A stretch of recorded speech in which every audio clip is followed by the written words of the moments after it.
Okay, let's get some music going and get back to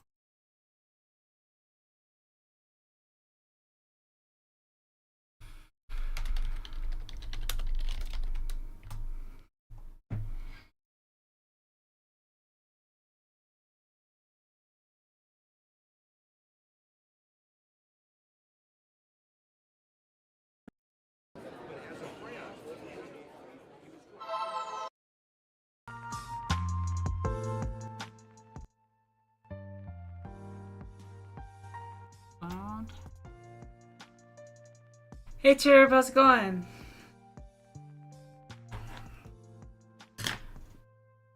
So, I need visuals for when I'm talking about my dad's D&D characters, so that's what I'm drawing right now. Because I can't focus worth shit on editing, because I'm out of pain meds.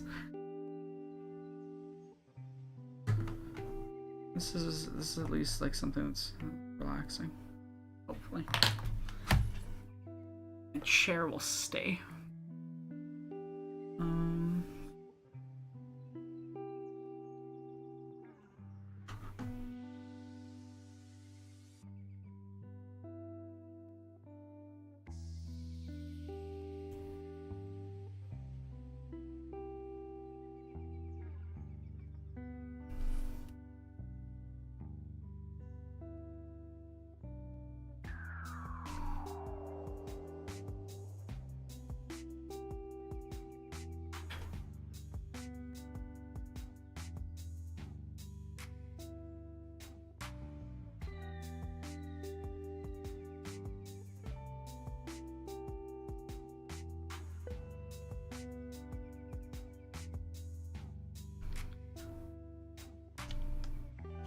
Yo, have a good time at the protest. I hope it goes well too.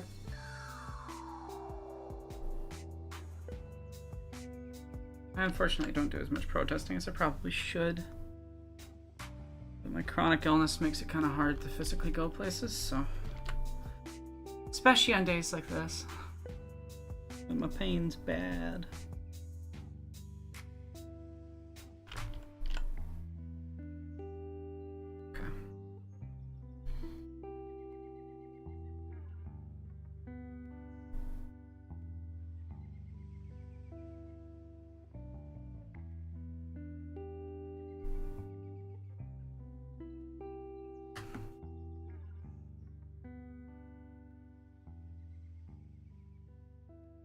I'm glad you like Health, Scott.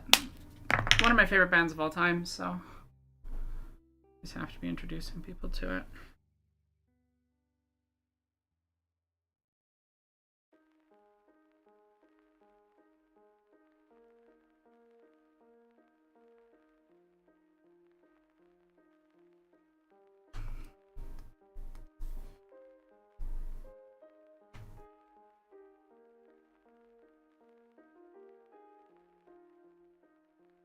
Oh, oops.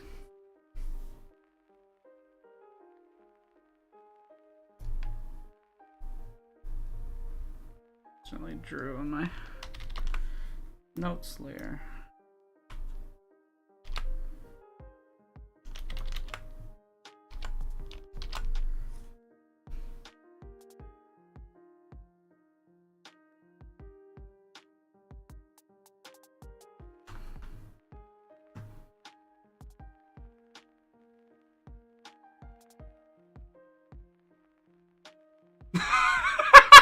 Oh no, Rosa.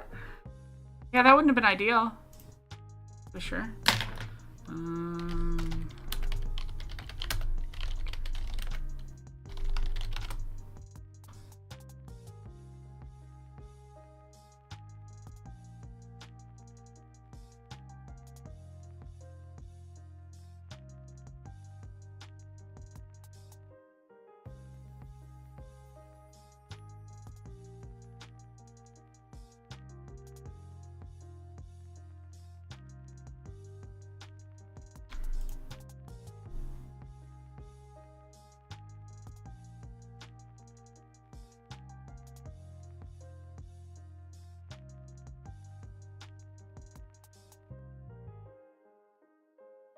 Oh, it's an animation. That's why. Animation.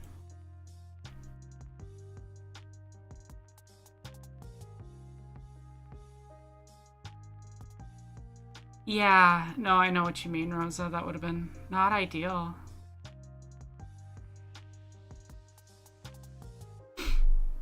Because no one's around at this time of day. To be fair, it's a Saturday. Okay.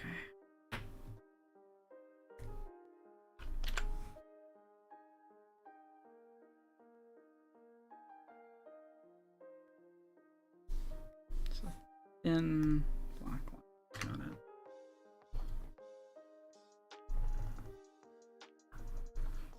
And I need to brush density to 1%.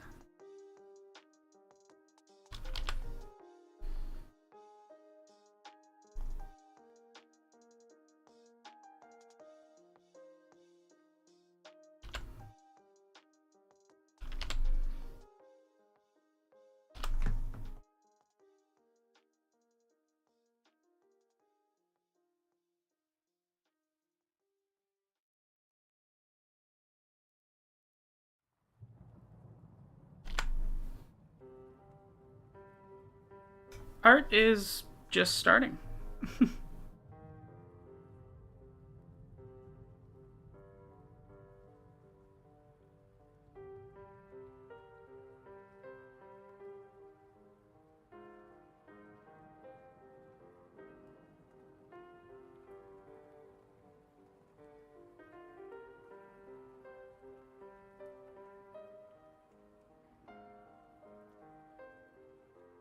Hmm.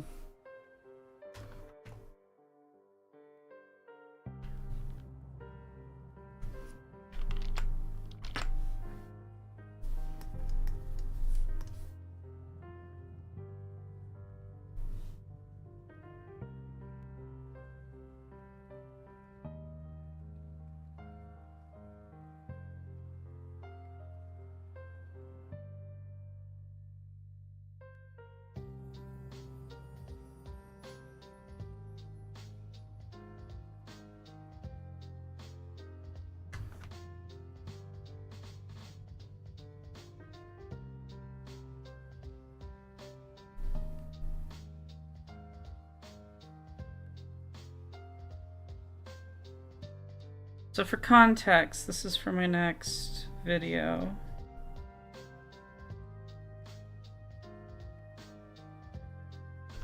And I talk a little bit about my dad's D&D characters, which I've never drawn, so I thought I'd draw them out.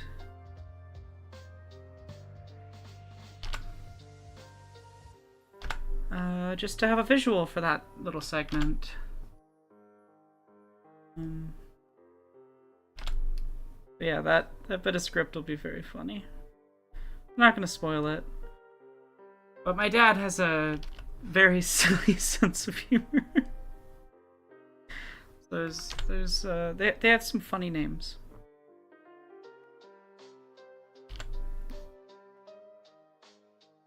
I talk about the D&D movie as well. I don't want to spoil too much of the script yet. But if you want to watch chapters 1, 2, and 3 are already up on Patreon. Not finalized versions of each, but partially finished versions.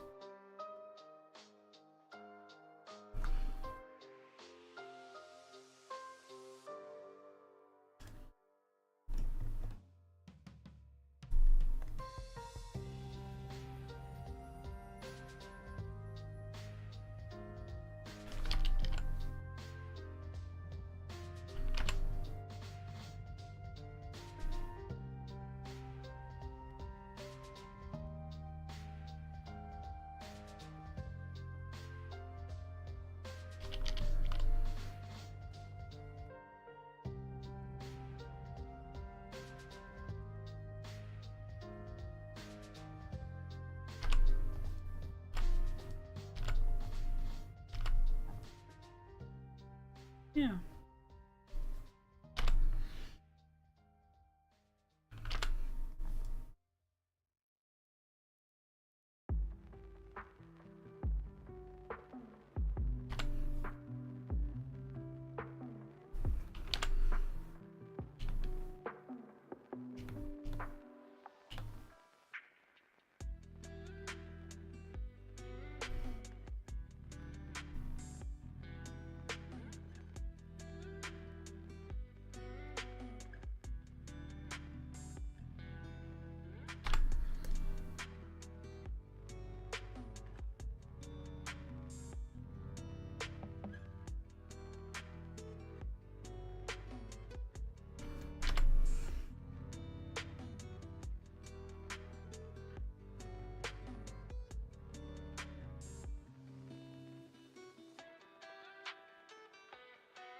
Thank you, Mo.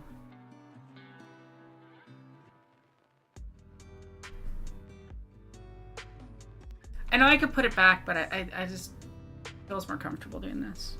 It's kind of a habit. I think it's almost a stim, if we're being honest.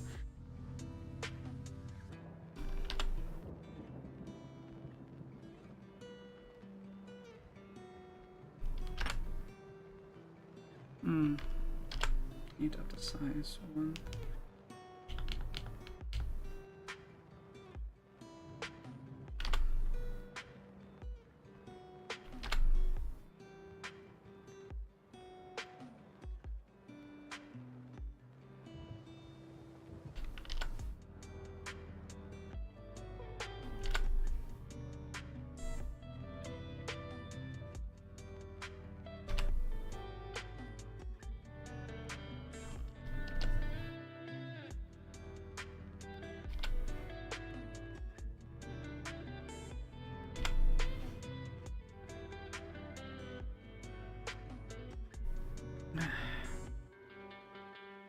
There we go.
Hi, Miranda. Hi, G. And good afternoon, Knit and Crochet Tiger. How y'all doing?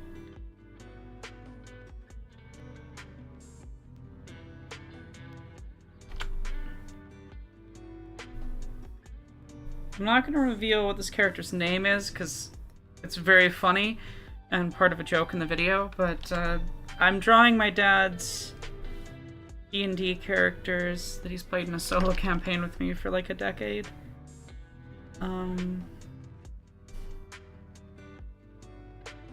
Which, if all goes well, I'll be celebrating finishing the video by playing a session of with them next week.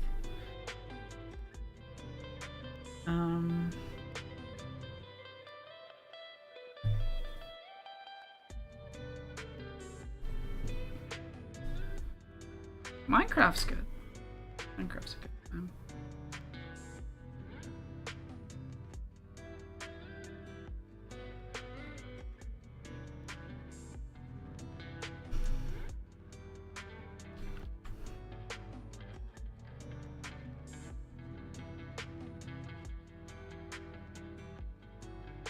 Miranda released a really good video on Dune. I haven't finished it yet. I'm still watching.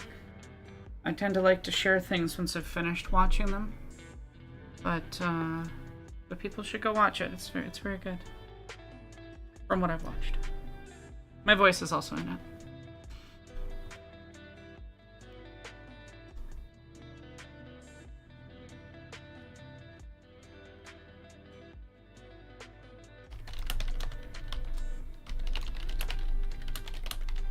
I should probably announce that I'm live. I didn't really like post anywhere.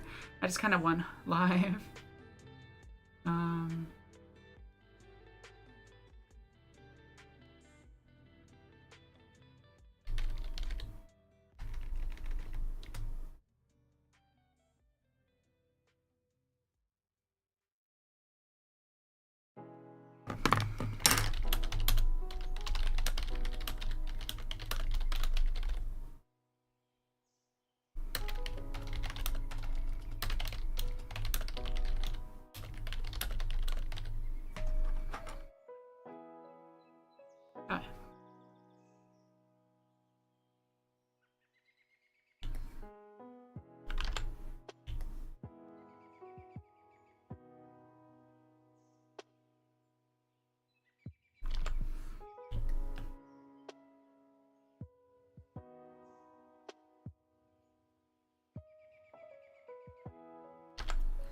This is my dad's wizard. Again, I'm not saying the name because it's part of a joke in the video, and I don't want to spoil it.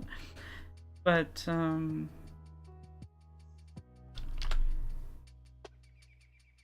he's extremely thin and gangly, and so it was really important that I capture that in this design.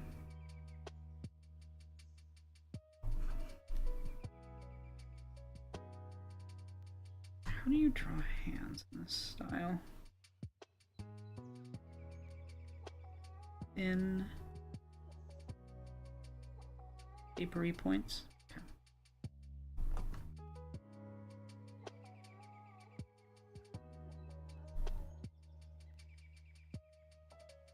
Did you know though that I'm like actually pretty decent as an artist? It's kind of cool.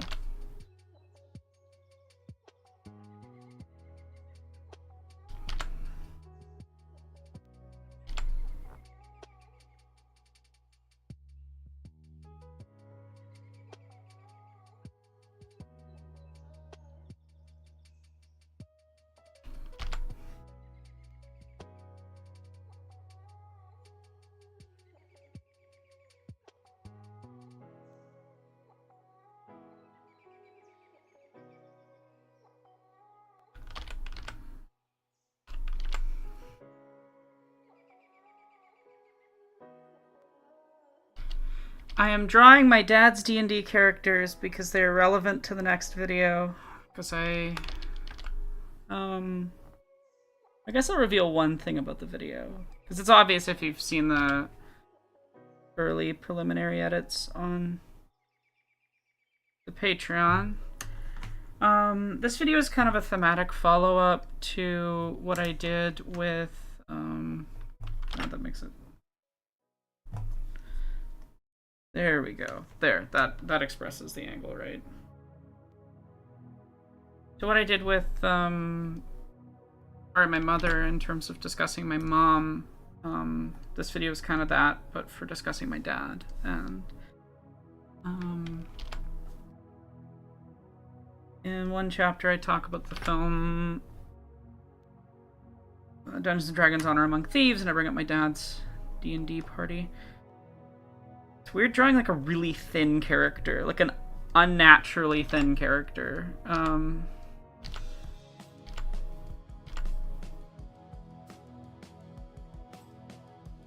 My dad put it when I phoned him to double check, so I was like, I need a reminder on like how these characters look. It's been a while since we discussed it.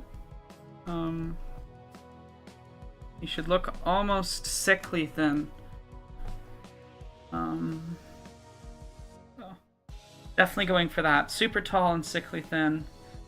And then, for the dwarf, again, I'm not naming names yet, because the use of the names in the video is very fun and very specific.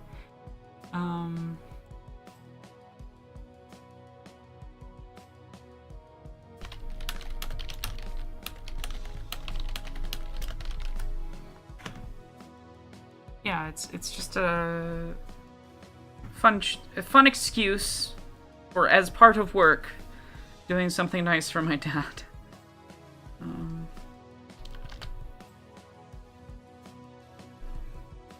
Because I love my dad.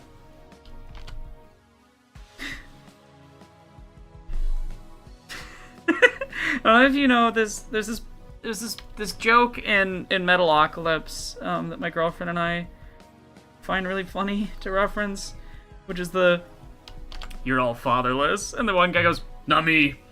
I fucking love my dad."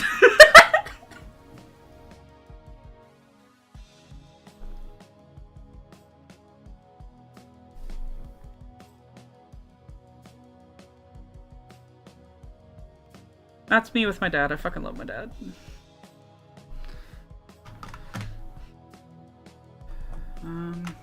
What's the symbol for evocation?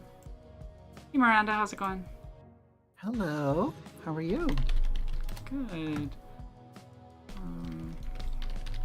You're talking about drawing a very slender, unnaturally slender man. I don't know if you've ever seen the X-Files. There is a recurring character called, his name is Eugene Toombs, and that's what I thought of, because he's a guy who can like stretch himself super thin and like he can like slide under doors and stuff, and he's just really, really creepy. Mm-hmm. Interesting.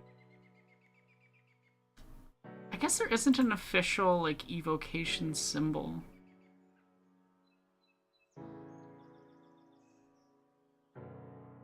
You would think there would be, right? Yeah, I mean, D&D, they love their symbols. Yeah. God. 5th edition Magic Schools. I might go grab my player's manual and take a look. I'm like, I swear. I'll have to leave like soon-ish because I'm Nice. doing my laundry. I'm doing my laundry right now, so like I'll just have to go pop out and like grab it and then fold and then get for the rest of the night. I feel like Baldur's I Gate feel like used yeah, I one. was just gonna say that. I was just gonna say I'm pretty sure Baldur's Gate 3 had symbols for all the different schools of magic.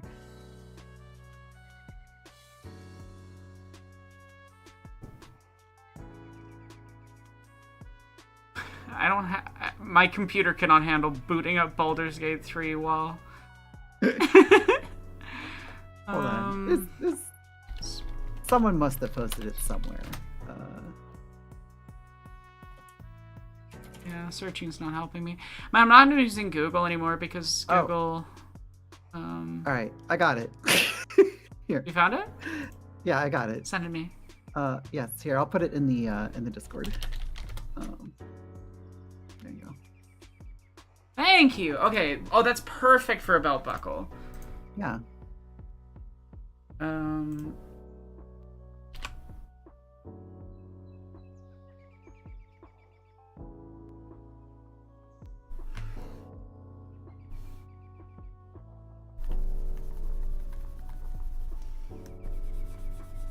Yeah, for context, my dad's wizard character is Nevo Wizard. Right on. So I ran Gale as a evocation wizard for my first playthrough. it's a very powerful class in that game. Yeah, it is. I feel like the game, unfortunately, just due to some of the mechanics and things, kind of short changes some of the other classes. Yeah. So, like, one of the wizard's good abilities is to be able to recover spell slots on short rests. But, like, this game, like, you can just rest infinitely and it doesn't matter. See, I thought it did matter. So my first playthrough, I made it through all of Act 1 on 6 long rests. I think 5 or 6. No, 5. Yeah. It was only 5. I took literally only 5 long rests across the entirety of the first act, and I wasn't playing So on how much of story it did mode. you miss? No, I missed nothing.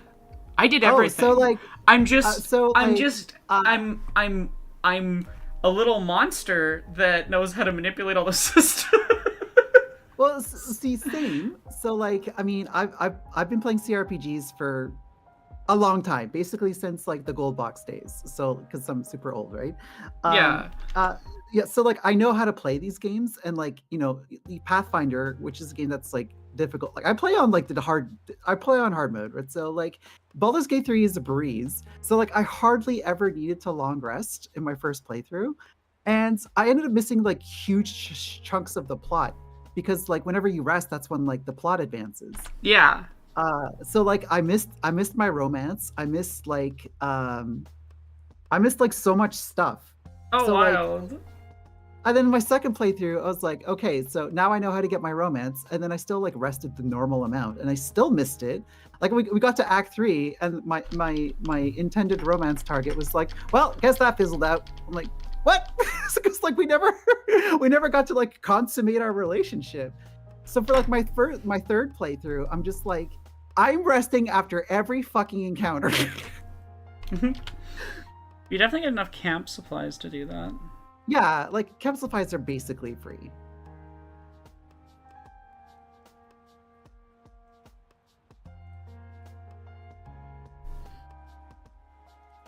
It's very My realistic.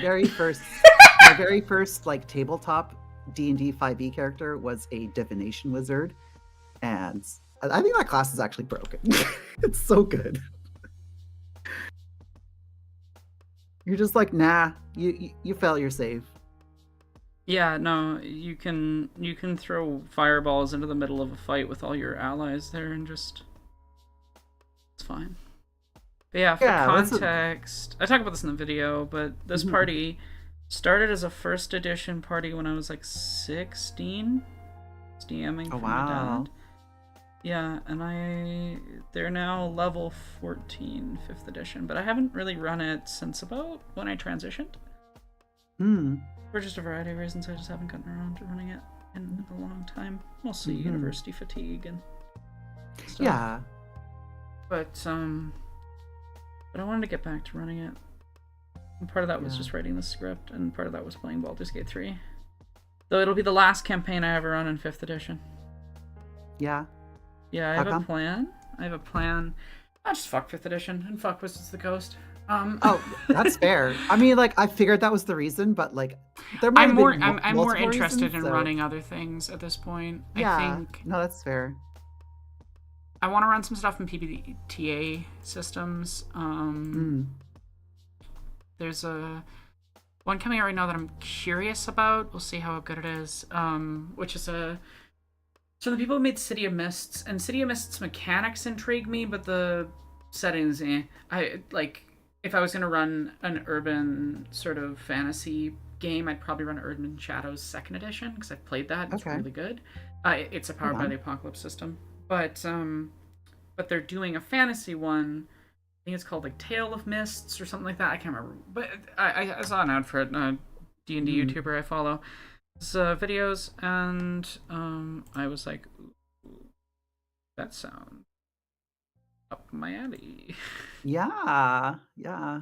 um, Yeah. It's like I'm interested in all these like other like TTRPG systems, but like there's just like everyone just wants to play fifth edition and just like okay. One I really liked is the Cipher system, and I did like a Cipher one shot with my D&D group, and like I was like, hey, if you guys want to do a full campaign, I have all the books, I have all the stuff, I have all the PDFs. I even coded spreadsheets to like automate character creation, yeah, and like just nobody was interested. yeah. People are stingy about playing other systems. Yeah. My friend group is planning this summer sort of a staycation type thing where we just spend a weekend doing a bunch of one shots. Mm. Different people run each one shot, and try out different systems and stuff. Have like a fun weekend. Yeah. Yeah. There's one of the settings in Cipher system. It's called Numenera, and like I fucking love it because like I love weird shit, and this is like the weirdest campaign setting ever. Like it's basically Mm-hmm. like it's planet Earth 1 billion years in the future, Yeah, and like my friend ran a Numenera campaign, so I know a oh little bit about okay, it. so You can you keep yeah explaining for the you know what it is. audience, but Yeah, so I know it's what it is. yeah. Yeah, so it's basically it's Earth like 1 billion years in the future, and like human civilization has been like wiped out and rebuilt like many, many times over. So there's just like there's civilizations built upon the ruins of civilizations, built upon the ruins of civilizations, and it's just like right now they're at a medieval level of technology, but like it's built upon like an advanced society's ruins.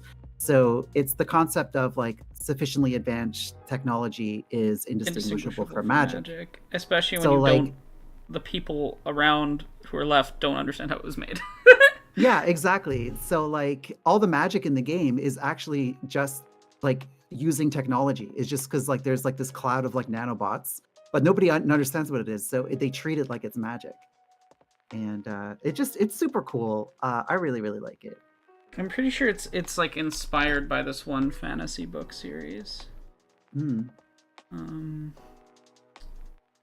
like I think it's inspired by some of Jack Vance's work, which is the basis for first Mm. edition's original casting system of like you have to memorize each English Yeah, spell, yeah, yeah. and casting a spell is literally like draining the knowledge of it out of your brain. Yes. Um, and that came from Jack Vance, and if I remember, like Fancy Magic, and there's a one series by Vance that's like that. That was like a Jack, am I remembering his name correctly? Dying Earth. Dying Earth Mm. series. The Dying Earth series, I'm pretty sure, was a big influence on Numenera. Jack Vance is one of those authors that, like, you've encountered their work, but never directly by their name often. Like, I haven't really read Jack Vance, so I don't know if his writing's any good, but his ideas have inspired a lot of later stuff. And yeah, like, you've probably encountered Vance's ideas. This is not a Critical Role related video. This is a D&D related video. I just wanted to use Critical Role as a design basis for doing this drawing. It's not even a D&D video, really. It's partly about D&D, and that I'm talking about the D&D movie in one chapter.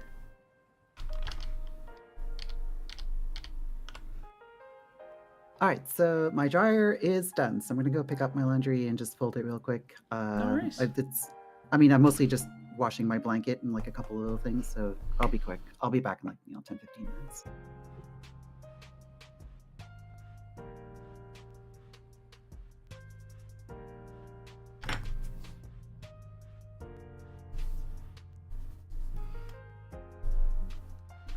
How's everybody in chat doing?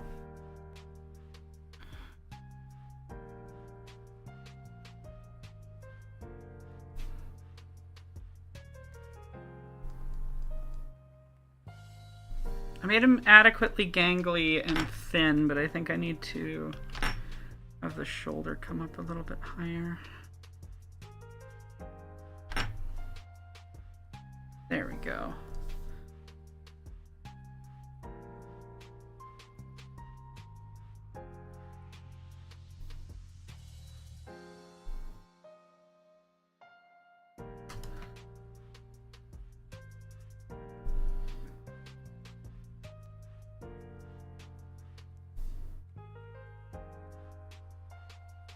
Damn, he's starting to look too muscly.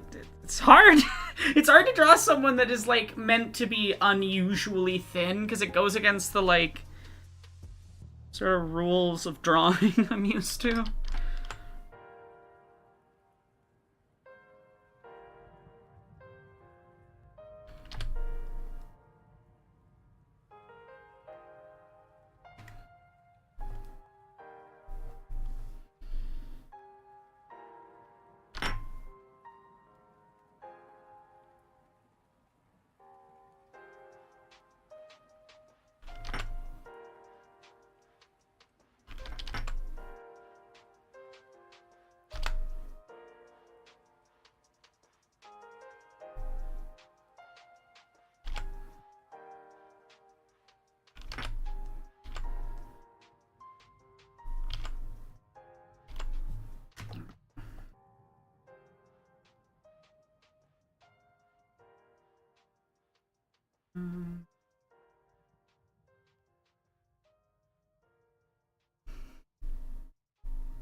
Yeah, well, the character needs to be, like, sickly thin.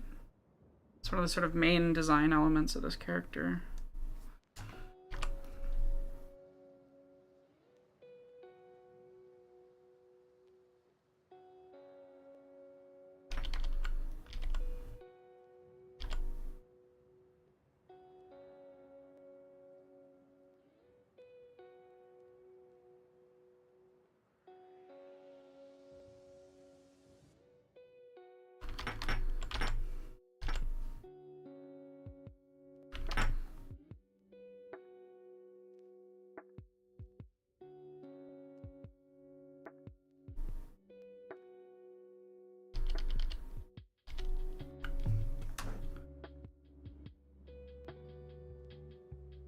I'm just using Vox Machina as a design style. Sorry to disappoint everyone who wants to be about that. It's not about that. I might do a video on Vox Machina when that series ends. To be honest, if I was ever to do a video about Critical Role, it would probably be about the Mighty Nine. I love the Mighty Nine. I've not kept up with Campaign 3, though. It's just too much shit to watch. It's just too much to watch. Unfortunately.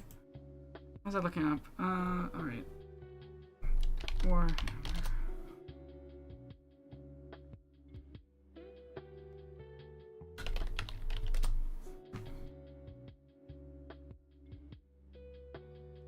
Yeah.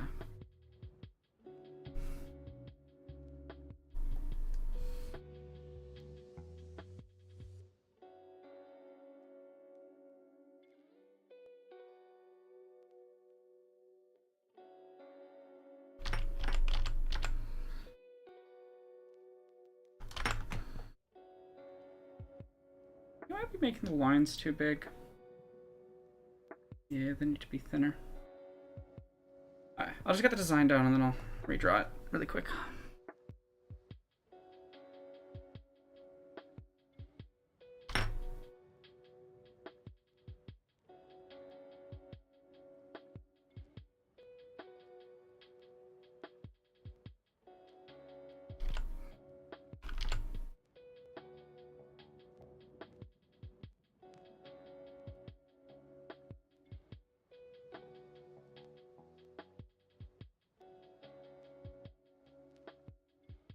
But yeah, for context, I'm drawing my dad's D&D characters. Oh, EXU Calamity's fucking incredible. Brennan absolutely nailed it. I'm actually currently watching Fantasy High with my girlfriend. And we were watching the first episode, and it's Fig meets the cafeteria. I'm gonna spoil the first 2 episodes of Fantasy High. But if you're around, you know that I don't care about spoiler culture, so expect spoilers in my streams. Don't give a fuck about the idea of spoilers is some sanctity thing that I have to respect.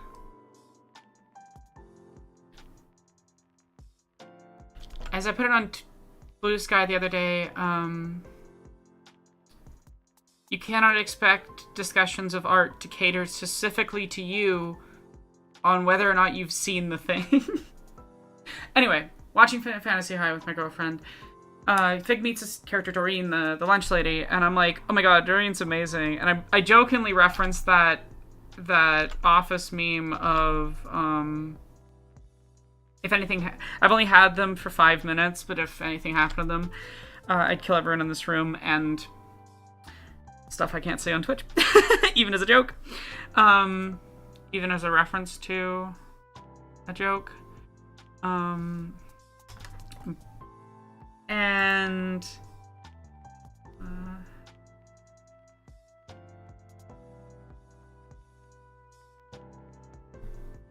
Hello, I'm back. Hi, welcome back. And so second episode of Fantasy High, so I posted that on Tumblr, and my girlfriend was like, oh yeah, you should post it, it's really funny, like, why? And the second episode of the show, Doreen gets fucking murked. Oh no. And I'm just sitting there like, no!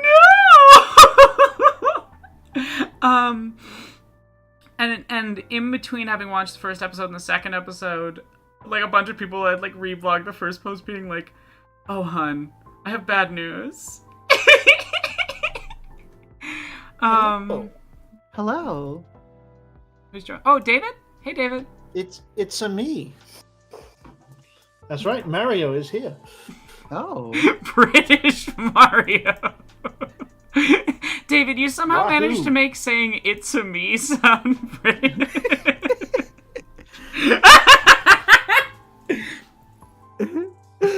This is not what you sounded like at all, David. It's just funny to me. Oi, it's a me, Mario. All right, mate, it's Mario. I'm here All to- right, I'm here mate, to rescue it's that Mario. princess. We're gonna go jumping in castles and whatnot. In it. Princess, you're in another castle, mate. Bloody hell. That's a fucking pain in the ass, sir. Suddenly the princess from another castle. What are you talking about? Oh my god. It's a pain in my ass, is what it is. This is in Dissonance fact said in what chat. what all British people sound like. So. Dissonance in chat said, I need this reboot of Mario. And Amelia said, blood clot Mario in it, bruv. Oh my Trust God. me, tell us the introvert. British Mario can hurt you.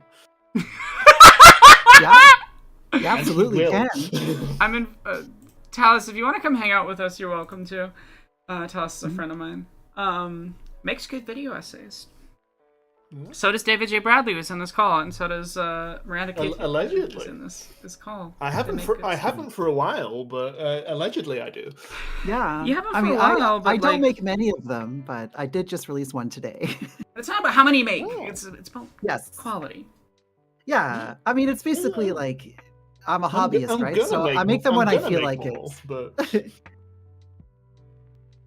But Why is head hard? Okay.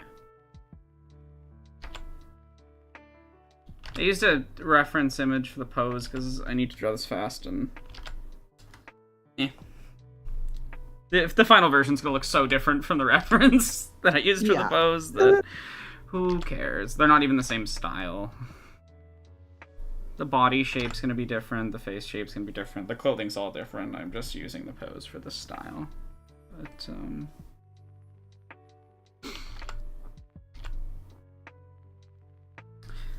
yeah. By the way, if everyone is enjoying the show, there is a Ko-Fi that you can donate to and a Patreon that you can sign up for. That would be very nice. yeah. There's rewards you get for donating. I'm not currently doing a gaming stream, so you won't get the like voice stuff right away. But whenever I do Pathologic next, you can redeem them on that, and you can also just donate to get me to read stuff for you Yeah. in various voices. Yeah. I have many voices. Yeah, everyone should go support Aranuk. It's a sensible Yeah. thing to do. I agree. And I mean, you can just donate to support artists that make art that enriches your life. Artists true. deserve better support. Yes, I agree. And that's not just about me. It's like I wish all of my friends were better paid. Yeah, I mean, I wish it was like a more viable career option. Mm. Because like, you know, it's like the top 0.1% of artists that are getting like 99.9% of the income. Mm. Yeah, but you know, as well, audience, if you don't have the financial resources to support an artist that you like, you can just help a lot by just sharing their stuff around. Yeah, absolutely. There's many ways to support. You can like, share, comment, subscribe. You All can of like those the things stream that you- even. Yeah, all of those things that you have to say in YouTube videos. You can do Exactly. those. Exactly. Like we don't just say it because we're a weird cult. Like it actually does help. Yeah. I mean, it was in the contract I got when I signed on to Lefty YouTube. It said you have to say those things. Yes, yes. This head's too like- small. Sorry. There's like a chip in our brains that like shocks us if we don't say it every 24 hours. Yeah. Which is extra fun since I haven't made a video in almost a year.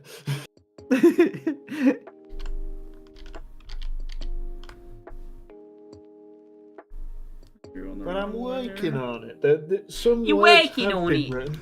Yeah, I'm working on it. I'm gonna Ah, get there I'm eventually. working here. I'm working on it, innit? You get Russian Mario? I'm so sorry, David.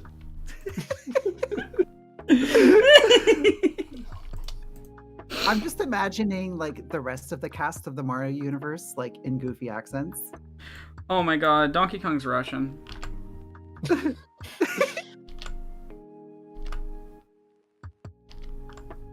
I feel like Donkey Kong should be Chinese.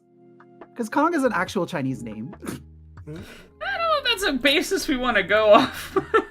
Yeah, I mean, he can be, but if he is, none of us can do the voice. Yeah, I'm not going to attempt it. Yeah, no, I'm not doing that. Like Russian Donkey Kong, we can do the voice, but anything else. Yeah. I won't There are some speak voices bananas. there are some voices we're not allowed to do Yeah. for good reason. Yeah, I mean, it doesn't have to be like a comical Chinese accent, just like an authentic one. Yeah. If a Chinese actor was doing it, I think it would be fine. But it's the Yes. thing Yeah. of, due to a long history of stuff. Yes. Sometimes.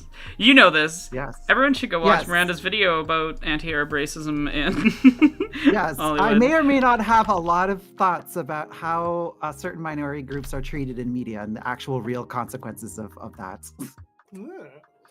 You haven't gotten to the really like emotional gut punch part of the video yet, so Yeah. I'm looking forward to it, like though. yeah, I mean like I've watched it because like I watch it back just to check for errors and make sure subtitles and all that are right. So Right. like I've cried multiple times rewatching this video.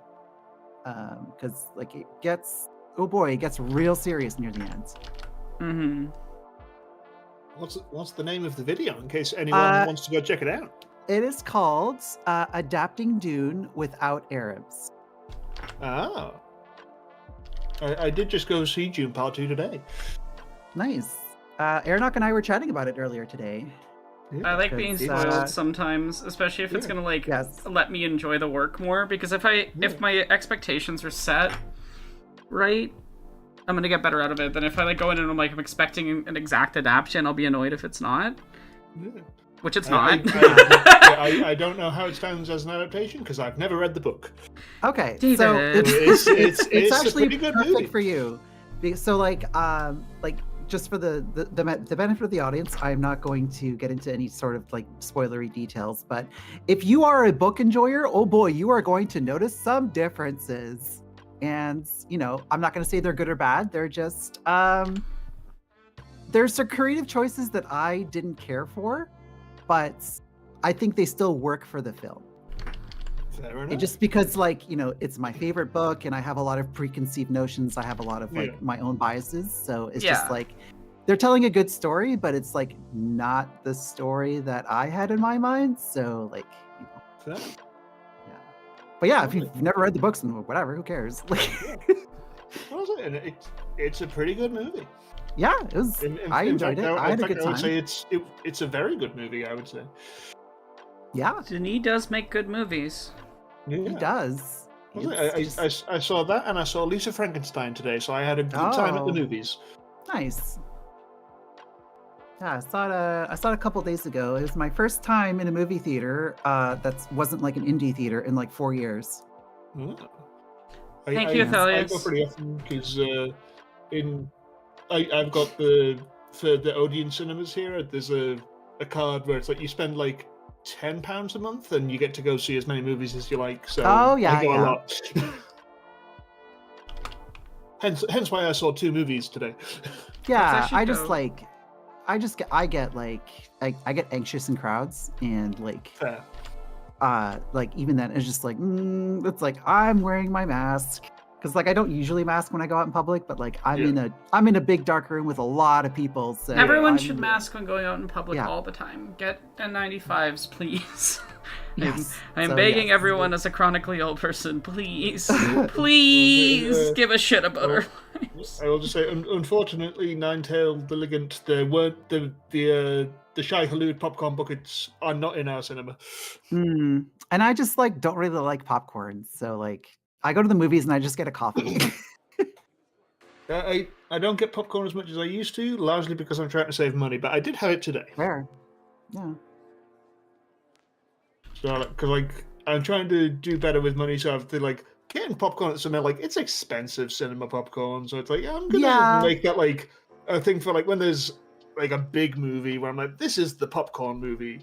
Yeah, like I don't know. I have to have a very specific craving for popcorn, and even then, like I don't like movie popcorn. Like I don't just like just butter popcorn. Like I like the Yeah. like Chicago mix or like caramel corn or stuff like that. That's what I like. It's probably different because I get like the sweet popcorn that they do in cinemas here, which they don't do in Oh. American cinemas. I don't think so.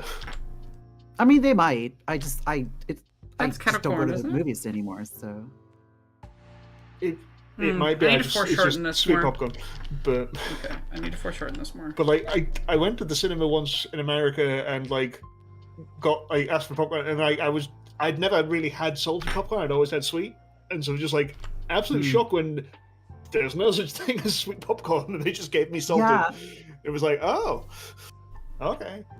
think that was when I saw Rise of the Planet of the Apes. Oh.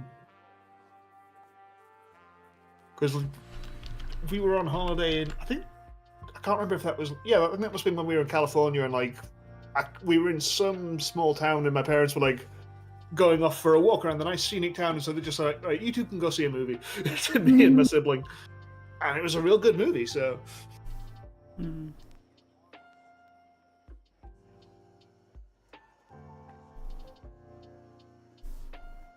Andy Serkis sure can mocap. Oh, yes. Best in the business. Yeah. Okay. Almost got this detail down. And he's just like a phenomenal actor in general. Like even when Oh, he's yeah. not doing mocap. Like, Oh yeah. Have you ever seen Sex and Drugs and Rock and Roll, where he played Ian Jury? no. It's a great performance. Obviously, there's some, something to discuss probably in the fact that he is an able-bodied actor playing a disabled man in that movie, but Sure. He's- I mean, he's he wouldn't. real- He wouldn't he's be the real good. first. no. And Unfortunately. Ian Jury's family signed off on it and everything. And Okay, I'm still great Ian because story. like a lot of families of disabled Oh, yeah, people yeah, aren't but great, it's- but but it's not an Andy Serkis problem so much as it's the Hollywood. casting system of movies in general. Yeah. But it's a great story he told one time about the movie where like they showed a draft of the script, and like the movie is pretty critical of Ian Jury as being like kind of a piece of shit in a lot of ways. And they showed the script to his family, and with kind of like, okay, let us know if this is like too harsh, or if we go too far, and they just like read through it and go, oh no, he was worse than that. Oh, there's been someone waiting in the waiting room this whole time. Oh shit! Just noticed that. Hey Taz, how's it going? Hello. Huh? You hear us? Oh, Oh, they're back in the waiting room. Nope. Drag them back in. David, you have the power. Yeah. you have no choice. You must join us.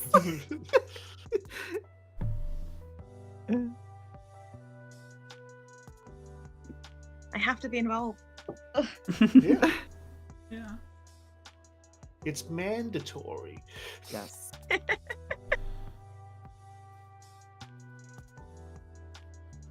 That looks like shit. What did I do wrong? Oh, I've got like the wrong angles on the fingers completely. Oh. Just fully. We're gonna restart that one. Okay. Hands are Delete your hard. art. As Drophy always advises, delete your art. I fucking love Coffee. Okay, so Oh, hello, Frank. Hello. how is my baby boy's cousin? Good. Sorry, for context of chat, David and I have just decided that our cats are cousins because they're Yeah. both little Oh, black cats that look very That's similar. cute. Yeah. Very cute. That was I did think the other day of what would be like a joke for whenever we do those appearances where one of us shows up in the other one's video. I had and to just, like, comes delete through the one door. from this video because it didn't work because Oh. I feel so bad about that. I forgot to tell you, David. No, that's all right. Because it was part of a joke that was in that section that became the year-end video. So it Right, didn't make any right. sense anymore in the script Yeah. structure because I've moved the Patreon ad thing too much later because otherwise it would just be too. It'd be like, here's the intro, give me money, now watch the rest of the essay, and it'd be like Yeah. 3 minutes in. It would just be awkward, and I think I'd lose Yeah. viewership if I did that. So Yeah. I if it These things will happen. But yeah, it was just the idea for a joke I had for that would be like me coming through as if I'm like going okay, it's my turn to borrow our one black cat that we share through this space so that everyone thinks we have one each. I don't know. Can I take the cat? Can I take the cat for a minute? Yeah. I need it. Yeah, I need to do some tweets, quick. We agreed that I would have it on Tuesdays and Thursdays. You can't go summoning my familiar without my permission, David. You might be my warlock, but that's not. Just imply that I'm an eldritch being that you have made a warlock pact with. Well, yeah. No, I mean, it all What do tracks. you mean imply? That's just what it is. It's just You're not supposed to reveal that it's true. Okay, can my chair chill out? It keeps like... Anyway.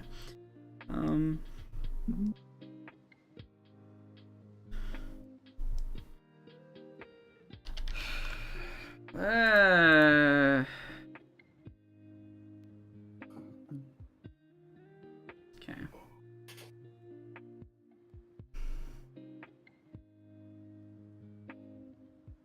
Does that make my cat British? Yes, obviously.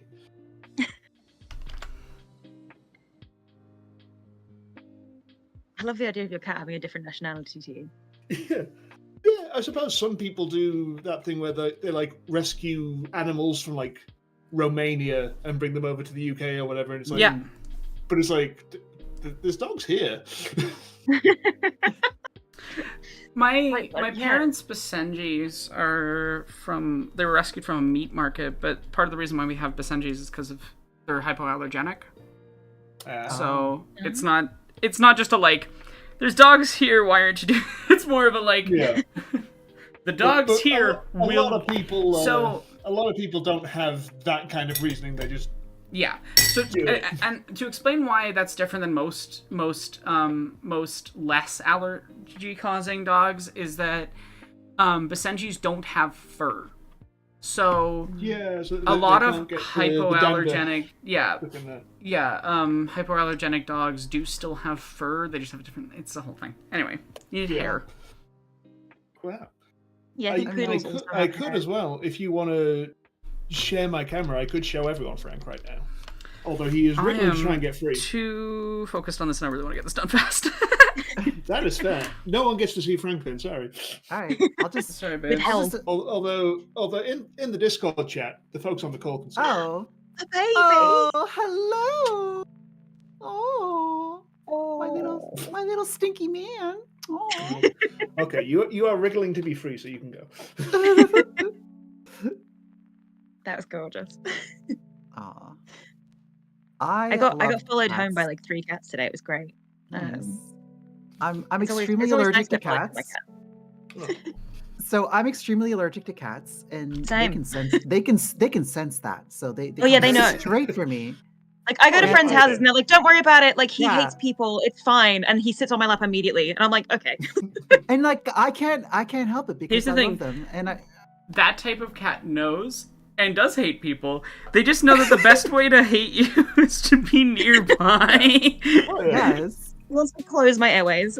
But like even like knowing that I'm super allergic to them, I still pick them up and give them kisses. Oh, big same. Yeah. 100%. How can you not? could you How not? can you not? Yeah. They're just sweet little babies. I don't understand They people who hate are. cats. I genuinely don't. I get being like, I don't want a cat near me because I have allergies. That's different.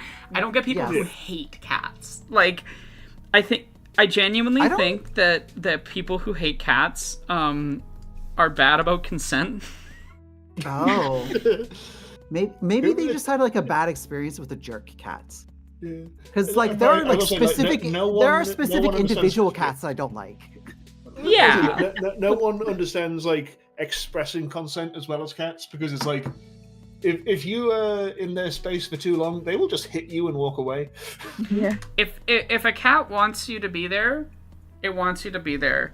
If a cat does not want you to be there, it will tell you. Yeah, it's like, you bit me, the thing you don't do most of the time. Okay, you want to be left alone.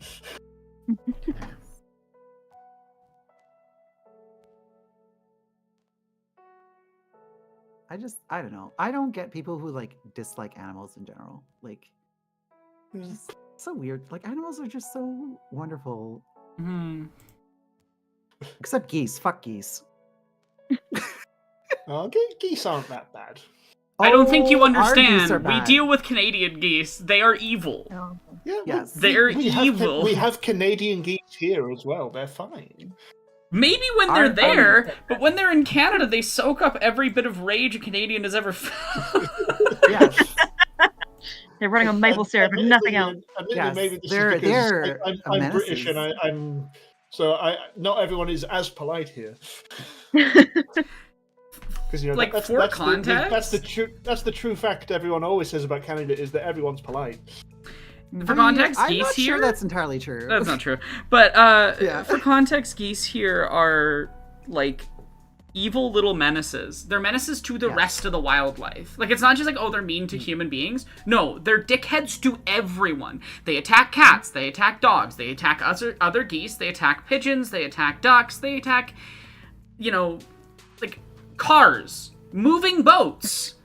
Anything that moves is liable moves, it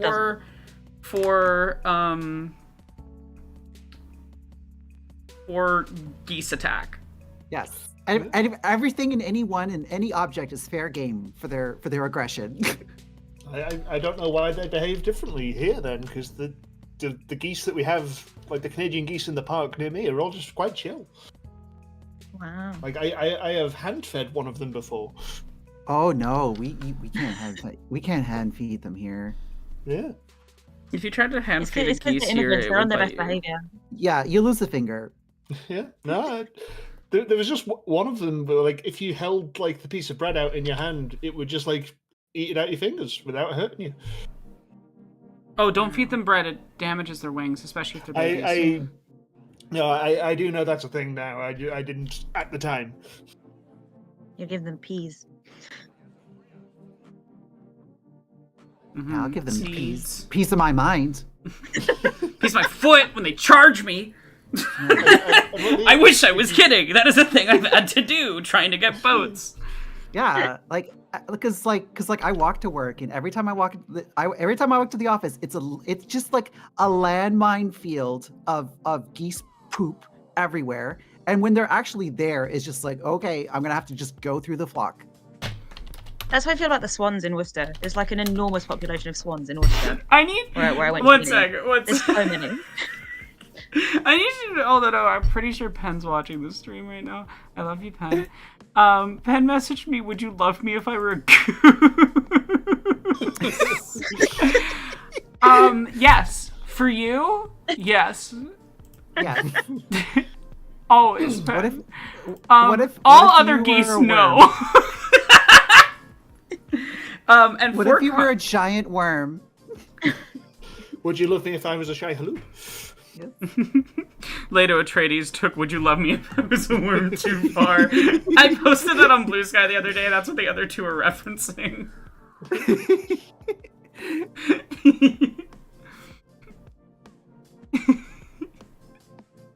Oh my god. Beefing with babies and geese, only on Aeronaut's channel. I'll have you know, I was not beefing with any babies. Oh no, with any geese. Sorry, I said that the wrong way around. No, Damn, it's just I the ruined my own Canadians. joke. It's just the Canadians that hate geese. Oh yeah, no, I don't know a love Canadian that geese. isn't like fucking geese. Yeah, I like geese. It's only No, babies I- Nelius, don't bring back the baby. Okay, for context that people weren't there on the Dead Space Yes. streams, I played through Dead Space 1 and 2 on stream. Dead Space 1 and 2 have a lot of enemies that are like monster They're babies. zombie They're babies. zombie baby monster creatures. Yes. And I hate them. And so it resulted in some, let's say, choice words. Yes. Things like, fuck you, baby! Die! Which was maybe not the best thing. I mean, it's great. It's great for like out of context humor. Fucking Dead Space 2. Oh my god, that game. I was so mad only about ge- the ending. I was like, That is the unironically the only time I have ever Alt F4 uninstalled a game. Like that's how angry I got during that game.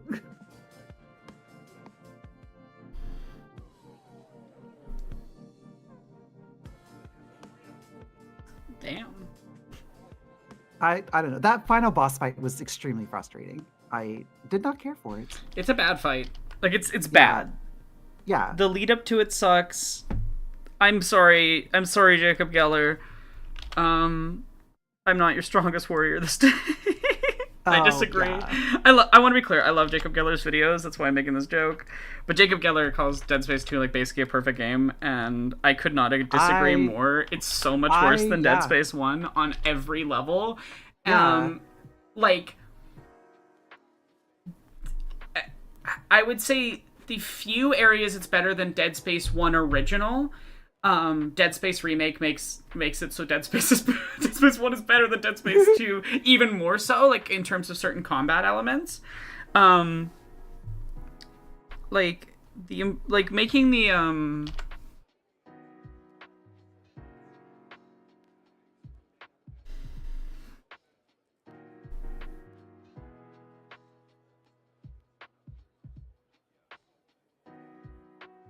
Sorry, I got distracted by line work very suddenly. Oh yeah. It's just unfortunate because like Dead Space 2 is the only Dead Space game that I've played, so I just have like just a very sour outlook on the entire series because of it. Oh, I like that But series. Fucking hell! Why can't I draw this face good? at some point, I'll try either 1 or 3. But try 1, do not try 3. And if you're right. gonna play 1, here's what I'd recommend: play Dead Space 2008, then play Dead Space Remake. Okay. No other remake has done as good a job of perfectly capturing all of the elements that made the original great, and the original still holds up. It really does. Like, I played it last year on stream. It holds up. And Dead Space Remake captures all of that, but it also uses your knowledge of the original to fuck with you. Oh. In really interesting psychological horror ways that, like... That's cool. Chef's kiss from me. Though, like, fair warning, Dead Space 1 and especially Dead Space Remake has some stuff with its, with, like, if you have issues with, like, auditory, like having whispers and things that sound like you might be hallucinating, be careful. Like, I have my issues with that stuff. I find it's manageable enough. Like, it's not as bad as, like, Senua's Sacrifice, for example. Which, again, that game is good. I'm not saying the game's bad. I'm saying that, actually, part of the reason why it has that effect is because it's a really accurate portrayal. And that's not just me. There's a really good video by, I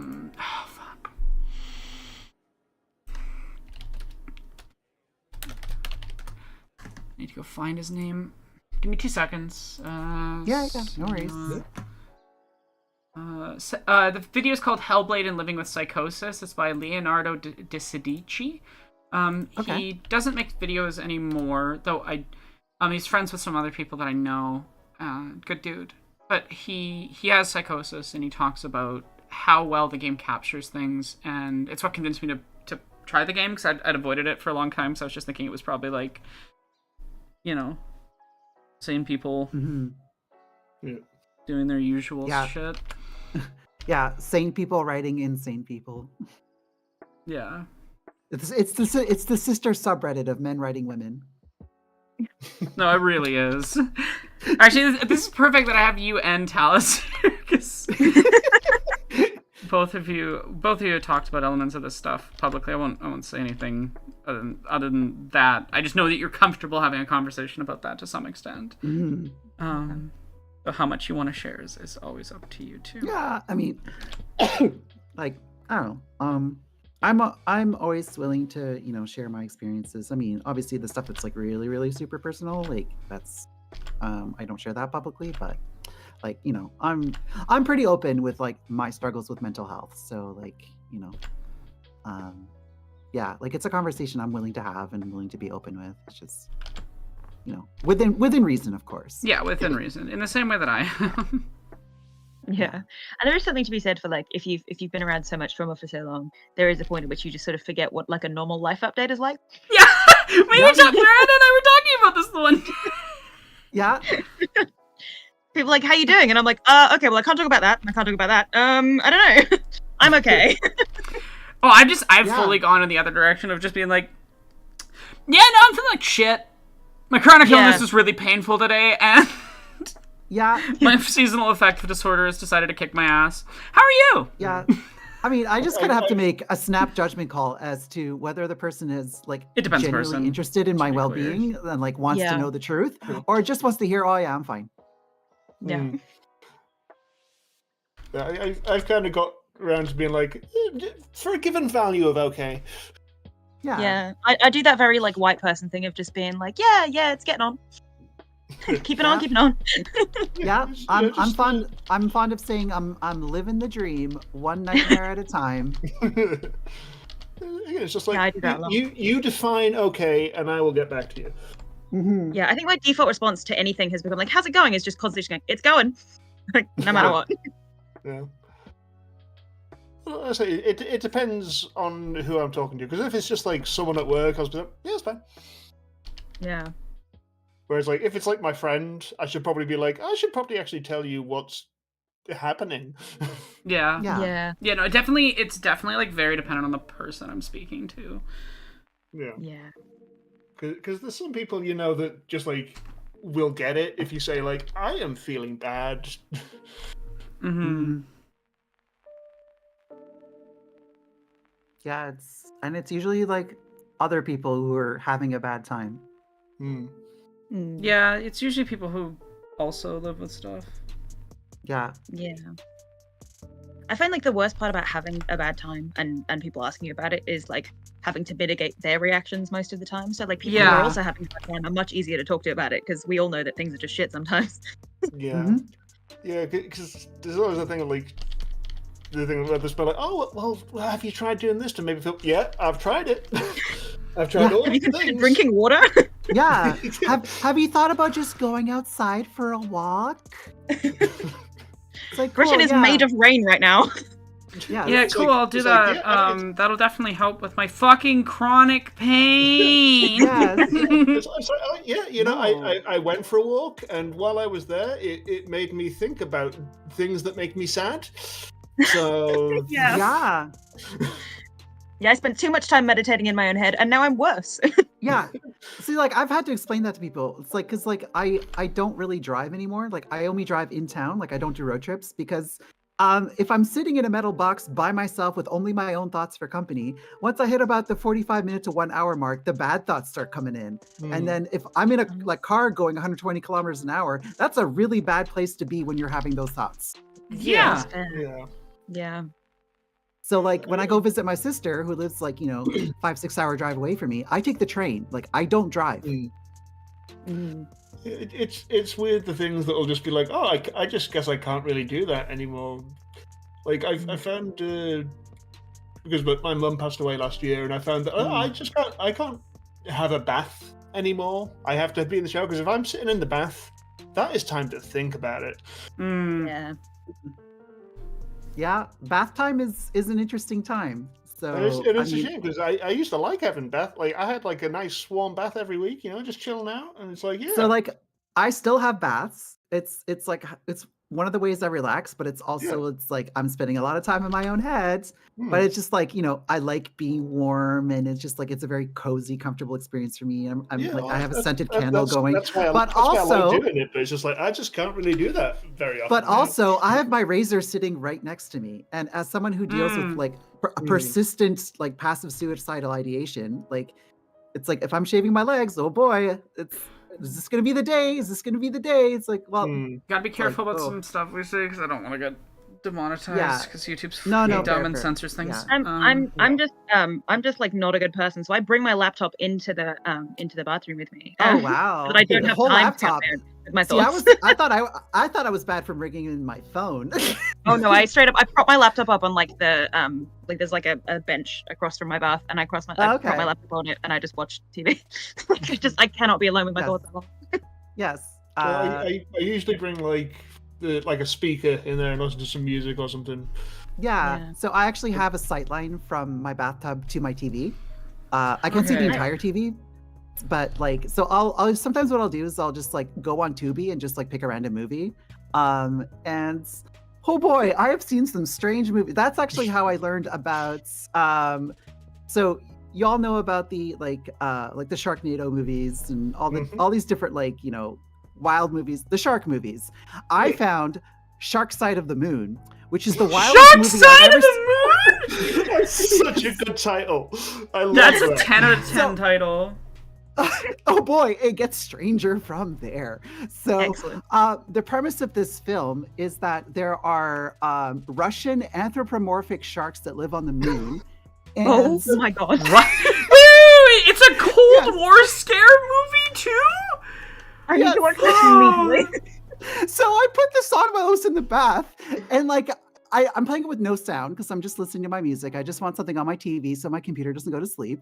And I'm like watching it in the bathtub. I'm like, what the fuck is this movie? And I got out of the bathtub to actually sit down and watch the rest of it. Incredible. Well, yeah, that's the best sometimes when you just like stumble across a movie where you're like, what is this? Yes. And that's actually so Yeah. this is actually how my Godzilla video essay came to be in existence, because like I was having a depressive episode and I want to Tubi. I'm just gonna pick a random movie, and I settled on Godzilla versus Mechagodzilla. And I say this in the video, it didn't cure my depression, but it confused the fuck out of it. Because that movie is just wild. Like holy crap. I can't believe that was made by human beings from planet Earth. I'm Like, trying to remember which one that, because there's like there's like David's 3 watched different- every Godzilla. I have, but there's like 3 different ones that are like something versus like Godzilla something Mechagodzilla or whatever.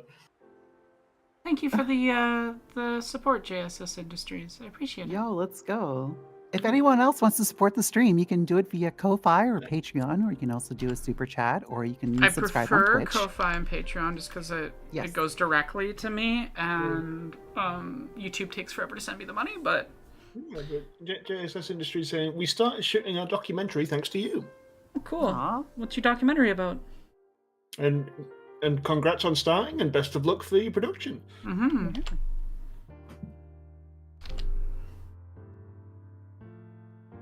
Yeah. But yeah, the Godzilla movies get wild. Oh yeah, because like I had no idea, because like the only Godzilla movies I had seen before then were like the original one from the 50s and like the Hollywood ones, like the Matthew Ah. Broderick one and the Bryan Cranston one. Yeah, So I never David seen did a any of the video. Godzilla ones. Yeah, I did a video about the Matthew 1998 Broderick Matthew one. Broderick one. Oh, I should watch in, that. in defense of it. Okay. Yeah, 'cause, I enjoyed like, that video. That was great. It was I another watched that reason why I movie- hate Roger Ebert. Which this is relevant to my next video. This isn't me just Oh, pulling okay. something random. This is actually very, Alright, very, go, very go. relevant. And here's why. It's Go. very simple. Roger Ebert calls the gay character in Stardust a transvestite swishbuckler. Oh. Oh, Oh yeah, That's it's bad.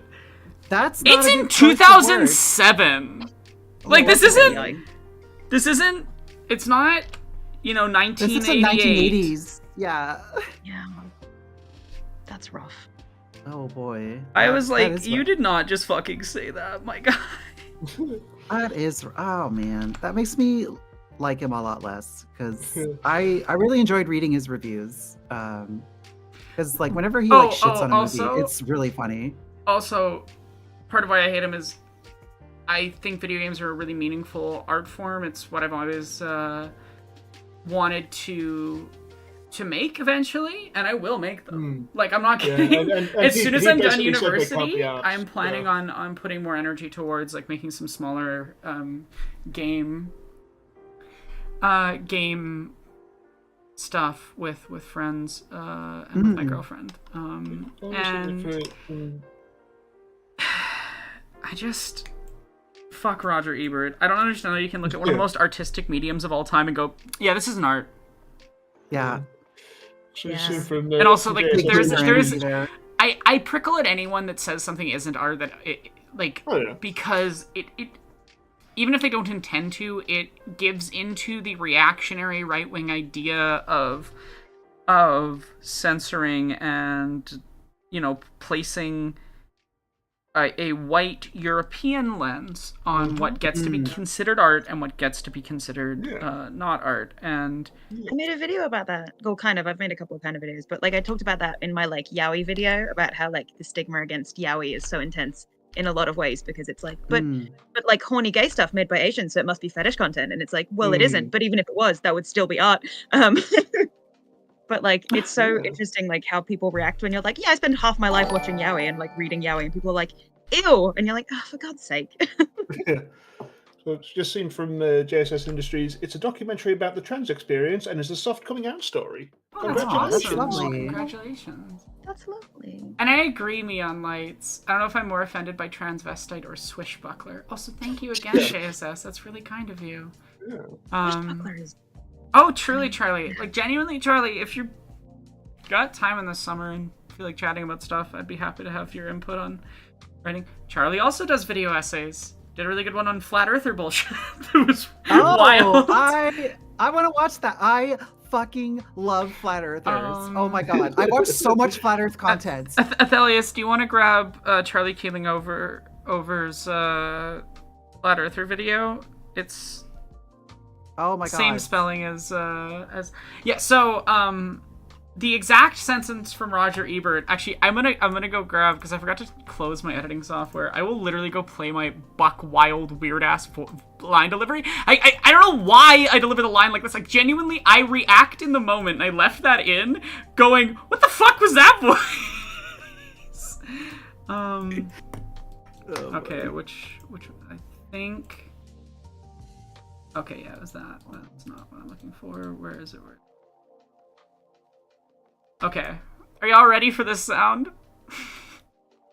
Absolutely. People in Discord, I'll share screen for 2 seconds. Okay. Hopefully things are gonna, like, crash on me. Alright. Yeah, I'm definitely gonna watch this flat earth video later. Shakespeare, played by Robert De Niro, is a transvestite swashbuckler. Swishbuckler is wonderful. What was that voice? Well, at least he's the best. Oh, I love that dress. Oh, it looks so good on you. Yeah, chat, you can't see it, because I'm not revealing it yet. Unless you go to Patreon. If you pay for Yeah. Patreon, the entirety of the Stardust chapter, minus some visuals that I just finished up last night, it's done, and it's there, and it's good. Miranda has seen most of what I put on Patreon. I don't know if you've watched Stardust yet. I haven't had time. I've just been really busy the last couple days. But I know you've watched 3 of the chapters. The intro, Sincerity, Yeah, and then so Emotional I watched Contrast. everything except for the Stardust chapter. Yeah, and the Stardust chapter is 37 minutes. Oh, okay, yeah. It's like 36 minutes. It's like a huge chunk of the video. So it sounds like, oh, you only got one more chapter done. That's not that much. I'm like, no, it's a lot. I did a lot. And I'm currently working on the 6th chapter, which is about, well, not the 6th chapter, the 4th actual chapter, the 6th timeline in the thing. Label your files when you're working on stuff. It will help you keep track of stuff. Anyway, yeah, this chapter is called "Being a Failure," or we can we'll get up again, and it's about Dungeons and Dragons and stuff. Yeah, I didn't expect this chapter to get as emotional as it does. Like, I knew the third chapter would. You didn't expect an Aranok video? No. I said that chapter. There's a chapter that I knew was gonna get emotional because everyone I read it to cried. I was my joke was just gonna be like, what? You didn't expect this Aranok video to get emotional? What are you, an Aranok video viewer? Yeah. Is this your first time here? It is really funny to me when people are like, I didn't expect to cry on this one, but then I did. I'm like, you've left this comment multiple times. Yeah. You need to adjust your That was expectations. the joke that I was going to come in with that is unfortunately cut now. Where I was going to be like, you said you weren't going to make people cry this time. David, I lied! That's actually what I was going to do. And that, I might try to find some way of editing it back into the video. I just need to figure out how I'd structure that. But that'll probably go in to a specific bit. We'll see. Okay. If nothing else, just because I really like the bit I came up with at the end, where I would be like at the end of the video and just like, by the way, I never left. You've just been in the background the whole time. Yeah, I've been I was here just the here. whole time. I was just here though. Like, did you not feel me just like kind of like hovering? I was too in the moment with my performance. Superimpose the game changer screen onto behind you, just to make it. I was here the whole time. God, I fucking love Game Changer. Have y'all seen the one where Brendan gets second place? Oh my god, it's incredible. It's so funny. So the entire thing is about always just press Brennan out. middling. Like you're supposed to be second place to win points, and it makes Brennan have like a genuine fucking mental breakdown. and at the end, he has this speech that includes the sentence, "This monument to the rot at the core of America." And I genuinely love that entire speech. It's so good. Like there's nothing wrong with coming in second place. Everyone else is like, wait, what? Not expecting this from Ben. He's like, what matters is that you tried your best. First place, second place, third place, last, doesn't matter. What matters is that you go out there and you do your best. That said, what Sam has made here is a monument to clownery. It is. I got second place, and I deserve to get second place. What's wrong is that Allie and Oscar got first place, and they should have. It's like, oh my god, it's. Oh.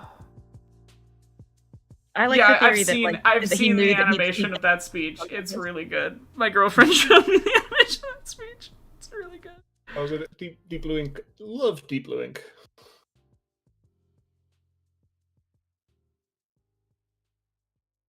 Oh, they're great, yeah. Like I watch Deep Blue Ink's trophy videos mostly, and the one he did recently where it was Imagine a Crab. Yeah. I need to see that. Send me that.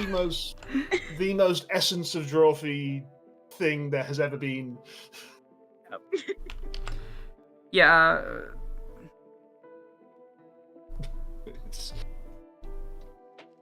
Because it's like Jacob trying to get them to like. So imagine that you've never seen a crab, that you don't know what a crab is. Oh, I remember. Okay, I have seen this. It's so good. Everyone just starts going like. So there's like. Does SpongeBob exist in this universe? Is like. Do we just think that's just like a wacky character? It's like no. SpongeBob exists, but Mr. Krabs isn't in it. Who runs the Krusty Krab then? Squidward. Is it still called the Krusty Krab? No, it's called the Squeaky Squidward. It's like a worker co-op. Yeah. I mean, no one runs it. Is SpongeBob just a fundamentally different show in this universe? Oh, they're so good. That's just my favorite kind of Drawfee bit. Is basically just Jacob tries to explain a premise. And everyone else is a little shit. I mean, one of my favorite ones, and it's another one Deep Blue Ink, it's where he's trying to explain that they're going to be doing. I think it was called Aggie at the time, was like one where multiple people can draw on the same canvas at the same time, and they just like won't let him get a word in.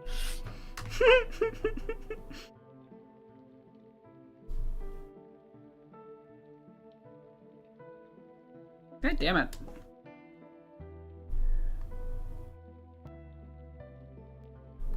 And any advice for a new content creator? Just keep doing it. Yeah. Make garbage.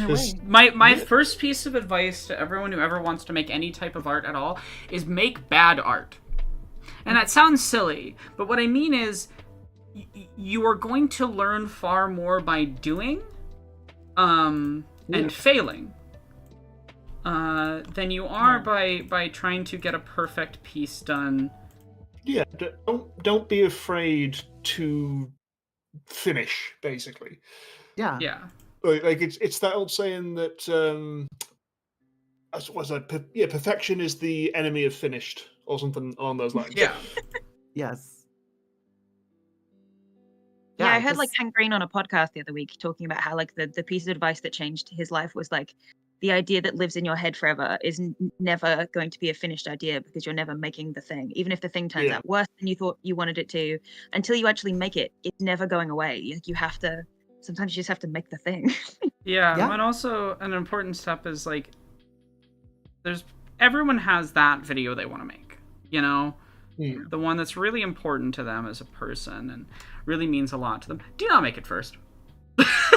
No. You will be sad about it if you try to make it first. Yeah. Yeah, I left my Sorry. like my autistic video for ages, and even now I'm like, I probably could have left that for another year and like expanded it and made it longer and better. But like, I'm glad I didn't make it first. Yeah, I feel the same about Matrix and Queer Relativity, though I don't think I'll ever remake either of them. Queer Relativity is such a brilliant video, though. Oh, it's yeah. Thank you. Yeah, that was the video that made me realize that it's like I'm sitting here, I'm playing like T-ball, and Aronok is like she's in the big leagues. It's like I'm not even playing the same game, so it's like we're playing chess and Aronok's playing sniper chess. it's like Aronok's playing chess and I'm eating Play-Doh. I can say though, from when Aronok would show me bits of that one while she was working on it in progress, I learned so many editing tricks that I started using when I did things like my cabaret video. Full credit to Lady Night the Brave, the person who taught me to edit. Yeah.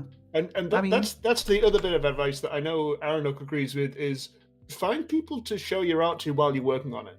Yes. Yes.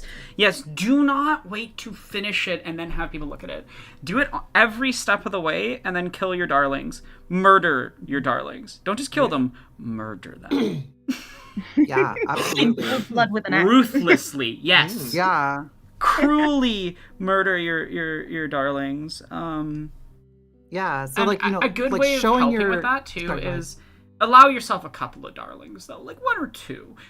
No more than that. Yeah, but that way, it's not a choice of nothing like. Wrong with being self-indulgent sometimes.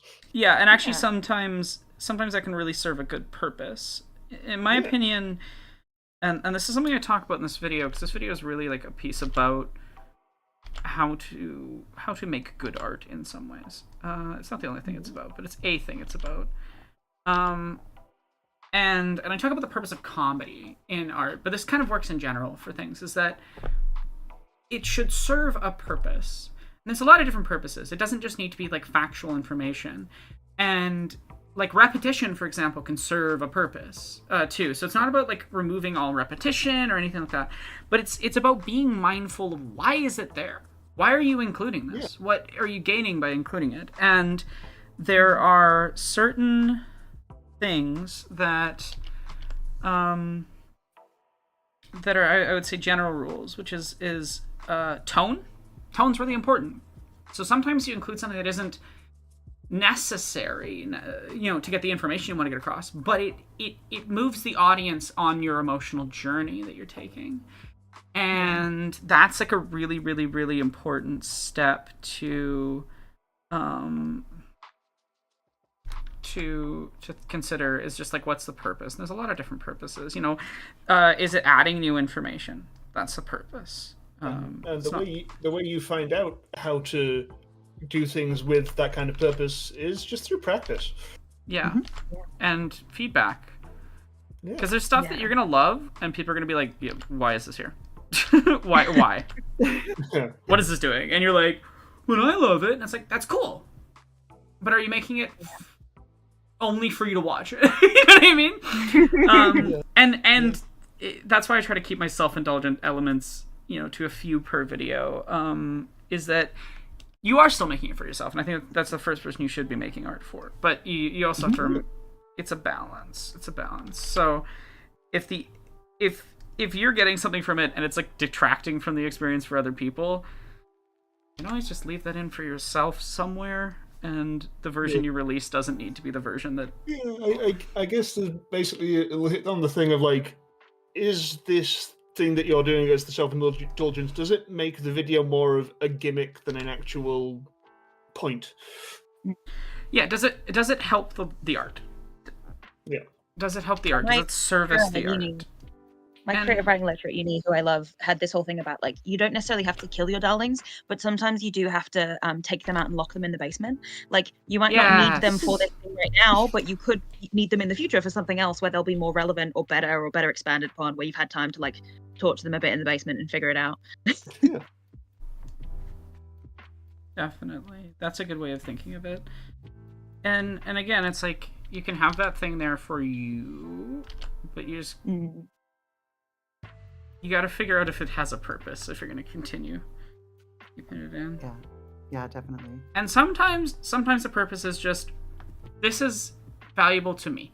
And that's the purpose, and that's fine. Yeah. You just have to accept that you're. Sometimes it's just like, this would be fun to do. Yay! Yeah. Oh boy. So yeah, real quick, I just wanted to shout out JSS Industries in the chat, who figured out they were trans because of your Matrix video. Oh my god. Yeah. That means a lot. It's always a weird feeling to know that I'm the reason people have figured those things out. Weird good, not weird bad, but just it's hard. I get that sometimes on my ACE videos for people figuring out their ACE from them, and it's like, but I'm just an idiot. What? Yeah. Yeah. I mean, it's like, I mean, I've like, it doesn't happen very often, but like I've had people say it's like I've had people like realize they were trans after watching one of my videos, and it's just like, oh, that's just such a lovely comment whenever you get something like that. Because like YouTube was like a big part of my like trans journey, because like when I was first like questioning my gender, like as like the huge nerd that I am, I literally just go on Google and type, how do you know if you're trans? And then I started watching a bunch of like videos from other trans YouTubers, and just kind of seeing like myself in their stories, and that's kind of how I figured things out. So like me making like part of the motivation between me making videos about my trans experiences is like giving back to that. Is like that's definitely paying it something forward. that I have as well. Yeah. In my first video was that in some ways. I was like, I want to come out to everybody at the same time, but rather than just making a post, I want to make something that's useful to other people. And I know people who've used that first video to come out to their parents and stuff, which is like genuinely the main reason that video is still on the internet is because of stuff like that. Because I kind of hate that video. It gives me horrific dysphoria if I watch it. Yeah, no, that's very understandable. Because I was very purposefully in the start of that video presenting as my pre-transition self. Like in some ways my channel, not I think fully intentionally, but I just kind of accepted it's that at some point, and so I was like aware of it. My channel is sort of a transition timeline too. Yeah. Like you can hear my voice training. But God, I've gotten bad about like just not thinking about it half the time. Yeah, I noticed that a lot whenever I'm like editing videos. It's like, ooh, no, I sound kind of masculine here. I don't like it. But it's gotten better in general. Like my baseline. Yeah. Like even if I'm not paying attention, I don't sound like this anymore. You know. Yeah. Like you want to get to the point where it's like it's your natural voice and you're not even thinking about it. Like you're not making a conscious effort to sound a certain way. This is just your voice. I'm not there yet, and I was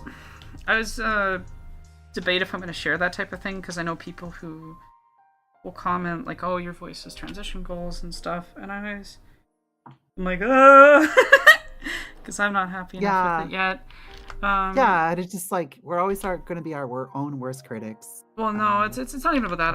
I don't want to like shit on someone that's earlier in their transition for looking up to where I'm at, you know? Yeah. I don't know, it's weird. It's not that I necessarily want to share all my insecurities. I definitely don't talk very directly about like what I'm dysphoric about online. Yeah. Sorry, my voice is like shot today. But I definitely feel like I need to not share those things, because I remember when I was pre-transition or early transition and seeing, you know, other trans women that had been out for a lot longer, you know, complain about those types of things, and I'm like, oh, like it just doesn't make you feel good hearing that from someone who is much further along in a direction that you would like to be in. Well, I mean, I think like, well, I think it's really important to keep in mind that like everyone has kind of their own unique transition. Like not everyone has the same goals. And just like comparing yourself to others. I mean, and like I'm saying this to myself as much as I'm saying it to anyone who's listening, but like, it's kind of set goals for yourself for what you want to achieve. And if someone out there is just like further along for your own goals, I mean, that's fine. So like, because like, Yeah, I don't mean, I have compare things. yourself to other people. It's not helpful. Yeah, because I mean, I'm definitely guilty of doing that. Where I mean, I have my insecurities as well, and when I see someone who's like, quote unquote, doing better than me in a certain metric that I care about, then it's just like makes me feel bad. But then it's just like, well, like I'm doing the best that I can, and you know, everyone's circumstances are different. Yes, Athelius, I do have a YouTube channel to link, and I'll do it right now in the YouTube chat. Bloop. Actually, yeah, not to embarrass David, but like they were very much one of the first sort of Ace channels that I found once. I was like, I might be Ace, and I'm gonna look some stuff up. Oh, So very much like I think it might have been the first like openly Ace creator that I subscribed to. I think Thank you. way back in the day. And I sort of felt the same way where like when I made my Ace video last year. Was the year before? No, I think it was last year. And it was like very much wanting to pass that on again and be like, well, if anybody else is, going through a similar journey to me, because I didn't realize I was Ace for ages, because I was like, my impression of it was the wrong one. And then I started watching Ace creators and being like, hang on a minute. Yeah. Also, the reason why I made the Ace videos I did, and hopefully I'll make some more at some point, who knows? But it was just like, most of the Ace content that I saw around on YouTube was like vlog kind of stuff, which is like perfectly good and like serves its purpose, but it's like it's not the kind of stuff I watch. Mm-hmm. And I was like, I want stuff that's like an educational video essay that's about Ace things. Yeah. And this is my hole. This was made for me.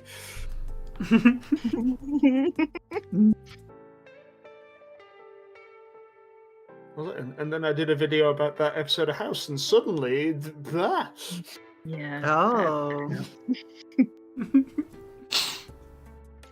So, I mean, Yes, I did do a collab video with Tara. As someone who is allosexual, alloromantic, I don't have a lot of experience with the Ace experience. I mean, it's very outside of my wheelhouse, and I'm always like curious to learn about like other people's experiences. But I don't know if you've ever seen the show BoJack Horseman. It's one of my favorite shows. It was one of the things that helped me realize. Oh, because like my question was going to be like, what did you think of the Ace character? Like, what did you think of the Ace representation in that show? I think it's real good for the most part. It is pretty good. So basically, I'd started figuring out about myself, and that in sort of June or July of the year in September they started airing like season 4, which is when Todd comes to terms with being Ace. So it was like, oh, thank you for like releasing this show at the exact moment I needed it. That's incredible, actually. Because I already loved the show, and I was just like, oh, hey, neat. No, that's incredible. Because, like, I mean, because it's not my lived experience, so like I see that and it's like, oh, that seems like good representation, but like I don't actually know what good representation is, because it's something that's like is represented in media so little. There's like, also like if you ask me about Ace fictional characters, like Todd is the only one I can probably think of. It's unfortunate. That's a lot of people's only one, and I think Yeah. it's maybe like resent the character a little bit in some ways. Yeah. I'll say for people, Isaac in Heartstopper. Yeah. Isaac and Heartstopper. They did his journey really well in season 2, and I'm looking forward to more of him in the future. Yeah. Alice Oseman is Ace and writes Ace characters really, really, really well. Yeah, I would fully recommend anyone to read her book Loveless. Yeah. Which has an Arrow Ace main character, and just like, oh, hey, again, thank you for writing a book for me. It was really funny. My best friend's Arrow, and I'm Ace, and I like sent Loveless to her, and she fully identified with all the Arrow stuff, and I was like really identifying with all the Ace stuff, and it was just very cute. Aw, I love that. Meanwhile, I'm just like, hey, both of those, thank you. Yeah, there's a couple of like Asian like Ace stuff, like Koisei no Futari is like the big like Arrow Ace show in Japan, and it's beautiful and it made me cry. Nice. It's fantastic. It's literally entirely about two people who decide to live together to basically stop people from asking them and pestering them all the time to settle down with other people, because they're both Arrow Ace, and it's just lovely. That's fun. as a concept. I love it. And his Super Eye Patch Wolf had a good call out that one of the early Ace characters with a long pause afterwards was fucking SpongeBob. And yes, SpongeBob is asexual. Canonically, Stephen- they've acknowledged I believe it. Stephen Like, Hillenburg said so. I love that. not just I that, love for him. like Nickelodeon has acknowledged it publicly and like Yeah. put SpongeBob in Pride stuff and things. That's So- cool. I remember like some people getting mad because they did like SpongeBob with like rainbow flag, and a bunch of Ace people were like, "But he's Ace, he's not gay." It's like we're represented in the rainbow flag. It's fine. Yeah. Yeah. I mean, And also, you can be gay and ace. Yeah. Yeah. Yeah. There is an A in the acronym. Mm. I'm an ace lesbian, so Yeah. they exist. Yeah. Though I did realize I'm demi after starting dating my girlfriend for reasons. It was very weird having like never having an experience and then very suddenly being like, "Oh, that's what you feel?" Oh. Oh, I like this actually. Well, it's not even about I like this. It was just sort of surprising. Because I now kind of understand Ace Allos, but I also don't. Yeah. I both understand them and don't understand them in wholly new ways. Yeah. Yeah, I think it's sort of the same thing as like being a bi person and dating somebody of the opposite gender. Like you're doing the straight thing, but that doesn't make it straight. Like Oh yeah, it's no. sort of the Friends of same mine thing. are like two friends of mine are married and like would appear straight to most people, but they're both bi. Yeah. One of them is non-binary, but doesn't really change any aspect of. Well, thanks, Lasu. I didn't even realize it was Women's Month. I should have realized. Yeah, it's actually International Women's Day next Friday. Oh. I should do something. Yeah. We have so at work we have a big thing planned for it. Yeah. I would say who's going to speak at it, but then that would identify where I work. So I'm happy to say that like I am a public servant and I work for the government, but I don't necessarily need to identify what specific department I work for. So No, And then look at this dress. I think you should not do that. In fact. yeah, well, it's just I don't know. Like if you can rub a couple brain cells together, you can figure out like where I live and where I work. But I'm not going to make it that easy. Yeah. Yeah. It's, I The don't know. neck's too thick, but it's also like the style of this art style. So I'm like, Not much I can do. That's just how it is. I kind of nailed the Vox Machina style to an extent. I like it. I think it's so sick. I wish I could draw. You're so talented. I am not talented. I want No, to we're learn next. to One draw, sec. I want to make a point because I fucking hate when people call me talented. Like genuinely, I Oh. hate it. And I'm not mad Well, at you're Talus. not I'm talented just, then. I'm no, but I want to make a point. I want to make a point because people are always like, oh, I want to be able to draw. Please Draw. go on. Like this is really funny, but I don't have a lot of formal training. I literally have only taken like an actual formal art class this year for the first time. Well, in the last 8 months because it was the 2-semester class, but like I taught myself everything I know. I used to do digital art commissions using a mouse and keyboard in Inkscape, and like I didn't teach myself everything I know. My mom taught me a lot of stuff when I was growing up too. But like, what you see right now on screen isn't talent. It is tens of thousands of hours of work. Yeah, definitely. It's hundreds of Which is also garbage talent. shit drawings. Yeah. Well, no, because talent implies an innate ability, and that's what most people mean when they mean it. And I know you didn't mean it, Talus, that way, but like I was like, this is the perfect No, example. I absolutely like, get it. You gave me Yeah. the chance to talk about something I wanted to talk about, so I'm just taking it. So I want to be very clear. I'm not mad at my Run away with it, absolutely. So I and want to so be very clear. When I say you're talented, I'm not saying you're innately good at something. I'm acknowledging the many, many hours of work you've put into Yeah. developing that Yeah. skill. So that's why I call it skilled. I'm skilled Yes. because skill Yeah. is something you develop. Like Yeah. the word has an connotation attached to it generally. Yeah. I think it's just like a lot of people are just very imprecise with their language, myself included. Yeah. Um, But a and lot of s- yeah. you two might be using it that way, but most of the time when people compliment artists, they're like, "Oh, I wish I could be able to do that," and I'm like, "You can. It's Yeah. just you're gonna have to do the work." You're gonna have to be I'm better. not it's just that special. this other person has a Um, head start on you is about it. Yeah, like, Yeah, there's definitely that I think that's element. where the whole like AI thing comes from, with the people being like, "See, I've worked out how to complete art," and you're like, "Hey, that's not how that works. Like, Yeah. you don't like that's not how being an artist works. I Being an know, artist but is The about conclusion of making this I- video may or may not be secretly a rant about that. No, but see, I came up with the prompt to ask the AI. That makes me an That's artist. like saying that people who commission artists are the artists themselves. It's so Yeah, fucking but you see- absurd. You see, I specified what things they shouldn't put on the burger, so therefore Yeah. I made the McDonald's. I told the Subway person that to not put I'm a olives on my chef sub. because I And now ordered so I food at am a the restaurant. sandwich restaurant. artist. Yeah, I'm the sandwich artist in that situation, really, if you think about it.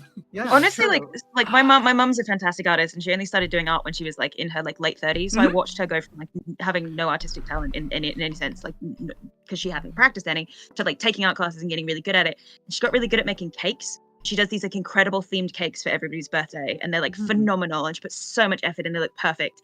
That's like saying that I'm the cake artist because I asked her for the specific genre of cake to make.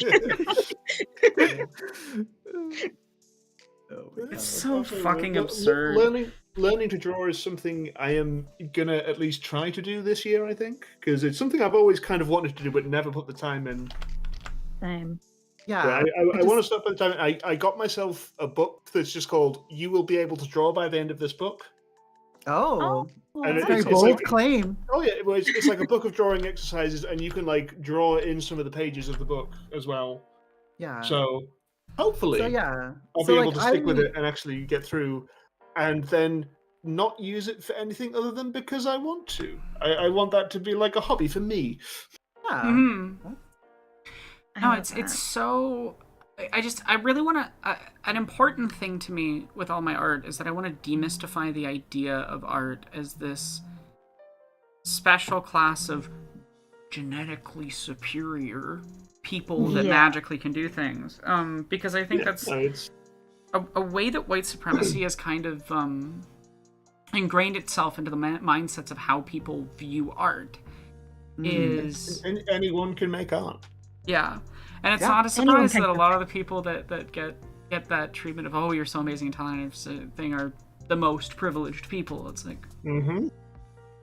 It's like, hey, these are the people who've just had the access to the things that let them make art and get it seen more easily. yeah. Hmm. And you go look at D&D's Braces of Defense.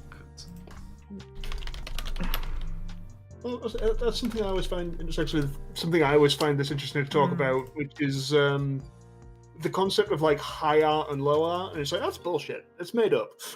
Yeah, absolutely. Like it's all art. Well, this is what I was And- talking and about much earlier about the like sort of fascist dog whistle of well, that's not art. Yeah. Well, also, like my favorite examples for that are probably like Sherlock Holmes is now considered like this like really like work of literature, and like everyone loves it and it's like studied and all that. And it's like, yeah, but those were like stories written for the newspaper that like everyone read because they were genre fiction, and like half of them were written because Arthur Conan Doyle needed money and he didn't want to write them. Yeah. Yeah. And my other favorite example is Shakespeare. Yeah. You know, that's considered like the most art literature, whatever you want to call it. It's like they were plays written. They were full of dick jokes and written. Oh for yeah, I was peasants. just gonna say that. It's like, have you read Shakespeare? That man loved dick and fart jokes. Oh yeah, Oh, I loved it. I say full of dick jokes, and most of the people who watched them were poor. Yeah. In fact, the rich people who saw the plays didn't Mhm. really want, because they sat up in like the balcony at the back of the Globe. So like they were at the back of the stage where the point of the seat wasn't to see the play; it was to be seen by the poor people. Yeah. Yeah. Mm-hmm. Yeah, it's interesting. Like I in my degree, one of my lecturers is an incredible poet, and so we had a whole poetry module that we did where one of the lectures was it was like a 4-hour lecture just called "What is Bad Poetry," and it was like we spent a 4-hour lecture trying to define bad poetry, and you got to the end of the lecture, it's like you can't, because any metric that you put over like poetry as a whole, you will find a poem that breaks those rules and is still good, or like, you know, Mhm. to you. Like, Yeah. there's no such thing. Like, it's so frustrating trying to, like, you know, like, rate art against each other. Like, why are we doing that? Like, if you like the art you like, that's fine. Yeah, exactly. Like, does it provoke some sort of emotional response in you? Yeah. Like, yes, then, you know. Yeah. Well, Athena's there. So flashbacks of my middle school teacher trying to convince me rap isn't real music. Oh my There's a- God, that's there's a Yeah. there's a That's a particular perfect there's a particular example. Thank you. yes. particular Elliot. Aranak, would you connotation. like? Aranak, would you like to go into some Ben Shapiro mode for that one? Oh no. Okay. No, that was literally a Let's Ben just say- Shapiro talking point. yeah. He was like, But let's just say hypothetically, Rap isn't actually rap music. isn't really music, you know, and they're talking about these wet ass P words. And you know, I've never made my wife wet, and I'm really jealous of these lesbians that do. Really, Oh my like God. the particular connotation I came behind close to making a joke, I rap is shouldn't. real music, whether or not they intend to say it that way, is that like because that is music that is chiefly made by black people. yes, It's that's also- 100% it. It's also really important to note that, like, the majority of the history of the music industry is primarily dominated by this pattern of racism, where when a newer art form, predominantly black art form, is first gaining traction, they denounce, belittle, etc. And then the instant that they can get a white face on it, because it's already popular enough, that white artist gets to pull in a ton of the accolades, and then suddenly that genre slowly warps over to being defanged in certain ways and co-opted and recuperated by this capitalist machine. And then suddenly it's a respectable art form. It's country, you know, it's folk, it's blues, it's certain aspects of jazz, it's disco, it's like I could go for a long time. Ska. It's that scene in Elvis where Tom Hanks goes, "He's white." I hate that film, fuck that film, but that one line is an accurate description, and I'm not even kidding, just of like most Oh, yeah. Most of it. I took a remember- history of pop culture music class. Yeah. I remember seeing a clip from it's like Little Richard talking. Obviously, he was like one of the absolute pioneers of rock and never got his due until like Way decades after his later. death, yeah. But he was talking about it. He was talking in this interview about how people would buy and play his records, but like because their parents didn't want them listening to black music, they would like put his record inside the sleeve of a white artist to make it look like they weren't listening to black music. Mm-hmm. Yeah. So I was actually just thinking about Little Richard during this conversation before you brought it up, because like, I mean, I grew up with like a lot of like, you know, classic rock stuff. So like, it was like, you know, I listened to stuff like Led Zeppelin. And in the last like few years, I've been kind of like broadening, listening to more like, you know, music made by black people and stuff like that. And I'm listening to like Little Richard, and I'm just like, oh, this isn't a Zeppelin song. Yeah. Like, there's oh. so many, particularly Yeah. from that period of like the 50s, like kind of early rock. Yeah, the Beatles wouldn't be Similar to, popular if like- they hadn't taken black music. Oh yeah. Yeah. Oh, yeah, but And the there's, Beatles like, said this something that too. they're, like- This isn't even an yeah. opinion. This is Yeah, the, oh, yeah. the artists Oh, yeah. themselves But also, acknowledge but, like, this. So like people would just like do each other's songs basically, and most of that was white artists doing songs that were written by black artists, less good, Mhm. but more popular. or just straight up the songwriters at the studio were black, but the faces were all white. This was a common Yeah. thing that Yeah. occurred as well. Yeah. Yeah. Yeah. It's definitely Well, like, and genuinely, Little if Richard you also want a bisexual icon, we love him. true. Like, I don't think you can understand American popular media properly, or like just how pervasive the racism is, if you don't look at how often this pattern has occurred. Because I think most people are like aware of this pattern in a instance or a couple of instances, but they don't understand that this is like, as Athalia said, every single time for decades, and it's fucked, is what it is. Yeah.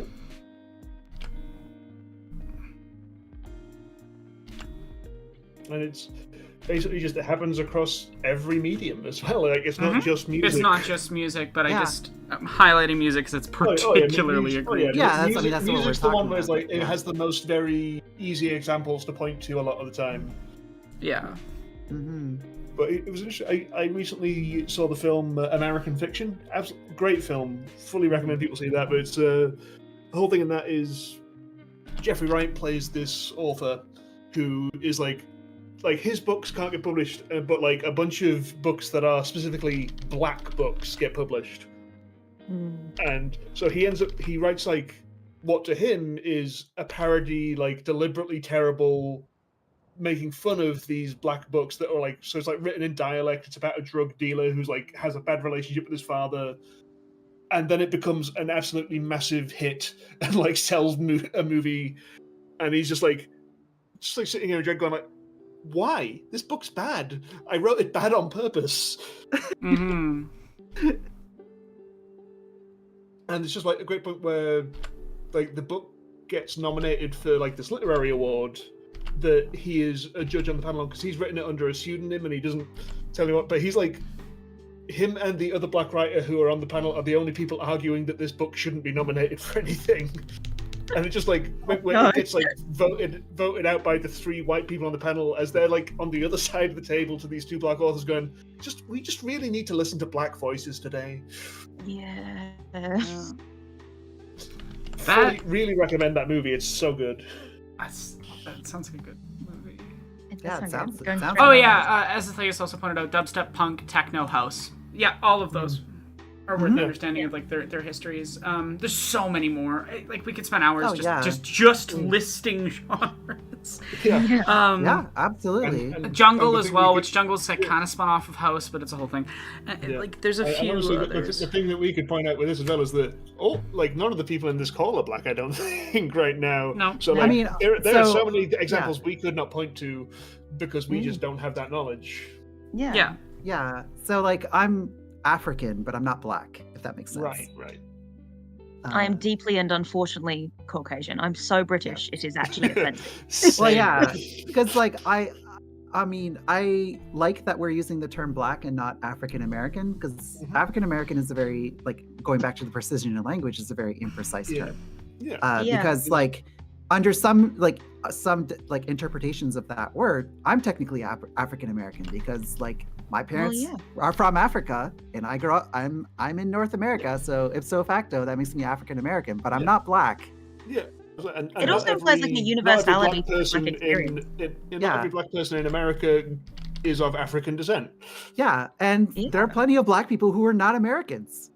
Yeah, like, there are plenty of like British black people and you know black people from the Caribbean. I spent most of my childhood in like teen years in Australia, where like the majority black population is Aboriginal people, and that's a very different cultural thing. And then when I moved back to the UK, I was like, oh, this is a different kind of black culture. Like this is more like the black culture that I see on American media, but like that wasn't the black culture I was raised around, which was really interesting because like, the world tries to tell you like this is the black experience. I'm like, it's a black experience. Like you know, it's and then we also have like, a lot of Vietnamese refugees in my area, which was a whole different like thing.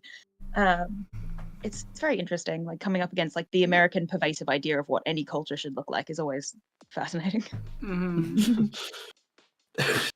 So Athelia's there. It's like when people try to call Elon Musk African. Nah, bro, we don't claim him. No, but that's exactly it. Like you gotta be specific. I don't know. I use black because all of my black friends tell me to use black. Like it's and so I find it funny when right-wing ding-dongs get pissy about that or say it's racist, and I'm like, I don't know if the members of that culture are saying use this language, I'm going to use that language. Yeah, absolutely. And if my chosen younger sibling or something's like, don't do that, then I'm not going to do it. Yeah. If someone who is black tells me like, oh, don't use the word black for me, then I'll be like, okay, I won't. Yeah. And this goes into a general thing of I've yet to meet a person who is black who is offended by being called black. Yeah. But I would happily be corrected on that if it were the case. Yeah, weird. Respecting people's boundaries and treating them like human beings. What a concept. Just use the terms that people want to be referred to by. Wild concept. Exactly. Like, this is a Wild, really hard right? concept for a lot of people. I know. There's also just like I know, honey. It's so hard. I'm saying that because it's an issue that pops up around trans people often as well. Like, people throwing fucking tantrums if you're like, hey, I'm a trans woman, don't call me guy or dude. Don't. Yeah. It's misgendering to me. And they're like, Yeah. but I mean it gender neutrally. I don't care. Because culturally it's not gender neutral. And I've had people use it to purposely misgender me. So I have to have a zero tolerance policy about it, because if I let you use it and then someone's using it to misgender me, they can use your defense, same as you, and I can't differentiate between you two. I have no fucking clue. Yeah. Yeah, also, and it's a very easy thing when someone corrects you on that to be like, "Oh, sorry, I didn't realize," and try and do better. Yeah, I think me and Aronok had like I think one of our first interactions. I think I ended a sentence with the word man because I'm very Essex, and I end a lot of sentences with the word man. I'm like, whatever, man, like that sort of thing. And I think like she just immediately went, hey, don't do that, and I was like, cool. And I don't think I've ever done it again since, because it's not that hard. And it's not something Just not do it again. it was such a nothing interaction. Like, that's the thing, is it's such a nothing interaction unless you're a massive asshole. Yeah. 100%. Oh man. I love like turning it around on people, because like my sister and I, we call each other dude all the time, and it's fine. But like when some random like cishet guy like calls me dude, I'm like, no, don't call me dude. And it's just like, oh no, dude's a general neutral term. Oh yeah, how many dudes have you fucked? That's that one's one of my favorite things to use. It's just a response. That's excellent. People are like, oh, and you're like, yeah, that's what I thought. Yeah. I do a similar thing with like gendered language in the other direction, when like men are overly like misogynistic and like call you like sweetheart or babe when you're just trying to have an interaction. Man. I turn it back on them and I just start calling them similar things.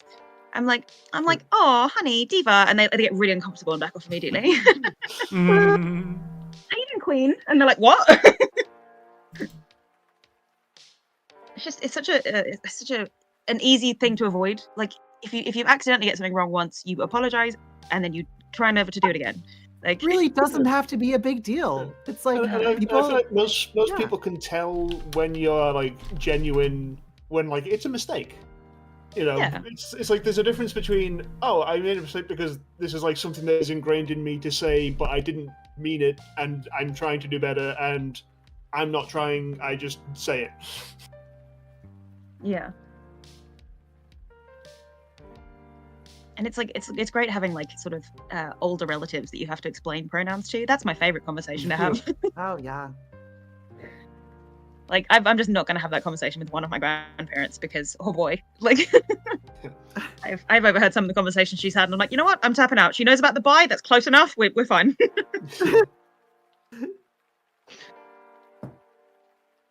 Yeah, I don't know. I got like actually like really super annoyed with like one of my friends. This is like my best friend. Like we've known each other for like 25 years, and like we've been best friends this whole time. And like he's just like kind of like he's older than me, so I'm already very old. So picture how old he actually is. And like we're hanging out, and like this is like not that long after I came out publicly as trans, and he's like still using my old name and like still misgendering me, like, and still I'm just like I correct him a bunch of times. I'm just like, come on, man, like I'm wearing a dress and makeup, like why are you still calling me he? Like, so Yeah.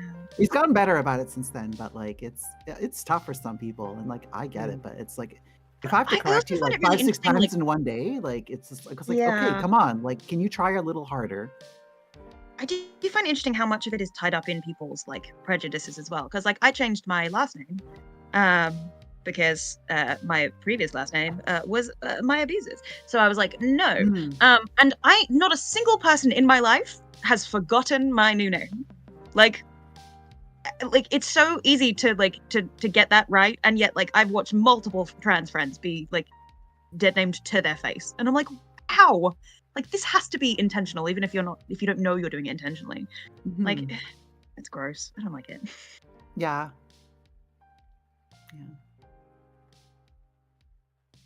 I was muted. I think the problem is that people want to put in zero fucking effort, and then they want to be clapped on the back when they do that. And I'm like, what the fuck have you done to earn my appreciation? Like, I gendered you right. I used your name. I'm like, It's like, why are you treating that like it's some special weird thing? you Like, examine don't get that. a medal for basic human decency. Do you do that shit to cis people? Yeah, that's why I feel that the way I do about people who try and say that like the A in LGBTQIA can stand for ally. It's like no, you don't get to be part of it just for being like bare. No, an ally is a thing that is not part of the group. It is an ally to the group. Yeah. Yeah, that's bizarre. Yeah, as Athalius I just put was it, really congratulations, you just did the bare minimum.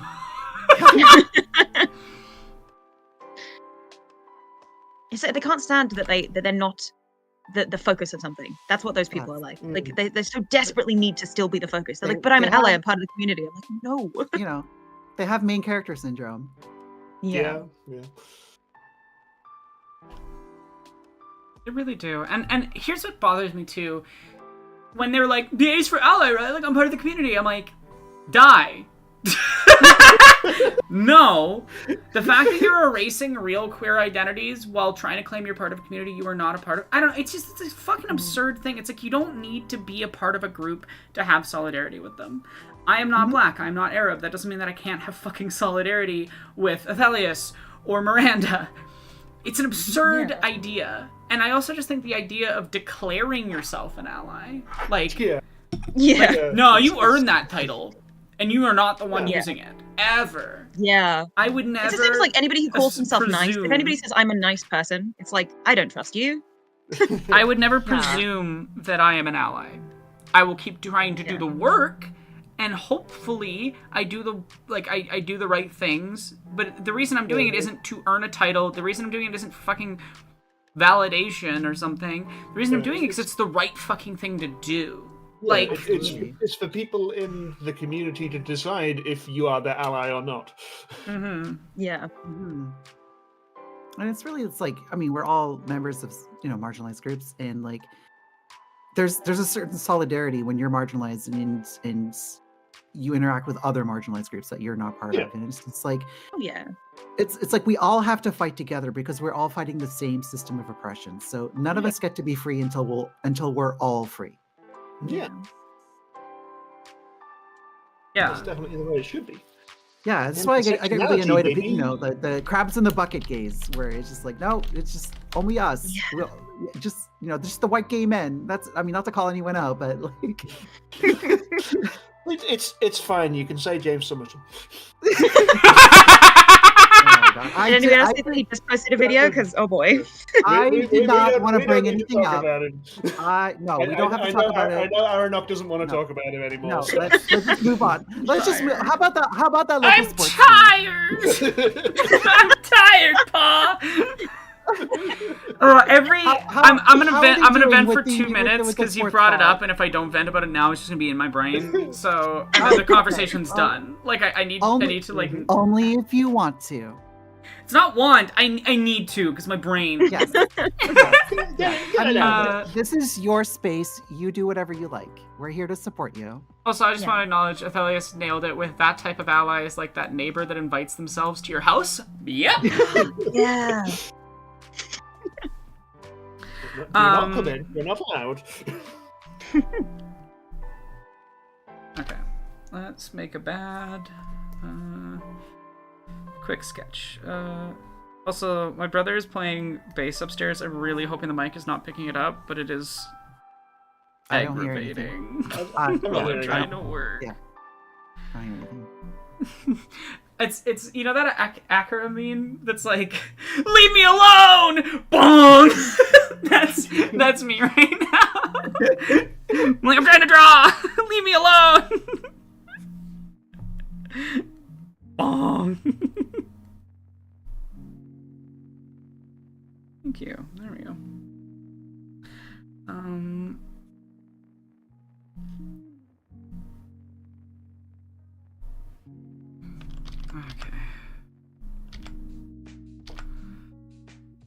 yeah. That style. Sorry, I'm just figuring out the style of this character really quick.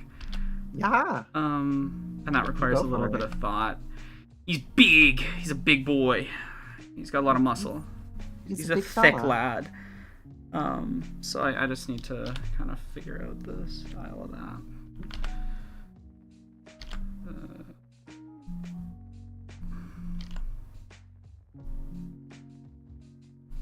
Look at those reference images again. While we're waiting, if you have some extra money, you can send some to Airnock on her Ko-Fi or Patreon. Thank you, yeah. But yeah, what was I saying? So didn't want that. James Somerton, rot and burn, but also no. That man's apology, everything I learned afterwards, against my will, I was not seeking this out. I very actively tried to avoid it. It's just that you see stuff, you just do, and my brain is curious. Like I can't not read the thing if I see the thing. So I can't not be a curious person. It's just not in my nature. Yeah.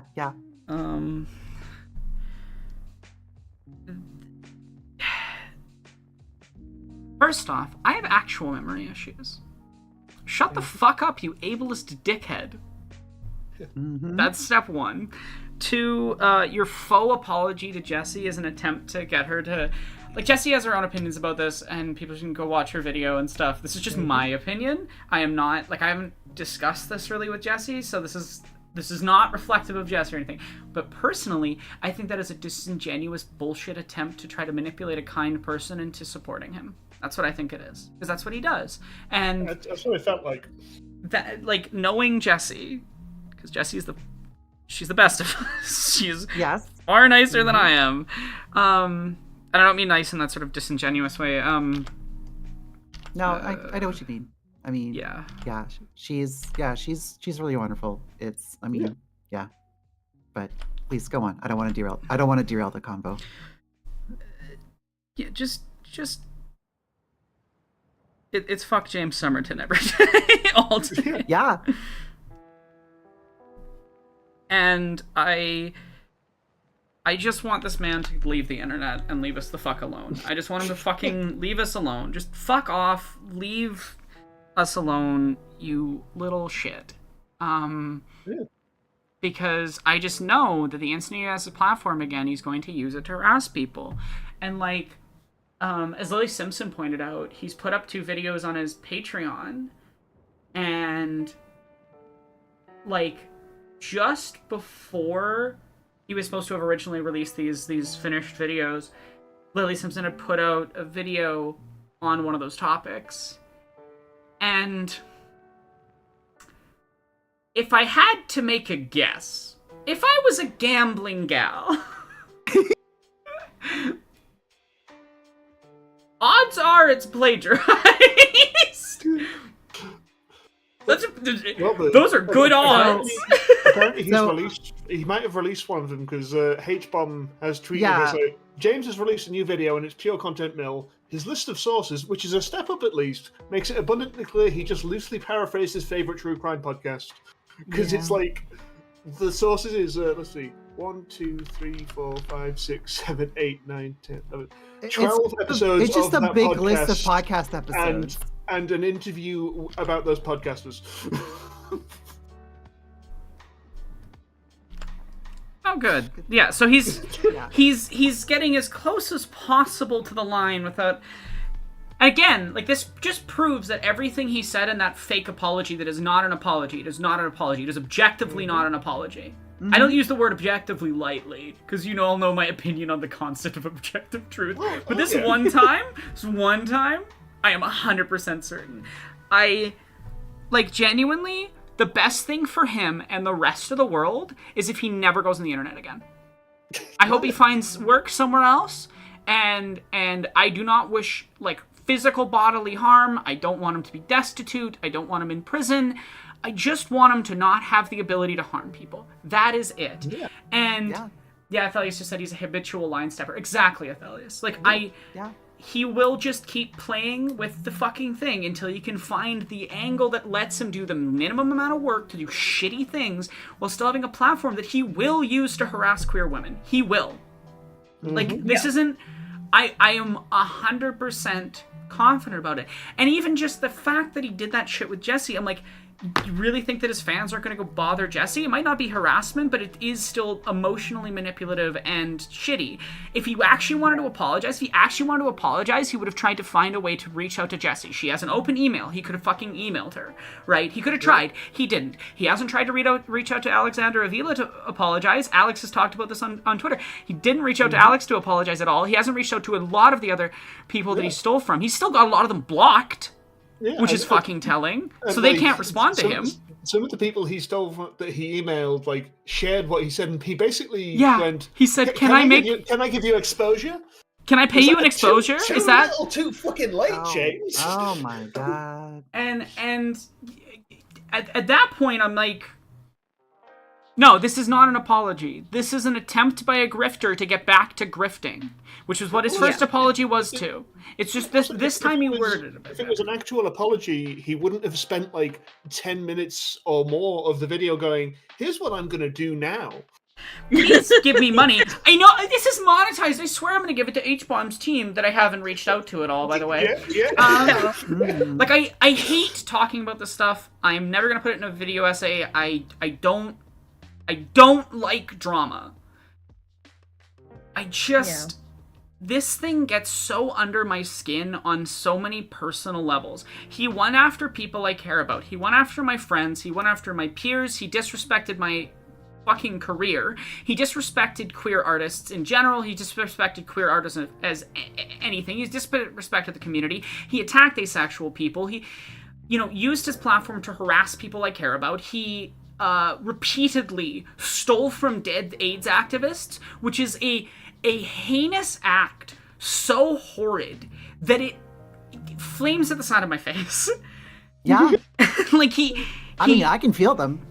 He did everything possible to be the worst human being he could, and he has no fucking remorse, so I think he can get fucked. Yeah. Agreed. Yeah.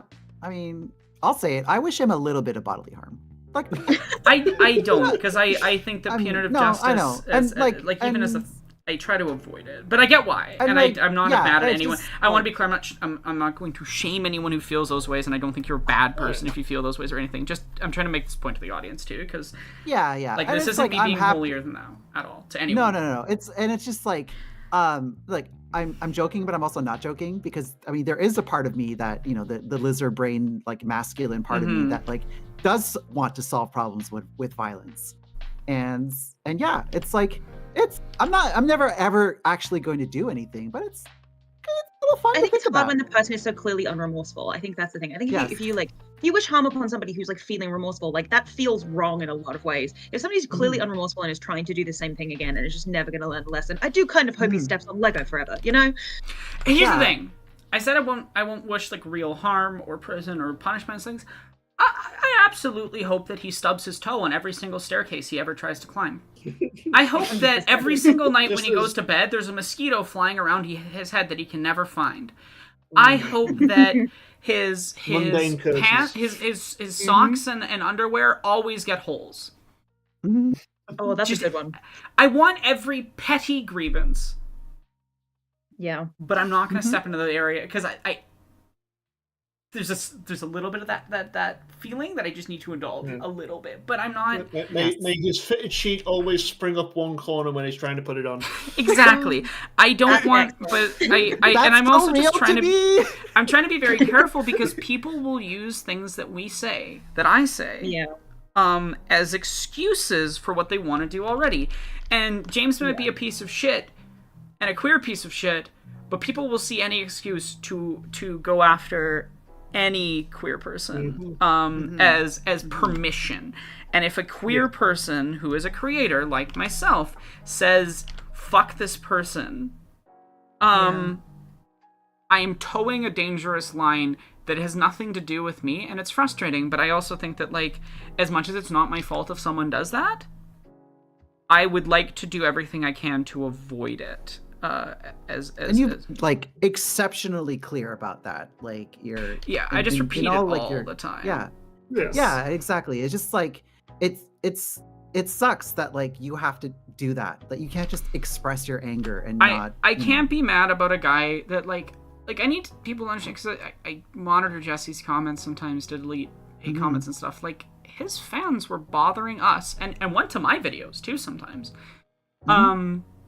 For months, for nearly a year. I mean, like, it was in between way worse harassment campaigns and stuff, but like, I feel some type of way about this man trying to come back and have a platform. And my opinion on James is no different than my opinion on every other grifting ding-dong. I don't want them to have platforms. Yeah. I think there's a point where you've done enough harm that you have demonstrated that you are not capable of engaging with the responsibility and the privilege that is having a platform. And these ding-dongs do at least do one thing for me, which is that they make me feel like, okay, maybe I'm not as bad as my, like, anxieties make me think. Yeah. So there's definitely something about, like, looking on their stuff from the perspective of, like, as an artist. Yeah. In any kind of way, and just saying, like, yeah, this is what it looks like when someone who doesn't have a passion for what they do does it. Yeah. I think that's what the only conclusion I came to when we were talking about, like, what is bad poetry, what is bad art, is, like, if you're not making it, like, if you're making it to grift, to earn money, to scam people, like, that's not art. That's a faux approximation of art, in the same way that, like, AI stuff is. It's like you're scrubbing other people's abilities and other people's work to make what you think looks like art. Yeah. Awful. Yeah. I'll say I saw one video from him which I watched because someone said that he might have plagiarized one of my videos, which I don't think he did, to be clear. I mean, that's not one of the videos he put back up, I don't think. So he plagiarized someone, but I don't know who. It wasn't me. And it might genuinely be one of the things that you researched. Maybe. But, like, the thing I got from watching it mainly was just like he is saying a lot of stuff that he thinks sounds smart, but I don't believe a word. I don't, like, find it convincing that he cares about this. Yeah. Yeah, it was like he has absolutely no on-camera presence. No. Like just like seeing him talk, just like, you are boring me. Where is the like? There's no passion in this.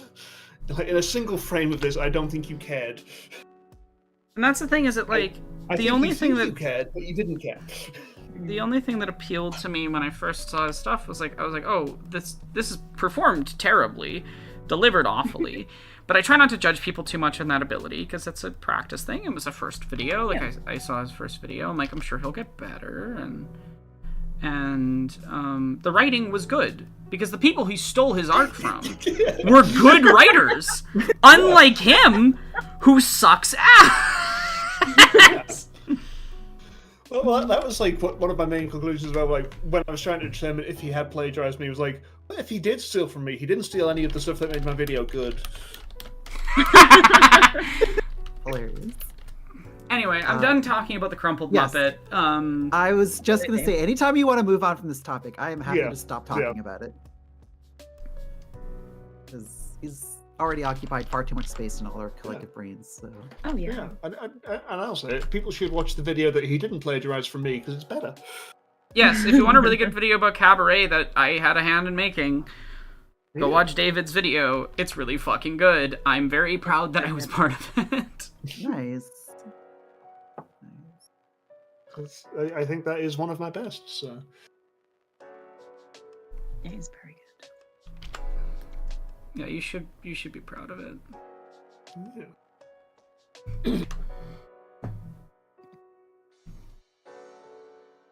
I'm realizing that, like, every other artist just really tries to avoid showing the hip area of the plate armor, exactly because dwarves are shaped so weirdly wide that, like, normal plate armor doesn't make sense. So I'm gonna steal from those styles of designs. Still doing my own thing, still being in the shape language that I'm establishing for this character, but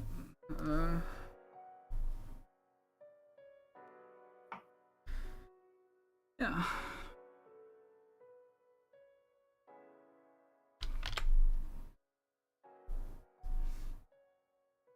He's just short and stocky. He's my little guy. Hi. I love him. I love this character so much.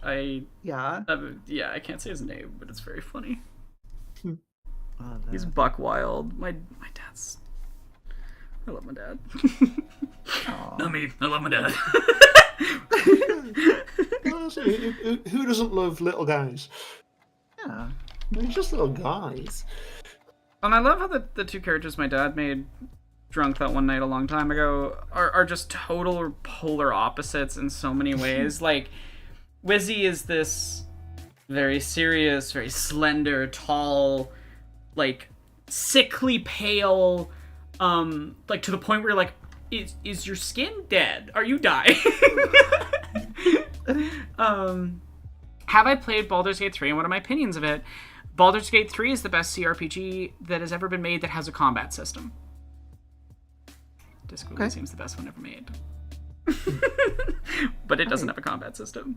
Right. And I think that they occupy very different goals and purposes because of that. Yes, so those are two very different games. Which is why I'm saying, like, I don't... Yes. I if I was to... Yes. Figuring things out is I hard. think Baldur's Gate 3 is like objectively the best one, but it's not my favorite CRPG. If that makes sense. Yeah. I have not played it, but I understand that people really love it, and they like all the ladies in it. Oh yeah. There's one in particular I have daydreams about. She's so, I know we got a lot of aces in here, but as the token allosexual, oh boy, I get lady boners for people. I get aesthetic Yeah. attraction. It's fun. Yeah. Yes. But yeah, Baldur's Gate 3, I watched great game. Monty Zander's video the other day where, like, his Nubis Humanus, where he has his wife who's not a gamer, play games, and she did Baldur's Gate 3 in one they put out this week, and that was very fun. But she played as a druid, so she could talk to all the animals, and just like the amount of joy I got when I first saw this like ox speaking to her, it was like, Was it the weird ox? Was it the weird ox?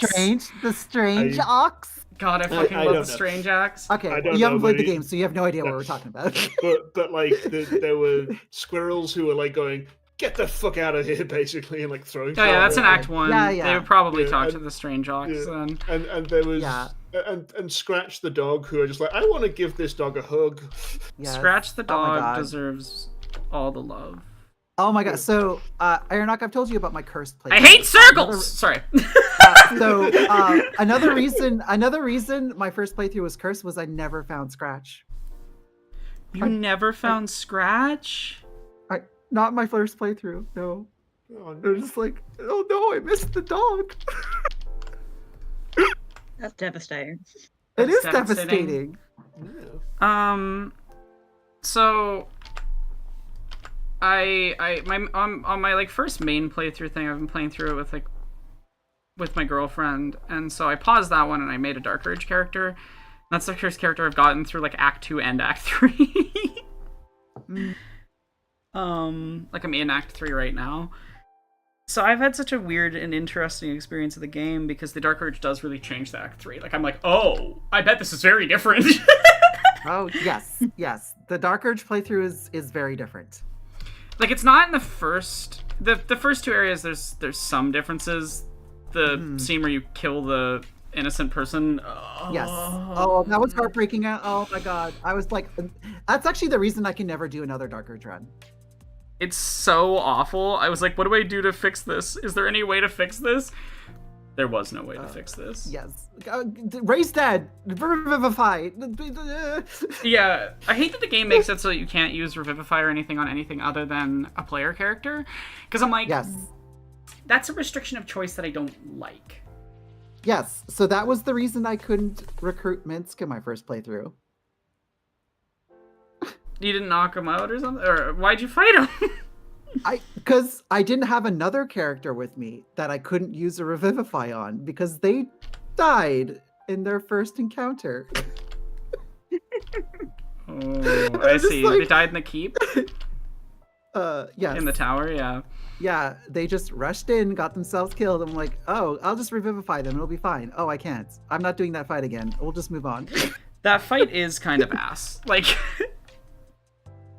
Well, it's also because, like, I mean, my first playthrough, Sorry. like, I streamed it, right? So there's this pressure to, like, keep going and, like, you know, like, not, like, linger anywhere, right? So, like, when I'm playing by myself, like, off stream, like, whatever, I'll take my time, I'll read all the lore books and, like, you know, Yeah. I'll redo things. But if I'm, like, I have an audience, it's like, no, it's like, I gotta entertain the people, so...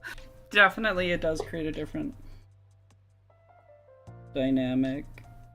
But yeah, I don't think that Dark Urge is particularly good in a lot of ways if you play into the evil elements. Yes. However, Dark Urge, where you fight the urge the entire time and everything, has a lot of interesting sort of metaphors for dealing with mental illness, with particularly with like intrusive thoughts and not necessarily good metaphors, but metaphors. Yeah. And I found that experience really interesting too. Yeah, for sure. And like, so like my perspective on the Dark Urge run was like, I mean, I grew up with Baldur's Gate 1 and 2. Like I played those games when they first came out, and I've done multiple playthroughs of both of them. And like the Dark Urge character is very much tied to those first two games. So like to me, like I was getting that payoff for like some of my favorite games where I just like, oh yes, like it's kind of like brought me back into like those stories. Yeah, I can see that. So one thing I But dislike also, about like, not doing all like a those- sketchy art style is that the lines have to be exact. The instant I'm done lining, this is gonna go so fast, like because coloring is so easy in a cartoony art style, but line work is just brutal because you need it to be, you know, you need it to be very, very exact and very specific. So like one of my favorite things about how successful Baldur's Gate 3 has been is it's introduced so many new people to the CRPG genre, because prior to this game's release, this is very much a niche genre. Instead of Disco Elysium, Disco Elysium also hit a mainstream vein that was pretty surprising. Like the number of I mean, I think Disco Elysium was the first time I'd seen that was a kind of video game. Yeah, same. Okay. it was for a lot of people, and also just it sold really well, and it won a bunch of like mainstream awards. So. Yeah. It just like it's. I have a hard time thinking of Disco Elysium as a CRPG, even though it like it clearly is. It's just because like it's completely dialogue based. Like the only thing it really shares with like CRPGs is like just the dialogue system. No, So- it's got stats and I mean, abilities and everything that like yeah, but it's it's just, like- everything except for the combat system. Yeah. So it's so like different. So it's just like, oh yeah, this is a CRPG because like I don't know. I mean, don't get me wrong. Like I'm not saying this to poo-poo the game because I do really like it, but it's like when I think of like my favorite CRPGs, like I forget to include that one because it's like I don't conceive of it as a CRPG. Yeah. One of these days, I may finish it. Well, one of these days I might. I started it, and then I come back to it every now and then, and I'm like, I kind of remember what was happening, sort of. Yeah. I mean, I would like to do a second playthrough at some point because I've only played it once, and I feel like I would make very different choices knowing like how the story plays out.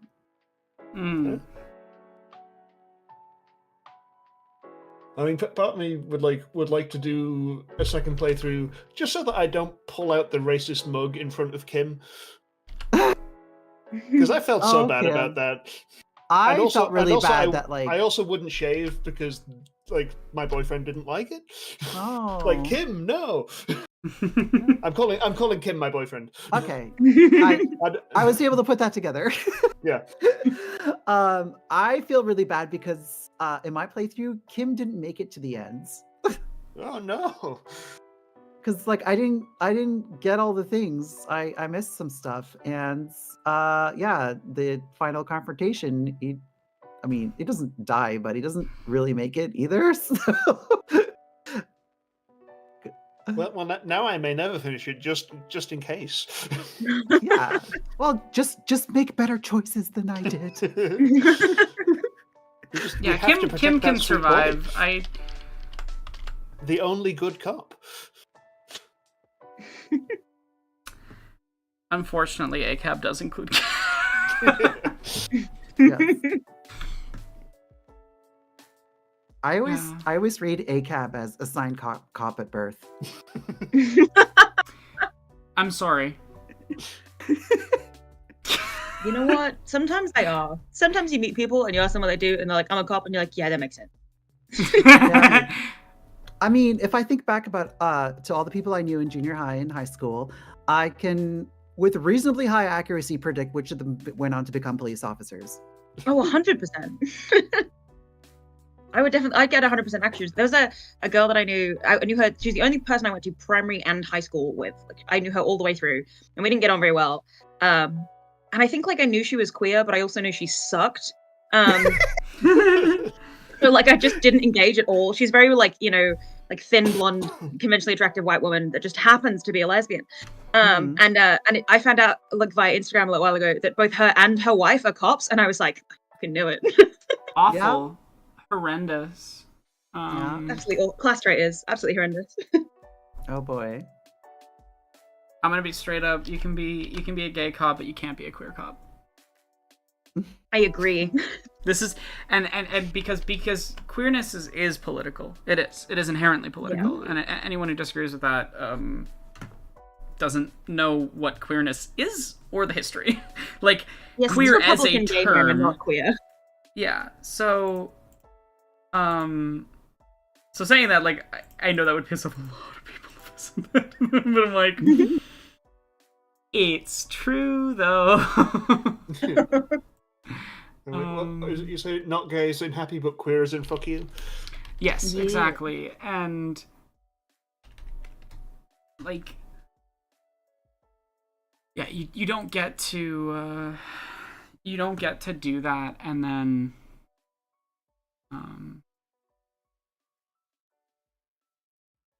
pretend like you're part of the community. Like, I'm sorry, you're just Yeah. Mm-hmm. Your goal and purpose is counterintuitive to queerness. Queerness came out of existence out of a resistance movement. Like, that's the one time I will gatekeep. Because I hate gatekeeping. We all know I hate gatekeeping. I will rail against gatekeeping in all other circumstances, but in this one circumstance, I think it's very specific. I'm just like, I don't know. I think it is a disrespect to our dead to say that it's okay for someone to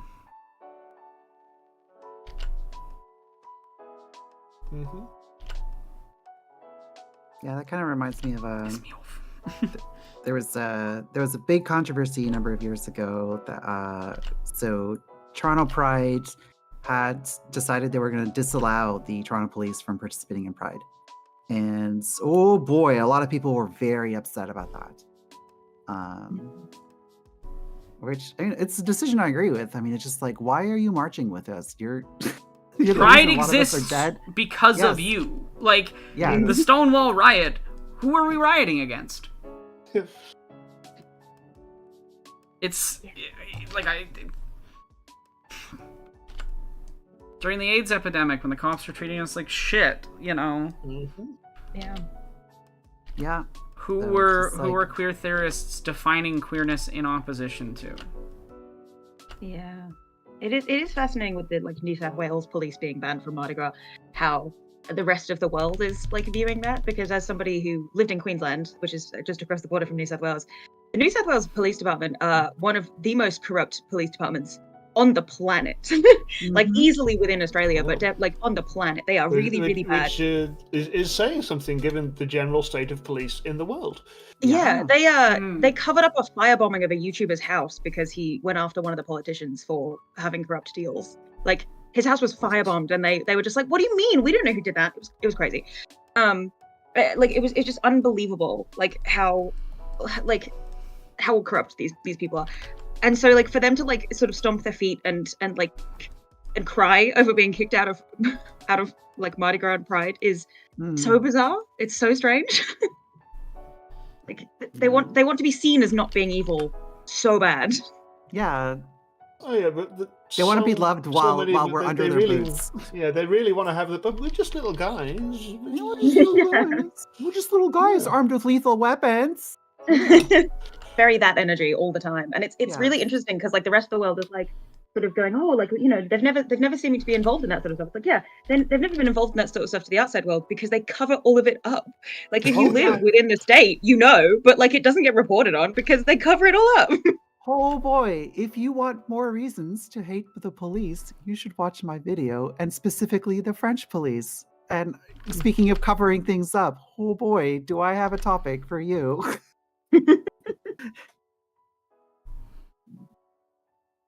Because in the research for my video, oh boy, I learned some shit. Some shit that will curl your toes. Yeah, you think you know how low the pit goes, and then you research a bit more, and you're like, oh, I did not. Yeah. Yeah, because like it's just like when you see something like, oh, the list of like the Officer Down pages where it's like, oh, how many of these are because they shot their dogs? Oh yeah. That's horrifying. Yeah, so I had Aronok read an incredible, like the most racist thing I've ever read. I had her read it because like, and it's not like it was the most recent. It was the most. I've racist thing I've ever unfortunately, read so for far. other people's videos, read more racist shit. Yes. So I mean, Wow. It's always I such a weird qualify my experience. statement. I want to qualify my statement as that was the most racist thing I had read so far, because that quote that I had her read was from a book from the 1920s, like a white supremacy book, and that wasn't even in the actual book. That was the introduction to the book. Oh, the boy. actual book is so much worse. Oh no.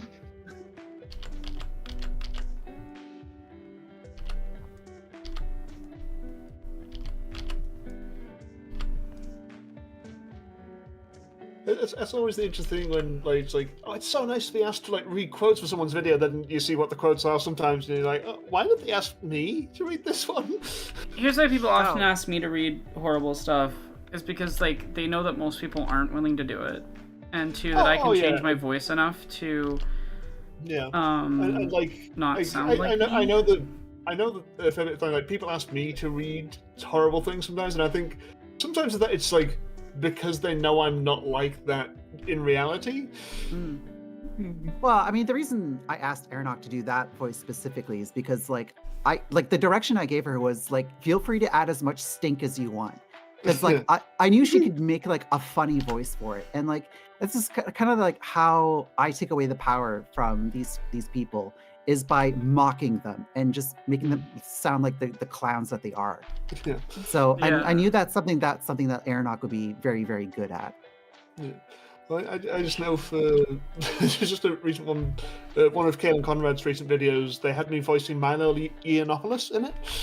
Yeah. It was just like, okay, so here's like the thing that shows like the significant difference between me and Kaelin is I cast them as Snoopy in my Peanuts video. They cast me as Milo Yiannopoulos. To be fair, you kind of need a British queer to play them. To adequately mock him without it being like, hey, says that person, maybe you shouldn't mock this person quite like that. But you know, it's like I give you like the most beloved character in this like comic strip, like one of the most iconic characters in the world that everyone loves. You give me that guy. Something's off about these proportions. All right, so I am gonna drop off. It is dinner time for me, and I'm hungry. Okay. But it's lovely to hang out with all of you. It's nice to meet you, David and Talus. Yeah, and I'll probably hang out in the chat for a little bit, but I am gonna go eat. So I hope everyone has a lovely evening or morning or whatever time it is for you. Okay, bye. Good one. I'm currently eating. I'm just trying to eat quite far away from the microphone. I'm eating profiteroles. Nice. Yeah. I bought them like plain because I don't like chocolate on top of them. I make like coffee icing instead. It's the best. Mm. I had like a long day of I had these friends from my old job years and years and years ago. I meet up with like once a year, and like they don't really do social media a lot, so like it really is like a full life update every time I see them. And they were like, I had to be like, oh, so I'm going away in a bit, and like explain. And then they're like, oh, and how's your job going? I was like, yeah, I'm just handing my notice in. And they're like, oh, what are you going to be doing? And I was like, YouTube. And they were like, what? And then I had to explain that I'm doing YouTube videos to them like for money, and they were like, are you sure? I was like, yeah, I'm pretty sure. Or just in one topic. I can see which proportions are off. Dead easy. They're missing cool sunglasses. Hey, what topic are you doing? If people don't know, One Topic makes like some of like the nicest, chillest videos. They're so good. One topic is in one topic at a time. Yeah. Yeah, I've seen some of those, and it's just like there are like good videos to put on where it's just like you don't need to like concentrate the entire time, but it's just like, hey, I want something that's just going to be good vibes, chilled out. Cheer up my day. It cheers me up. A guy with a nice laugh. That's awesome. Yeah, I'm so excited to get this video done and be free of this project, because like I know what's going on. The arm's too long. Like the elbow needs to be here. It's like something's wrong. It's wrong. What am I doing wrong? I love watching those videos where people like draw like anatomy that's been described like bad anatomy and draw what the people would have turned into. And you're like, that's not a human being. How have you made that? Your proportions are perfectly fine. I like them. They're not. I'm mad. I chose a bad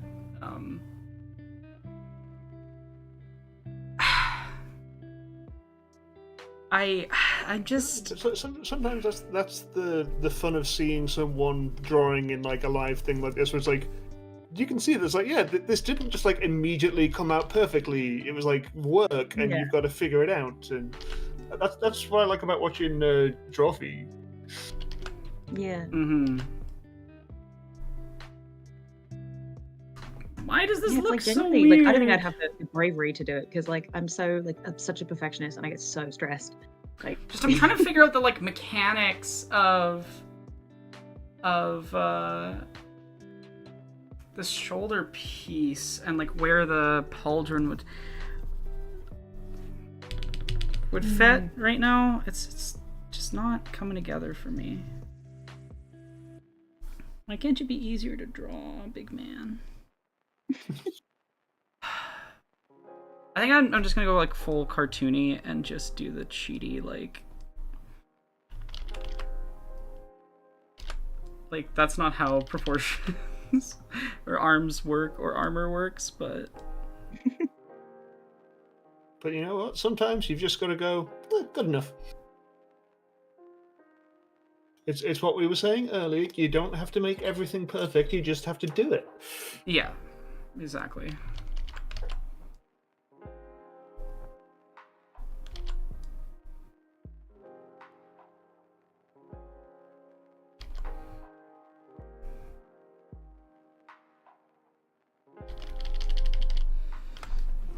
Yeah, that looks better.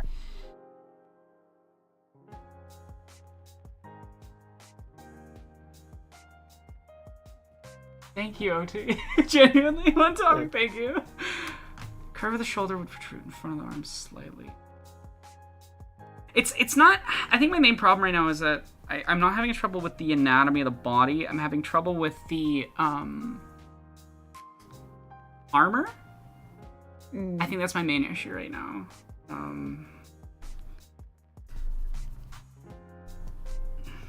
But I think... also nice.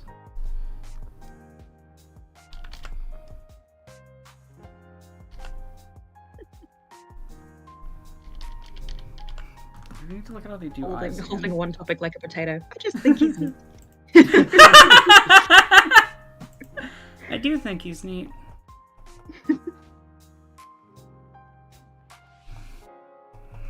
I think...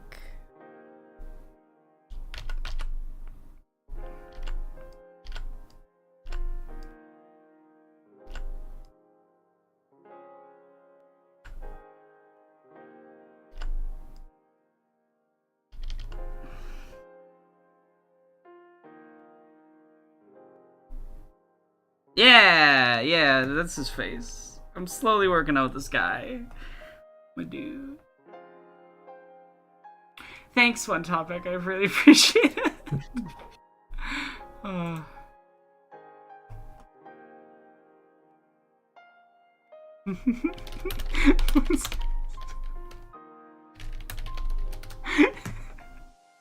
This is another pet that's just a skull. I don't know what it means.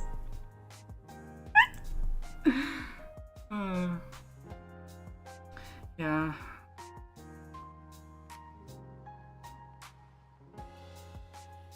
Look at some like Thor. So yeah, my dad's cleric like basically just has Thor's hammer. Like it's a magic throwing hammer.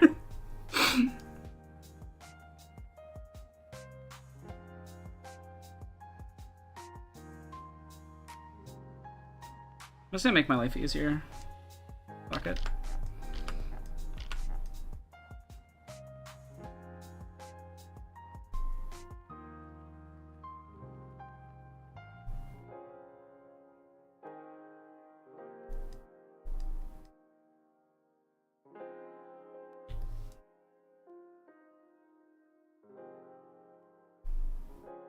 I wanted a more dynamic pose, but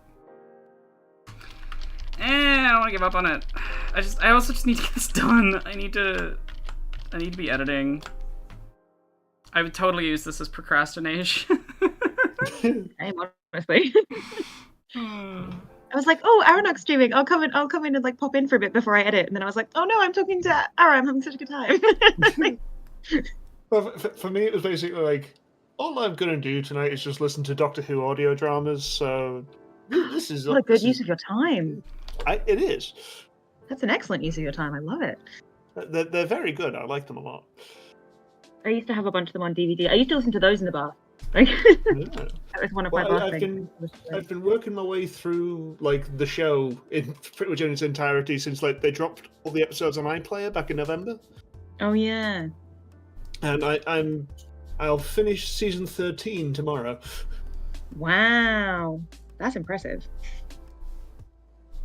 And it's like, so I'll be like halfway through because there's 26 seasons of the original show. Yeah. And then I'll get to the new show again, and it's like that's also got a lot of seasons now. Yeah. Yeah, my next door neighbor growing up used to have all of the classic Who's on like VHSs and DVDs, so we used to just borrow his, which is like really lovely. Because we obviously watch like sort of, you know, modern Doctor Who, and I remember him like popping over and being like, "You haven't seen it until you've seen classic Who," which is really nice. Well, I first saw it when it came back with Christopher Eccleston in 2005, and then they used to show like the omnibus versions of them, like with all the episodes edited together on UK TV Gold on Saturday mornings. So me and my sibling would get up like early, specifically to go watch old Doctor Who's. And we saw from like the very end of Tom Baker right through to like Sylvester McCoy. So like the stuff I'm watching now is like I've never seen a bunch of these before, and it's just like it's so good. I mean, it's bad, but it's great. It's camp. Yeah. Yeah, I should rewatch it. I haven't watched a lot of it since I was like really young. I should really like sit down and watch it all again. Mm. Yeah, I've really been enjoying it. It's fun, but because it is like cheap and you can always see it's like, oh yeah, I can see the join or like the sets wobble a bit or whatever. It's like that adds to the appeal for me. Yeah. Yeah. I think that comes into like the art thing as well, where it's like if something's like got a rubbish budget and like is just sort of like it's pulling it all together with like, you know, a prayer, I will have a more fun time engaging with that than something that is like got all the budget in the world but has no soul. Like, Yeah.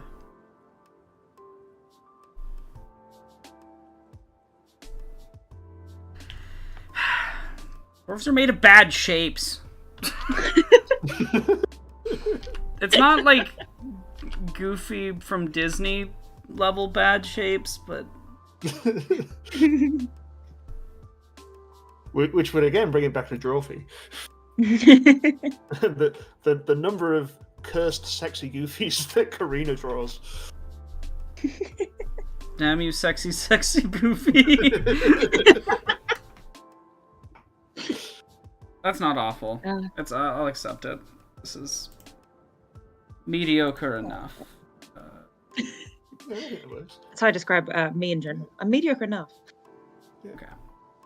No, thank you for all your good work modding there, Athelius. Yes, thank you so much, Athelius. Have a good one. Thanks for being here as long as you were.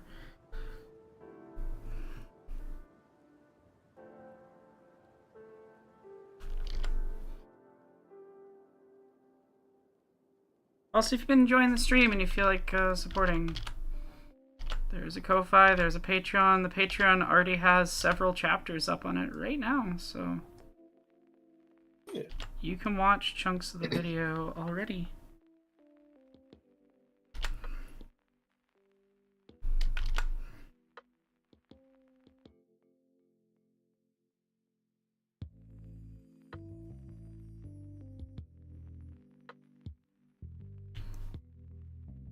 I am happy with these feet, though. I think I kind of nailed it. And I freehanded these feet.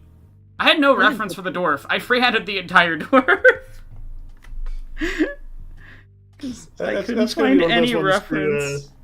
One of those great quotes to take out of context. I freehanded the entire dwarf. David, why would you do this to me? Why have you forsaken me, Lord?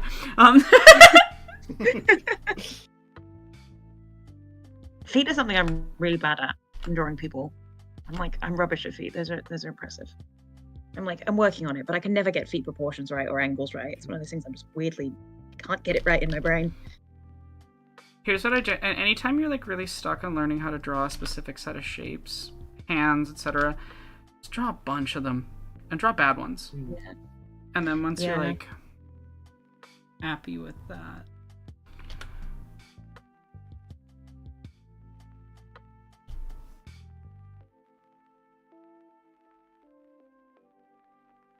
Yeah, I'm definitely really good at drawing eyes because I spent all of my teen years doodling them in my textbooks. Like, not because I have like a proclivity for drawing eyes. It was just because for some reason teenage me was just obsessed with drawing them. It's okay. I used to draw eyes on objects all over my school. That's awesome. I wonder why. Of all places, my school would elicit the feeling of always being watched. Not the Panopticon. Anyway, watch my Black Friday video.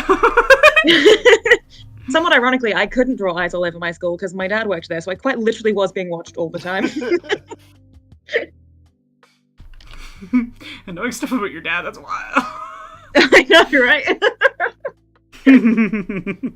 Oh god, I wish I could have done like one rebellious thing while I was at school. I did not even one.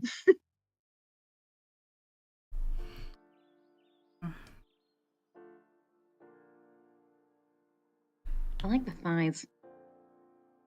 I'm glad. Nice.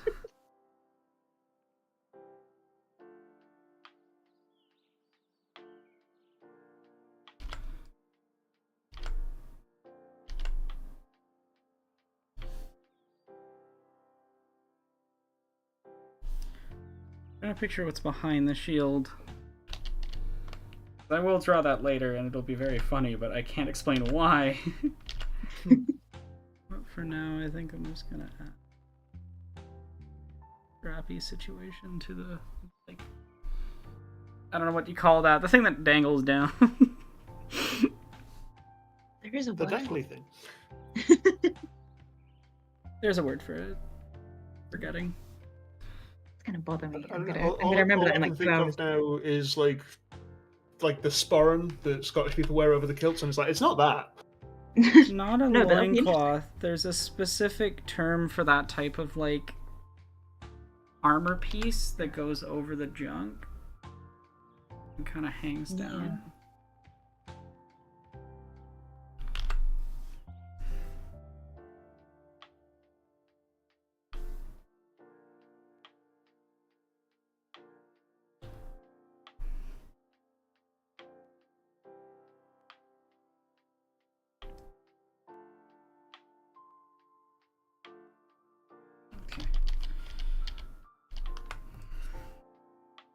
Yeah, I kind of also want to learn to draw, maybe this year. I'm going to be spending time with my mum in a couple of weeks, which will be nice, and she can draw quite well. So I might get her to teach me some stuff, because like I was planning on like writing a webtoon with one of my friends who's an artist. And I thought that I was like flaky and bad and ADHD, procrastinating, executive dysfunction, but oh my god, like we agreed to do this thing like 18 months ago, and she has yet to show me a single drawing. And I'm like, I might just learn to draw and do it myself. That type of thing takes a long time. It's a lot of work as an artist. Yeah. Yeah. I just want to learn to draw just because, like, I liked doing it as a kid, even if I never put the time in. And it's like, I know it's something that I would be able to be like, hey, I want to just like sit and do this and not look at anything else while I'm doing it for a bit. Yeah. Yeah. And just like, I feel like I need a new hobby that is just like, this is a hobby just for me that I'm not gonna like share online. Yeah. It's important to have those. Yeah. Just Definitely. things And you I do. haven't Well, my video had one for a while. So. Like I don't really talk about video games online at all. So like that's really like for me specifically, because I get so intense about the video games I play. They occupy my entire life for like 3 weeks, and then I'll put them down and forget they exist. Yes, I too have ADHD. I have games that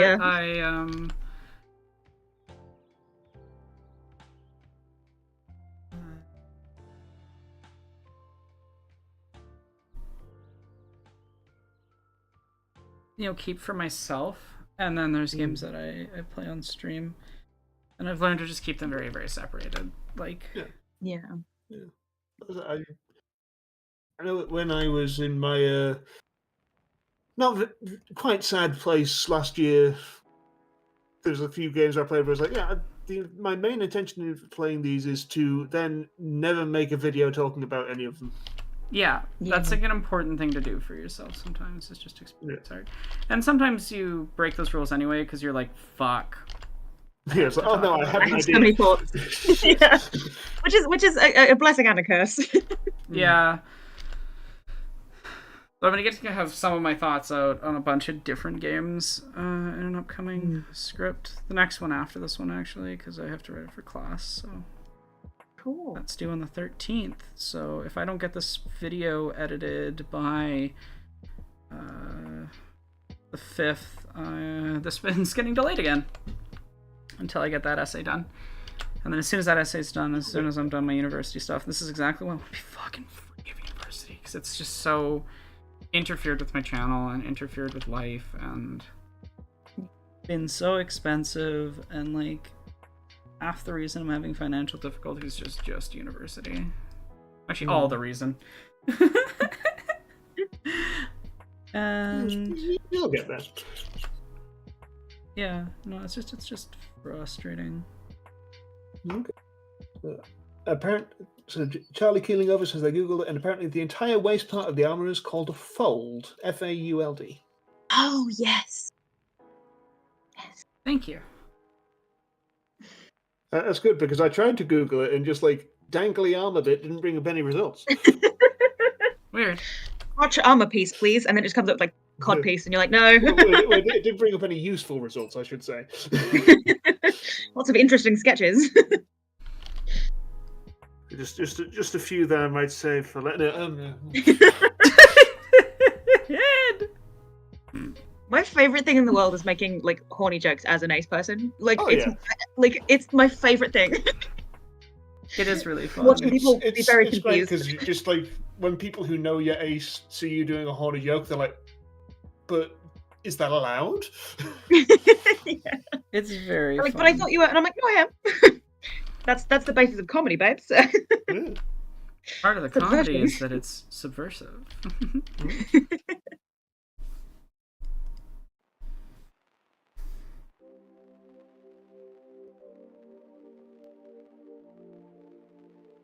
I think Yeah, it is. I'm gonna head out because it is 11:30, and I should get some sleep. Absolutely, no It worries. is 11:30. Oh my god. Yeah, but it's been lovely to hang out. Thank you for being here. Thank you so much, everybody Yeah. who's come through. If there's anyone else who's been through, who's been in chat and stuff. Just thank you all. Yeah. I'll stick Yeah, around for a he's bit. coming along. Coming along nicely. Yes, he is. And remember, everyone, you can go support Aeronok directly at their Ko-fi or at Patreon, Hell yeah, go do it. and you can subscribe to my channel too. Bye. You should do that because David and I work on each other's videos very often. David's great. David's truly one of the people that made me go, oh, I could make a video. I could talk about these. Yeah, They're very cool. they are very cool, and they're just a good friend. Oh. And I'm very lucky to have them in my life. As is Aeronok, and you should support them through their Ko-fi.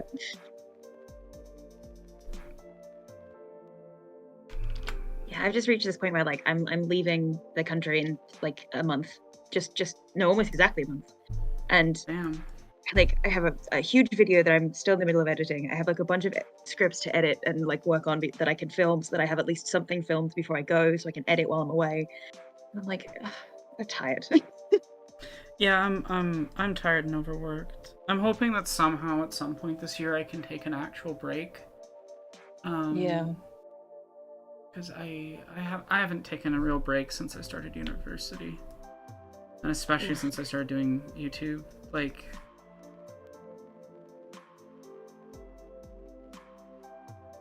pulling off this braid situation is gonna be interesting. So, for context, I can't say the character's name because I want to reveal it in the video. My dad's dwarf. All of his hair is like really, really heavily bladed with like a ton of rings and things to the point where it's almost all metal. And Very cool.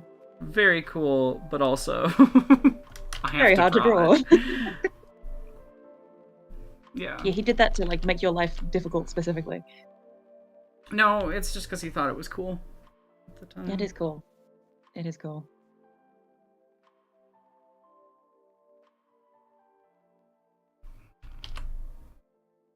Yeah, it is really hard to be a student and anything else at the same time. Like it's a lot to balance because so much of your mental brain space is taken up trying to pass things and Yeah. like maintain your average life. And then if you want to do anything outside of that, it suddenly becomes like, oh, I need to like put like twice the amount of energy in than I was before.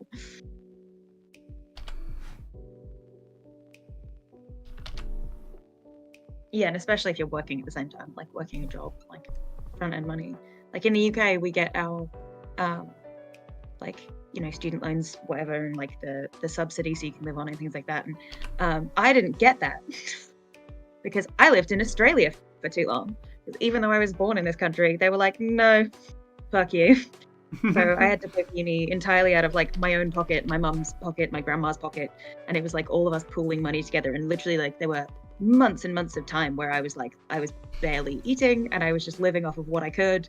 And Mood. like, yeah, it really like puts life into perspective when you're around your other friends who've got like the uni loan, who are like going out drinking every other night, and like when COVID hit. Yeah, I'm like, how do you afford this? Yeah, when COVID hit, most of my uni friends bought a Switch because the Universary had just come through. So all of my friends had Nintendo Switches and were playing Animal Crossing, and I was stuck alone in a flat with like 2 potatoes. And I was like, this is great. I'm doing well. Oh, my first month of lockdown was a fucking nightmare. I was in multiple project classes, and because of COVID, like directly because of COVID, all of my teammates were just fucked and couldn't work. For whatever reason, they were just like dealing with shit with jobs. They had, family members that were dying from COVID. It was a lot. There was a lot going on, and so I ended up doing like all the work for those projects. Like I got mark bumped from the rest of my teammates by the professors because I did so much more work and all of, because you do assessments, right? And all of my teammates have been like, yeah, Aaron, I did like 90% of it, and I got huge mark bumps from that. But it was just like, it was fucking horrible. Yeah, it's brutal. I also heard like I was doing like a creative degree. I did a joint honors degree, so essentially doing 2 degrees, which was great. But I was like constantly trying to come up with creative stuff in a lockdown where I had like a shoebox flat that I couldn't leave. And I was like, yeah, this is really easy to be creative from here. And I had I think some of the worst writer's block I've ever had in my life. Like, then there were like deadlines coming up, and I was like, I don't think I'm going to get anything done. I think I'm actually screwed, and I'm going to flunk out. I don't know what to do. And I had like a full breakdown to my favorite lecturer, and he was just like, okay, but consider this. You're more important than your grades. And I was like, no, but you don't understand. I've never cared about anything more than doing well at anything. I have to be good at stuff. My worth is found in my work. Yeah, I know that feeling. Yeah. Yeah, luckily he's a very good lecturer, and he was like, interestingly, he's the person that got me back into playing video games, because I was like really badly like writer's blocking. I couldn't focus, and I'd gone back home like after like the lockdown lifted a bit, so I could go back to my hometown, and then the lockdown came back down again, and we were stuck at home again. And I was stressed and emailing him being like, I can't get this dissertation done. And he was like, have you considered playing video games? And I was like, you are my university dissertation lecturer. You can't be saying that to me. And he was like, no, but like, I'm serious. Like, I think it helps with like the executive dysfunction part of like the ADHD, where it's like, oh, you're completing tasks. If you can trick your brain into thinking that you're completing tasks, it might kick you up the ass. And it really did. It worked. Which was nice. It's like a weird hack. It might not work for everybody, but like, it worked for me. That's awesome.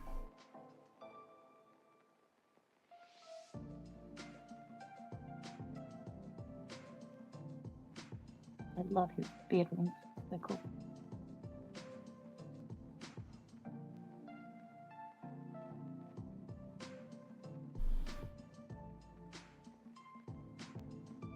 Yeah, I'm trying to get these raids right. Complicated. God dang it. Bobby.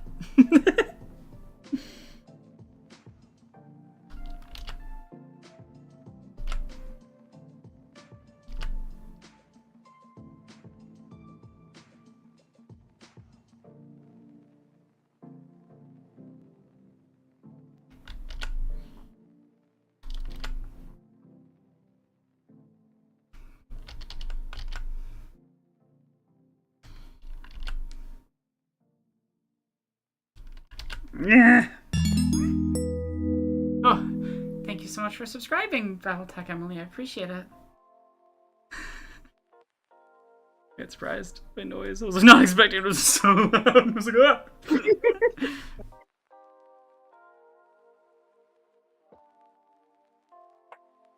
Thank you, Emily. I appreciate it.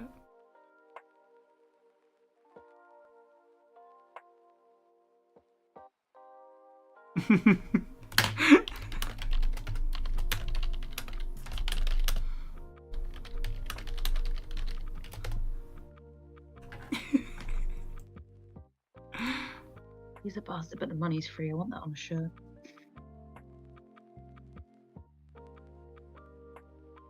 Truly. That is a great one.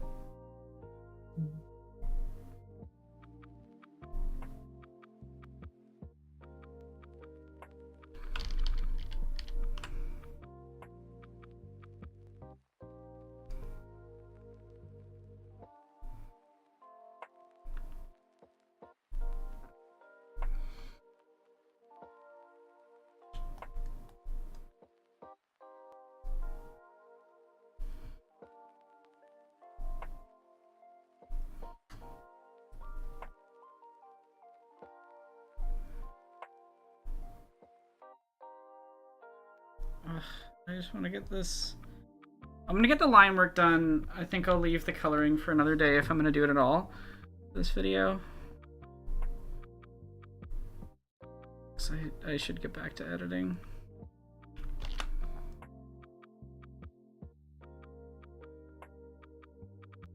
So engrossed in like the drawing of small shapes.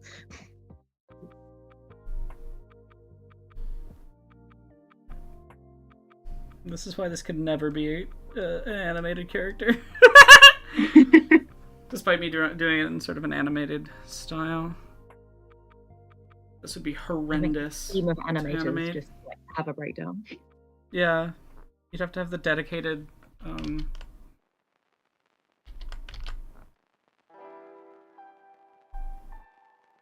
beard team.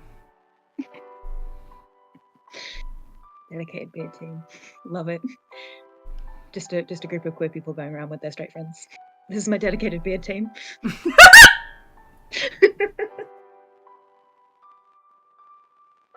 Incredible. I love that. That's so good. I love the term beard. It's so funny. It's a good term. I like it. I can't. There's a girl one. I can't remember what it is.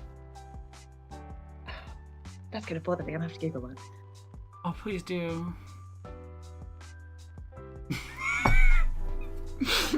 My girlfriend. Okay, like, I have an realized hour- how vague it is to just Google girl beards. Iconic. My girlfriend messaged me just this skull emoji with no other context like an hour and a bit ago, and I'm like, what is that for? They forgot. Beautiful. It was probably funny though, apparently. So it probably was. Pen's very funny. Excellent. I love Pen.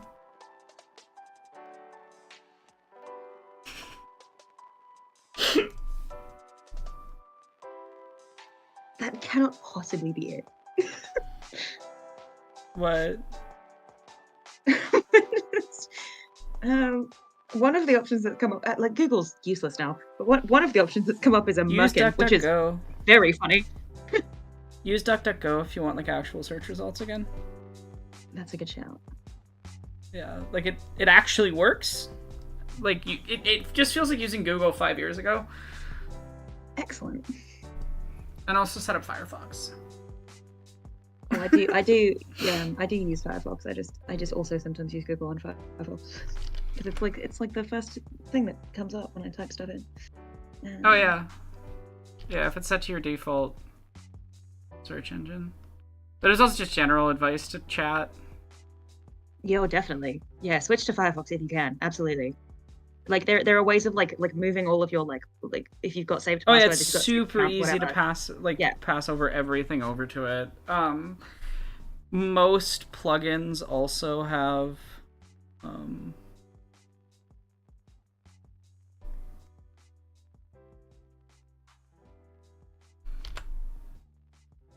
support now, so Yeah. look at him. Look at him. Oh, he's my little dude. Look at him, he's a little guy. He's such a little man. He's just a little dude. He's just a little guy. I like that we're talking about him like we talk about cats. Oh yeah. He's a little He's- guy. Who's your current Blorbo? My dad's D&D character. I love him. He is very awesome. I'm gonna play D&D for the first time in a couple weeks, and I'm very excited. I like consumed so awesome. much D&D content, and a lot of my friends played it at uni, but I was just sort of never in the right like space and time to do it. And So if So you my ever have friends the in London are opportunity, like, play other systems.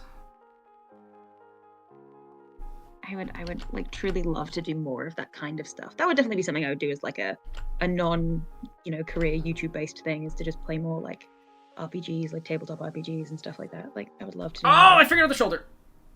It's slightly twisted. Yeah! So I think it's actually coming up to like here, and then the rest is one solid piece. Yeah, like that. No. That was so immediate.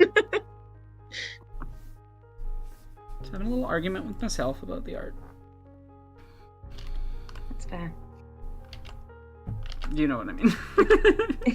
I think that the term I found come up with the most that's like the sort of lesbian equivalent for a beard is merkin, which is objectively very funny. Like, What does that mean? a merkin is like a wig you put on your I don't know how. Oh! Oh! Down there, I see. Yeah. I've forgotten that term. Yeah, I love the idea that like women are men's beards, but men are women's merkins. That's very funny.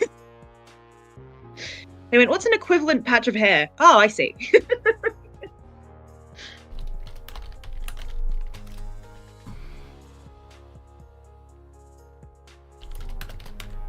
Sorry,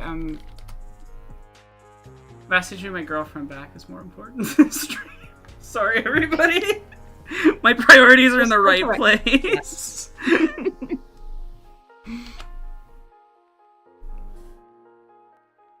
If you don't love and appreciate your partner, what are you even fucking doing? Literally that.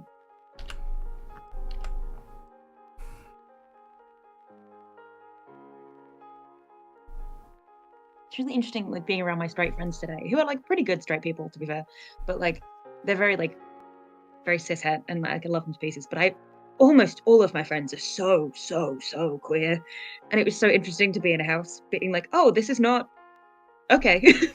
Yeah, it's different. Like we were eating dinner at one point, and then one of them just went, "Should we watch Friends?" And I was like, "Where am I?" No. Why would you want to watch Friends? Alright, line work's done. I'm gonna leave it there for today. When I do the painting, because I want that to have that sort of flowy, yeah.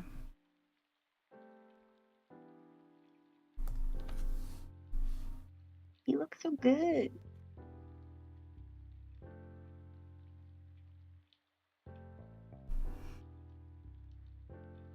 Yeah, once they're colored and situated in their sister area, it'll be good. But like, for line work, this is pretty good. They just look really flat because this. I love a good height difference.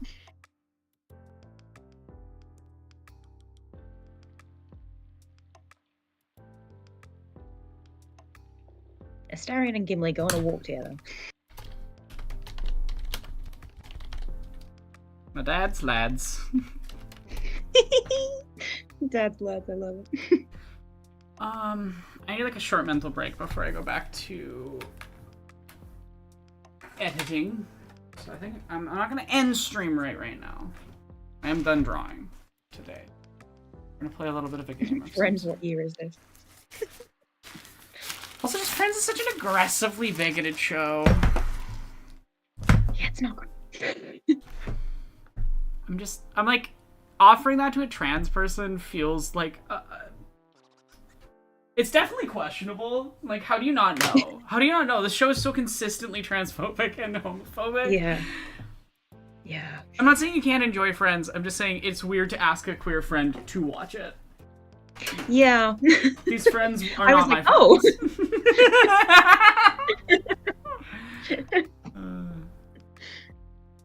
It sounds like everything I hate about television. Yeah, well.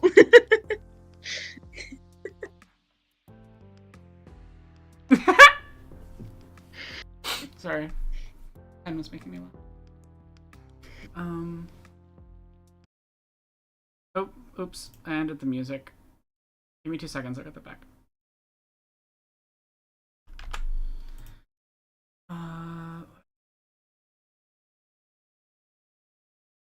And I gotta really focus up on editing and really crush out some stuff. But I'm at least happy that like I got a decent chunk of progress on that done. If I don't have enough time to do more, then that will be what ends up in the final version of the video. I forgot that the last thing I was trying to edit was Joss Whedon's face onto a ghost possessing someone. I just saw Inkscape open with his face cut out for reasons, for mocking the MCU reasons. It'll make sense in context. Fuck It doesn't Joss need Whedon. context. I love it. That's excellent. Well, the last thing I filmed was me. I set up a camera to film myself in the shower, fully clothed. But like as I was setting it up, I was like, "This is weird. This is a weird thing to do. Like, this is a very like, regardless of how many clothes I'm wearing, and it's a lot. This is strange." Yeah, that is definitely weird. What the fuck do I want to play right now? Hey, what are we gonna do? What do we want to play? Hey, you see? I'm very normal. Do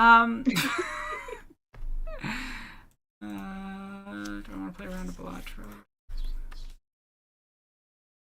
Any more like go-to games for playing on stream, you see? Ringo Starr. I don't know why that's what popped into my brain, but here we are. I like it. I need to start doing more impressions. Like, I'm such an accents, not an impressions person. I need to start practicing more impressions. It's good help for accents, actually. I find it's easier to do an impression of a specific person than trying to do a general accent. Oh, that's so interesting. I have like the opposite problem. I find it so much easier to like practice an accent than get a specific Well, I voice just mean thing. it helps me to get to an accent if I have a couple of examples of people who do that accent, and if I can do an impression of each of them, I can kind of figure out the commonalities more easily. Yeah, and then you can spin it off. Because that's, you know, if you take one voice, you can like alter it to be another. Like, for example, Sonic pretending to be Shadow is just taking, you know, gotta go fast! I'm talking like Sonic! Hey, Tails, I like cocaine! And then you mix in a little bit of a rasp, but you still gotta go fast. And then you totally pretend like, I'm totally Shadow right now, guys.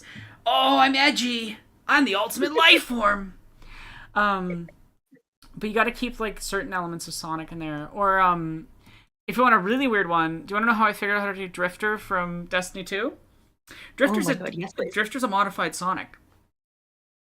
Oh. Alright, so you start with Sonic, right? Mhm. Gotta go fast! Chili dogs. And then you take it a little deeper. Gotta go fast! Chili dogs!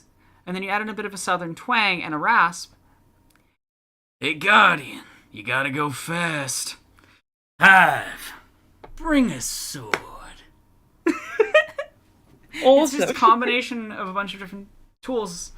And that's how I see different voices. It's just tools in a toolbox that I grab. That's very cool. Yeah. It's pretty cool. I mean, my Golem impression is essentially just Stitch from Lilo and Stitch, but it's a lot of hacking coughs in between. Like, just combining like Stitch from like doing the whole like Hannah's family, and then just like making it gross. Awful. I hate it. It's like, ooh, no, too much.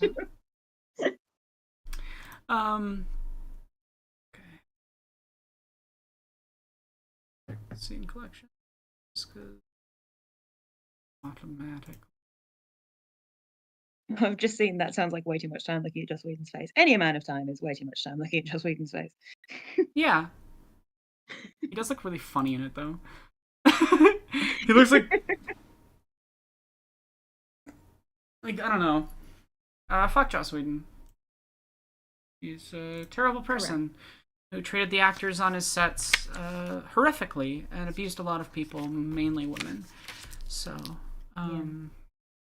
yeah, no, there's so many voices that you can do if you just play around with like learning different things. Like, I do really love Obi-Wan Kenobi. Then you make it feminine, Obi-Wan Kenobi, and that's basically the basis for the one character from the Star Wars animation. Really.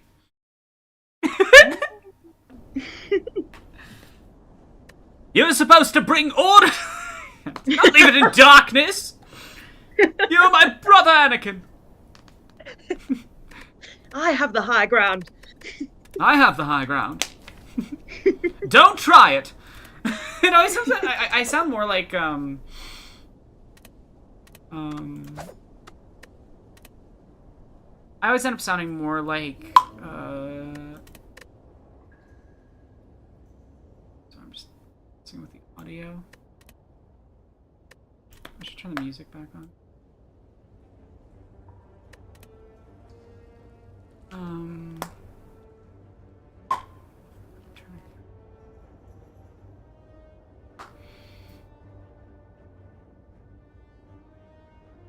Fingers crossed, I gotta get. Oof. That's a rough one. See if I can make it work. Just on this character, that is rough.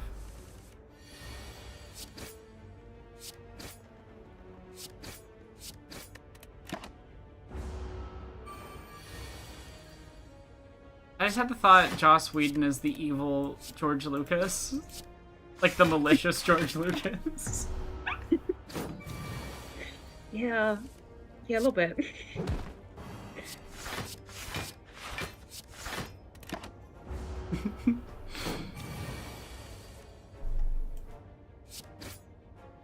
Shadow George Lucas.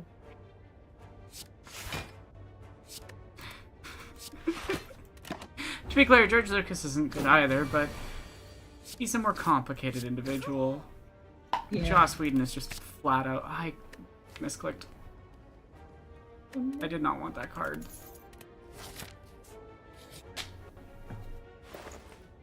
Disappointed! Want shivs.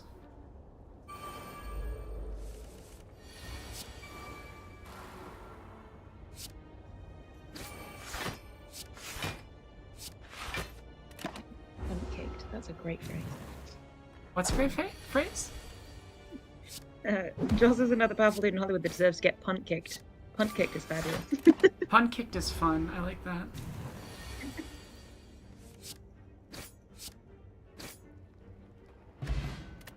It's like drop kicked, but funny. Yeah, because I use the word punted like way too much in my daily life, like genuinely too many times a day. Yeah. Punt kicked is like fun. That's a new one. Going straight in the arsenal. It's just one of those words I use like in the same sort of way as yeeted, where it's like if I could just say through. Like Thrown.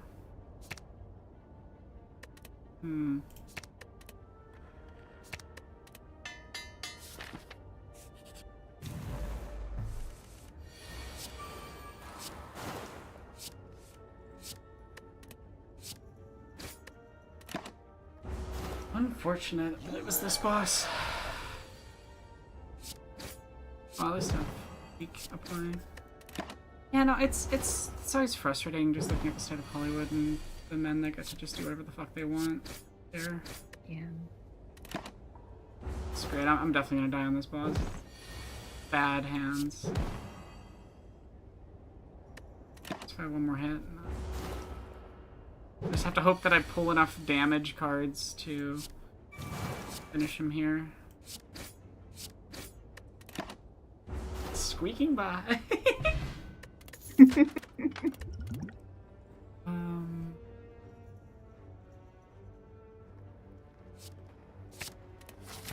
Astro Stab, it's not the first card.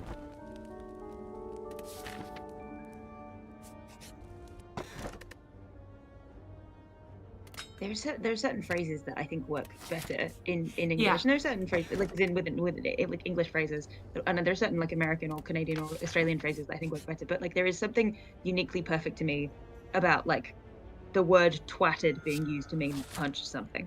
Like if you got twatted in the face, I'm like, oh, that's excellent. Like That's art. that's art.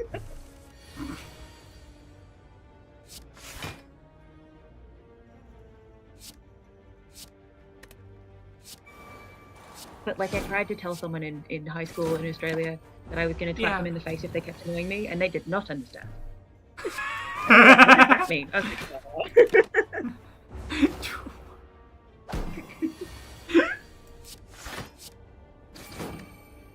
You'd think an Australian would pick it up. you'd think Of so. all There's some people. like a lot of Australian stuff is very Americanized though. A lot of like a lot of the stuff that I picked up living over there, when I moved back to the UK, I didn't realize like how Americanized it was, and then I was like saying phrases, and English people were looking at me like I was talking gibberish, and I was like, "What do you mean?" What do you mean? Like in the UK, pants means like underwear, and in like America and Australia, pants just means like trousers. So like I can't say the phrase "I'm not wearing pants" in England. It has a very different connotation. That's wild. I think the first time I said it, I got some really horrified looks from like one of my friends, and I was like, "What?" It's so interesting how even within the same language, like variations across locations create really interesting interactions. Yeah. I really need to get some shiv cards to make this fun good. And I'm just not getting them, other than the one that I should have had the first turn, but I did a little misclick oopsie. You did an oopsie. Yeah.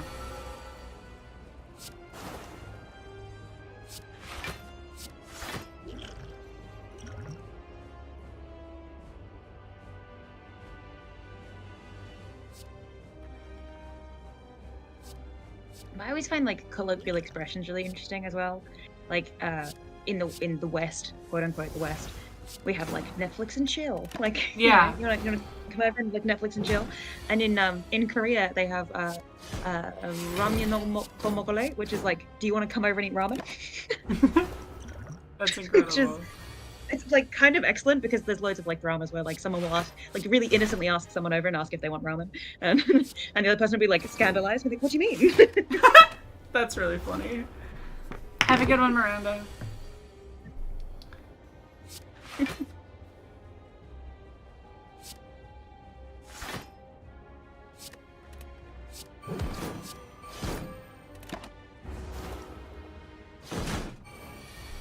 This looks really fun. I should play this. It's probably my favorite.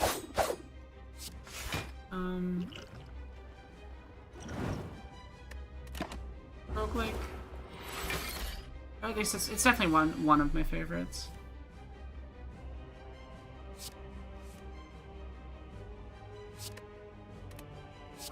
This is really not going great.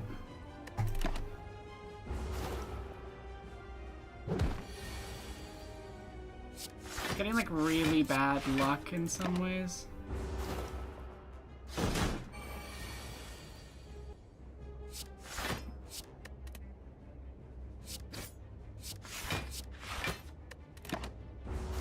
At least I'll survive. I think I can still win this match if I draw the right cards, and I didn't. Actually, no, I should be fine. I should be fine as long as I get. No, we're good. Poison should deal with him.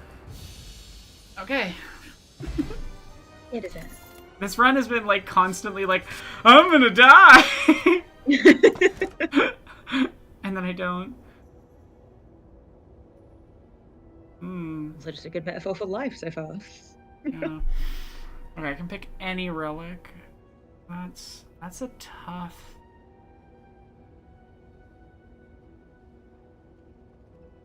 I'm trying to think of all of them.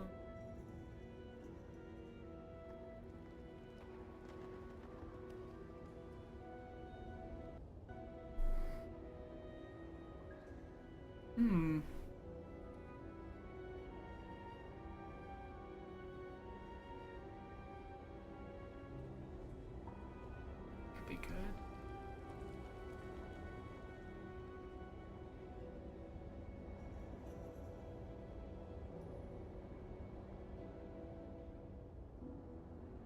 I think I'm just gonna take the.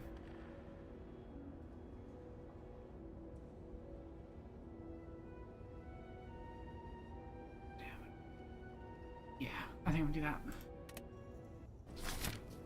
Because I'm confident that will help me. Anyway, I'm not sure about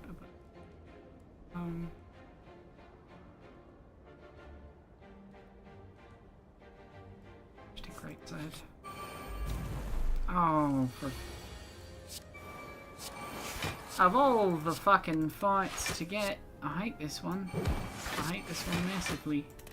Every time you take an action in this fight, they randomize what they're doing.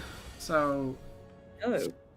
you're really dice rolling on like, is this a good decision? Is this a bad decision? I have no idea. That's the kind of stuff that makes me like rage quit games. This is one from one of the mods, and I like the rest of the mods, so I keep it in, but I hate this fight so much. Like I played all of Zelda Breath of the Wild over the Christmas break because my friend told me it was her old Switch, and I played all of it. And I've like multiple times during that game, there would be something that just killed me out of nowhere, and I just kept getting so irate. It's like there's nothing I can do to block this; it's just happening at me. Meanwhile, when I finished that, I started playing Hades, and I've like yet to put it down. I'm having such a good time. Hades is a really good game. Because it's so like I hate the word merit based, but it's so like merit based. You're sort of like it gets harder as you get better. It's great. Yeah, because you just keep using the what's it system. Yeah. Yeah.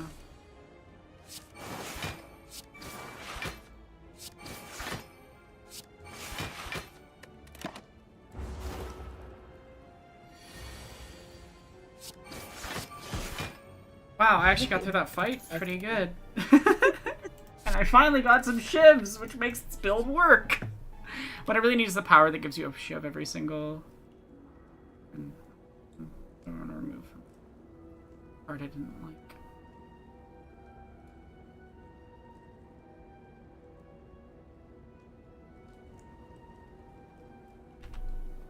I have to pick one?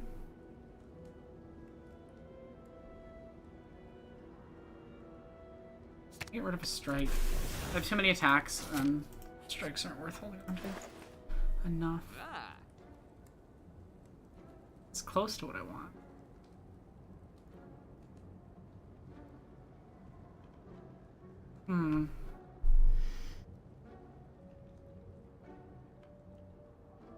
I'll take that. And that. So why not? Why not get some extra health in there?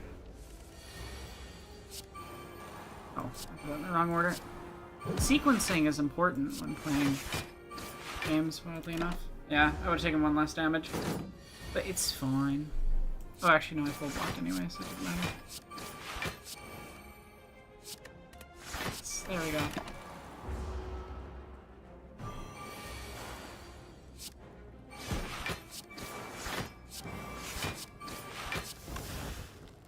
So yeah, the card that I have increases my shiv damage by 6, which is a lot of damage bonus on it. Shivs are these like 1-cost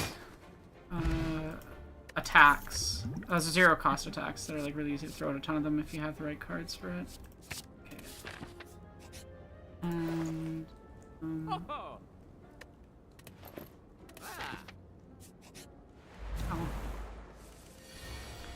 After image, accuracy. Yeah, when you combine that with the Vajra, which starts each combat with 1 strength, means all your shivs are doing like very high amounts of damage for very low cost. That's the maths I like to do.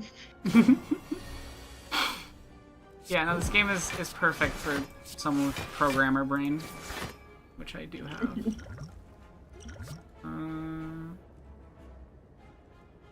I like the art design of it too, it's very cool.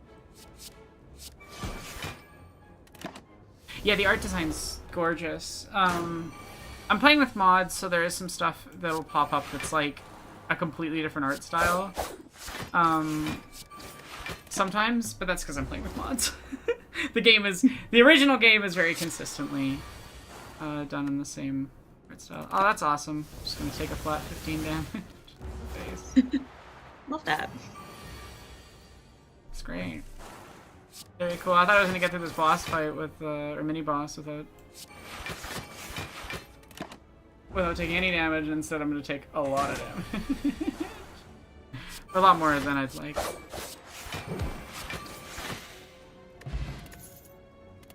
Okay, that's actually really good. This counteracts this, so now my maximum attack hand size isn't too bad.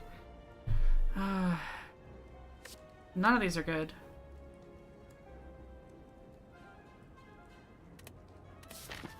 Me opening the fridge when I'm hungry. None of you are free from sin.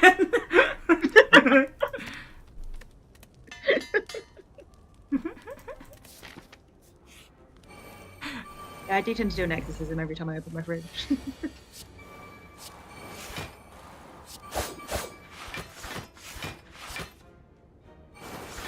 That's a lie. I do it every time I open my grandmother's fridge, which is terrifying. That woman's a hoarder. There are things I found in that fridge that have been in there since 1997. Truly unhinged behavior. That's a time. That sounds like a time. Yeah, she's away at the moment, and I've been like spending more time in the kitchen because I cleaned it.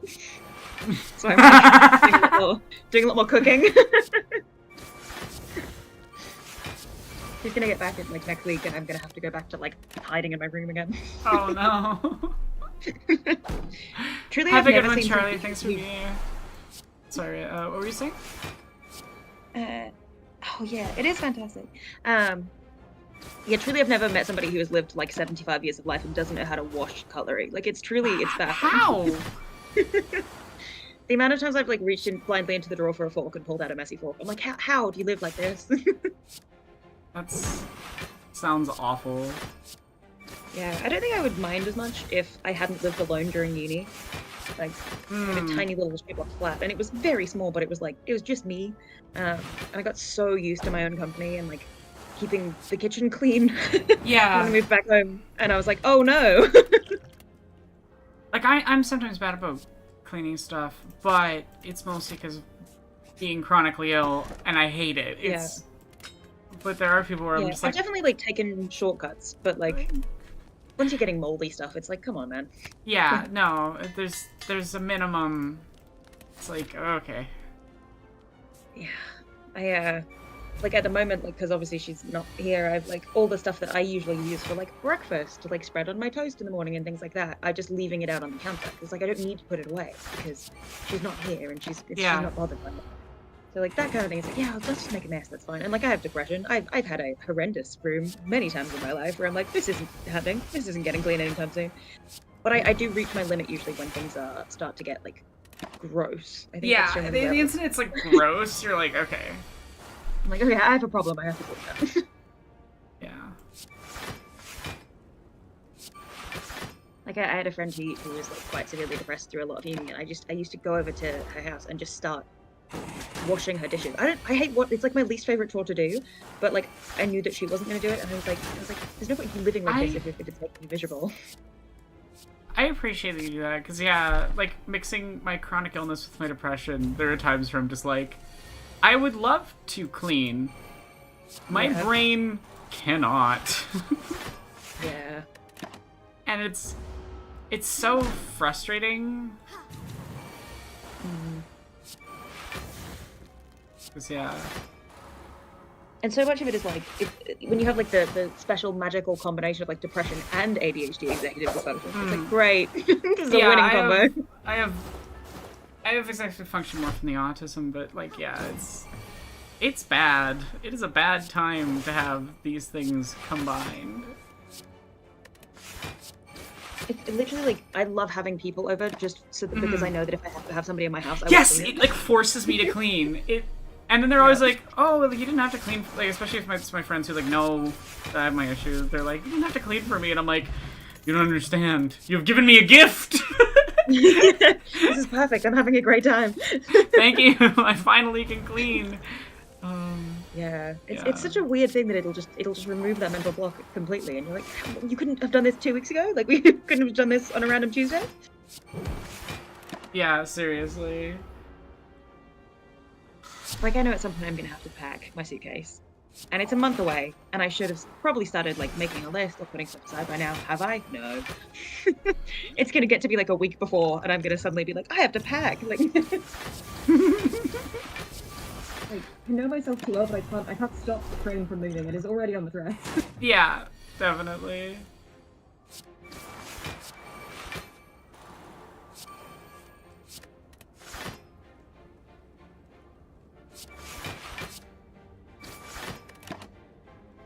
The train has left the station at that point. There's not much you can do. You're just gonna have to accept that this is reality now. And there's no driver. It's one of those automated ones. So there's no communications happening. There's like Japanese bullet train. So fast. I can't catch it.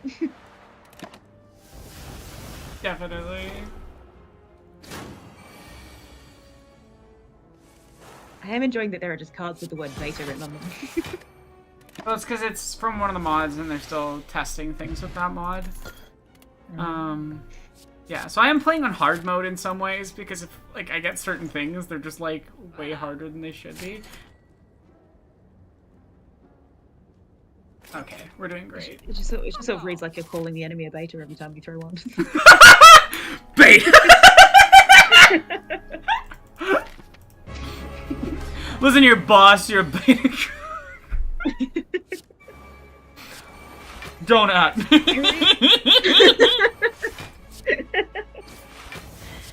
I really want to like I don't know if I'll make it a video or what, I don't know. Yeah. But I had a conversation with my friends a while ago when I was staying at theirs.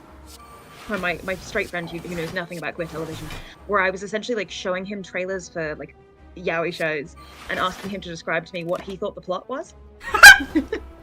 And it's some of the most fun I've had in a really long time. That sounds like it could be And, like, really fun. I think it could be really fun. I really want to like maybe get a couple of people together, like who are from different walks of life, like queer people who kind of know some of it, and like people who've read a lot of fanfic who kind of know some of it, and then people who have no idea, and then be like, "What do you think this is about?" So, I could be a fun the person Omega for that, because I haven't watched any of these, but obviously God, I'm a I'd queer love to media do. critic, so. yeah, I would love to. There are some of them as well that the trailer tells you nothing. I'd have so much fun showing you trailers where it's so vague and seeing you just guess.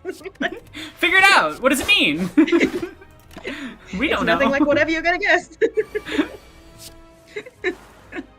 I really want to do it because it was so much fun watching him just like, and he was coming up with some really interesting ideas as well. Where I was like, oh, I kind of see where you. Cool. got I got that screwed from, by like, RNG. yeah. That boss is such nonsense. I should remove him from my mod list because he just has this one attack that's just you're dead. And you're good. like, okay. I'm gonna have a fun one. We're gonna do one on Witcher, and then I'll go actually do some work. I'm being bad.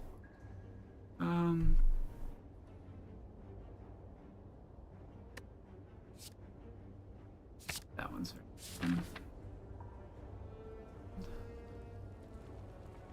very useless.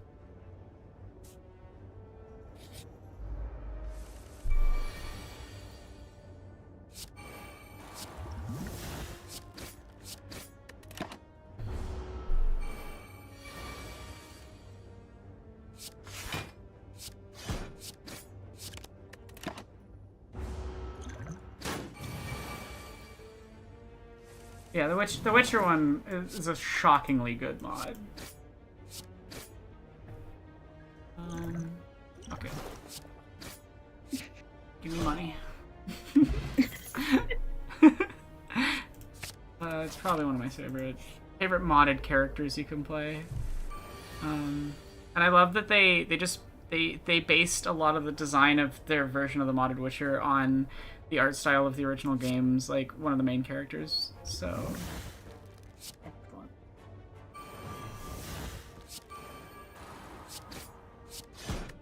Cool. I love getting no defensive items.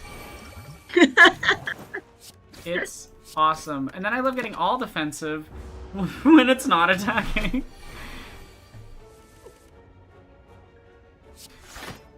Silently cries.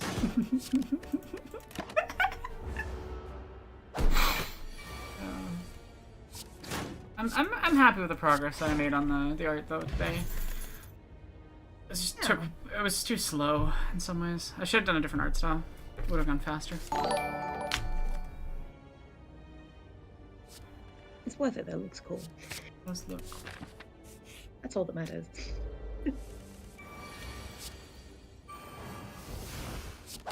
My mum's really good at like hyper-realism stuff, which is so annoying.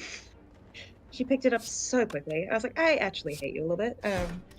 And like you can ask her to just do something and she'll just sketch it immediately and you're like, great. And like I really want to get a tattoo based off of like a sketch that she did for me. Yeah.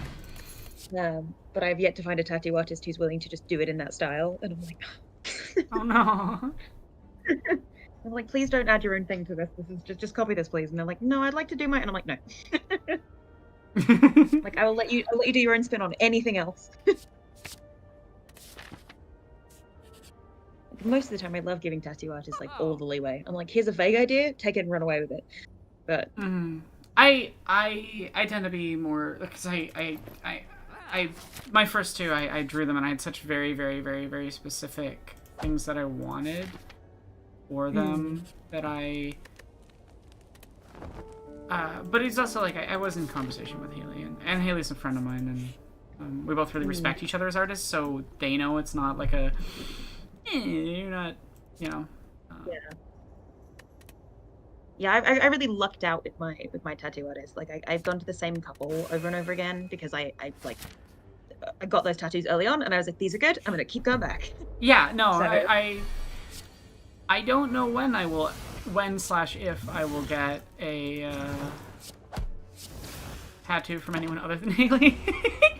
Because, well, I don't know. It's she's my friend, and she's really cool, and she does really good work. So I'm like, why would I? Yeah. I don't know. Maybe at some point, if there's like a very specific style and that artist does. But I know that even if it was like an art style that Haley doesn't do, I could just draw it and Haley would execute it perfectly. So Yeah. because like I'm really good at being a style chameleon. And yeah. Yeah, my mum wants to get a tattoo with me when I'm over there, which is very cute of her. Yeah. And she's really got a tattoo based off of one of my tattoos, which we'd always planned to do. Because like I don't like matching tattoos, but I quite like matching but not matching, like the same thing in a different style and stuff like that. And so like I have a tattoo on my ankle. It was like the second tattoo I ever got, and it's a rainbow with a banner underneath it in like sort of trans flag colors that says "Get Bent." It's really one of my favorite tattoos. Still to this day, nothing has topped it. And my mum got that one tattooed. Incredible. She's like, I'm so proud of my queer daughter. She's so proud about it. That's so good. She really wants to get like actual matching ones together, and I was like, oh, we're definitely gonna have to figure something out because I can't just make you get more queer tattoos. It can't be exclusively queer tattoos. So Because a lot of my tattoos are like pretty explicitly queer, like references to queer stuff and things like that. Like I have a tattoo on the back of my leg that's like that symbol that like queer thieves used to get tattooed to like identify each other. Wait, what? Okay, you need to tell Like me about back in- this. Back in the olden times, there was like a tattoo. It's like two hands like holding a knife, like but they're holding like the knife together across from each other. Oh, And interesting. it was a tattoo back in like the 1700s, 1800s that like queer criminals used to get tattooed to sort of like identify each other like in situations where they couldn't be like explicit about it. Oh my god, that's so cool. I didn't know there was a be gay Very cool. a criminal Be gay, do crime. tattoo. Be a gay criminal with a tattoo. Like that's what it is. It's not even be gay do crime. Yeah. It's Hell yeah. be a gay So I was criminal. like, I'm getting that. I was like, and originally I had planned to get it as like a sternum Understandable. tattoo. And then like we couldn't make it work. It didn't quite fit right. It wasn't the right proportions. And I was like, but I liked the sketch that like my tattoo artist had done, Elsa, so much. And she was like, oh, well, we could just scrap it. I was like, no, we're putting it on my body. It's just going somewhere else. So it went on my leg in the end. And I love it. One of my favorite tattoos. I wish I could get tattoos, but my physical sensory system's otherwise. Oh, interesting. Like, now that my chronic illness is getting worse, I find the worst part of tattoos is not the tattoo part, it's the sitting. Like, sitting still in certain positions for long periods of time. Yeah, getting my neck done was brutal in a couple of different ways. Like, one, the neck hurts. The neck Ooh, yeah. hurts. It is not on my list of things To get an a extent tattoo. that I was surprised by. I was not expecting it to hurt that much. And it was very funny because I thought I was being like a whiny baby internally, which I don't really care if I am. I just was like, this should really not be that bad. Like, what's going on here with me? And then Haley was like, "Are you sure you don't want to like come back and do the rest another day? Because I know it's painful." I'm like, why would I do that? Most people do. Almost no one ever does this much stuff on one day. And I was like, what? She's like, well, it's because it's you. I thought it wouldn't be too bad. Because I do have an ungodly pain tolerance. Chronic illness does that too. Yeah. Yeah, I didn't think I was that good at sitting for tattoos, and then I was talking to Elsa about it, and she was like, "No, you're great." And I was like, "Oh." When I got my like dragon tattoo on my arm, and that's the tattoo that's taken the longest. Like she just finished being, this was a different tattoo artist, Susie. She just finished being an apprentice, so she's a bit slower than like most of the other tattoo artists. And it's a big dragon, and it's a lot of color. It's, so it took most of the day, like most of the afternoon. And she kept asking me if I wanted breaks, and I kept just being like, "No, I'm good." And it got to the point where she was like, "Okay, well, I'm gonna go take a break. You sit here for half an hour. I'll be back." Incredible. But I think also like there's that thing of like, I think if I stop and then start it again, I think I won't. So I'd rather just get it over and done with. That's my thing too. I'm like, I need to get it over with and done with. If I stop, it'll be harder to come back and do it later. And I could tell with the neck tattoo, I was just like, I need to get this done now. I do not want to have to heal and then come back and do it again and then heal. Do it again. Yeah. Yeah, because Now I'll that be you know like exactly what the pain apprehending. feels like. Yeah, exactly. Yeah. But luckily I'm never planning on doing another neck tattoo, so. Yeah, neck is one of the few places that I've People who always sort of gone haven't on. seen it. It's like neck and face. I'm like, oh, I'll stick below the shoulder. Yeah, I think I probably would have if I wasn't trying to cover up a scar. Yeah, that's fair. But I will say my foot is probably the most painful. It's also my smallest tattoo, I think. Interesting. Yeah, the next one I want to get is wrapping around my like forearm here. So then it'll be like this side of my neck, this upper arm, this lower arm. I'm gonna keep doing that until like, yeah, I want to fill up on tattoos eventually when I can actually afford it. This was a gift from several family members. They pitched together the money for me to do it. Oh, that's lovely. That was so sweet.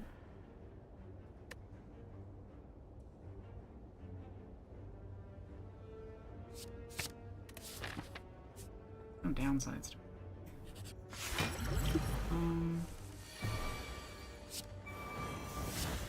I just wait and have a sandwich on my tattoo. I just take a break. Yeah, that's what I do. Like, I'm assuming it's like, oh, your hand needs a break? That's fine. I'm gonna sit here and like scroll Tumblr on my phone.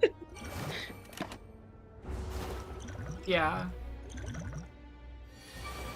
One of the most like worst tattoo experience. Oh no, not like because of the tattoo, but like I got this tattoo like on the fly on my way home from somewhere, and it was great. It's a fantastic tattoo. But like it was like a 3-hour session because this was when Susie was still an apprentice, and so she was quite slow. It was very cheap, but it was quite slow. And so I was sitting there, and my favorite show at the time was currently airing, and the 5th episode was airing, and I was like, I cannot scroll Tumblr. I don't know if anybody's ever sat through a tattoo appointment and not been able to scroll their favorite social media on their phone. But I was not having a good time. Like, and every now and then I would like open Tumblr and have to close it immediately again. I was like, no. Don't have it. I was very impressed at my self-control. I had gotten home without seeing any of the spoilers, and I was like very impressed at myself. Nicely done. Yeah, these are the things that I like wear as a badge of honor. Managed to avoid those spoilers. Doesn't happen very often if you're anywhere near the internet most of the time. You breathe near the internet. You're like, well, here's a spoiler for all 15 of those shows you're applying for.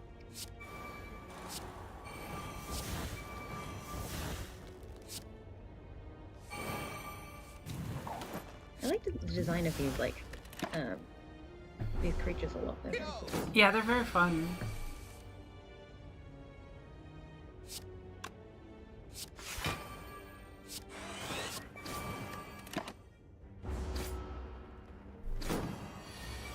Another run where I'm like getting weird bad luck. Not horrendous, but definitely I'm like, yeah, come on. I think I can do enough.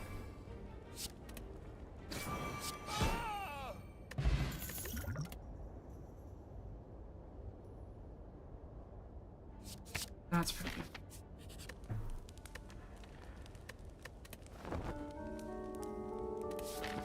Yeah, it's an interesting little game to play because you have to build out your decks. You're thinking about a lot of things.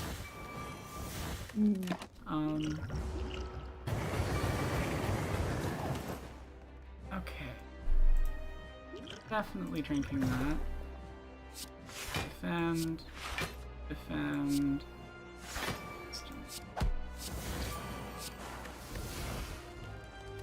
There. That works out pretty good.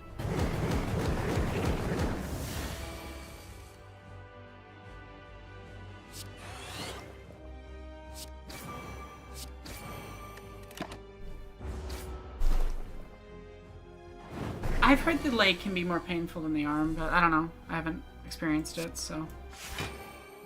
I have the opposite problem. I find arms a lot more painful than my legs. I haven't done my legs yet. I just know that like most tattoo artists would say that. Yeah, So. most of my friends have like full arm sleeves and have barely anything on their legs, and I'm the total opposite. Like below my shin is like I'm just filling up my legs. Yeah. And then my arms I have like one or two.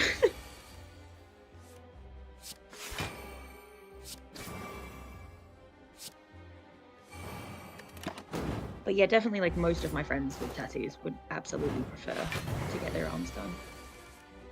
I don't know where that comes from. Like me and my friend Lizette got like matching but not matching tattoos a couple weeks ago, and like I got mine done, didn't even blink, it was totally fine. It was like just above our ankles. And Lizette, who's mostly got arm tattoos, got hers done, and she was having a horrible time. And I was like, oh, that doesn't look very pleasant. She's like, it's not.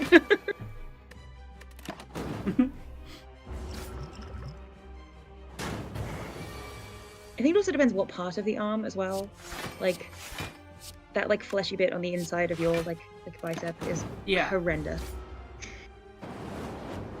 Yeah, I can see that being awful. Also, just everybody's body works a little bit differently, so there's things that like might bother you that wouldn't bother someone else, and vice versa. So it's always. Yeah, like I have a couple of tattoos like directly on my shin, and every time I tell people that, they're like, "That's horrifying." I'm like, "Is it? It was fine." Like, other people have had them and had like a really horrible time. Yeah.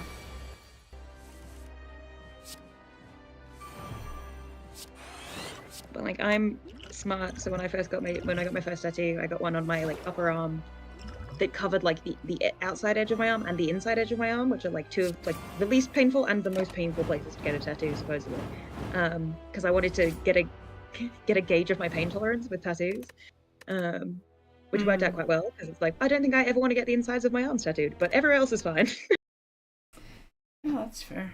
I'm gonna end stream. We can keep chatting while I work, but my point of just like I can't be on screen anymore. But thank you all for being here. Hope you enjoyed the stream. Consider supporting the Ko-Fi or the Patreon. Video should be up soon. Oh yeah. Uni's kind of getting in the way, but I'm close to done. The thing is, I'm just like low on some meds and I'm in a lot of pain, so it's making working slow. Yeah. And I'm not getting, because I'm low on meds, I'm not digesting food as well, so I just feel faint and weak. Anyway, that's fun. Yeah. Just not getting nutrients. Or enough of them.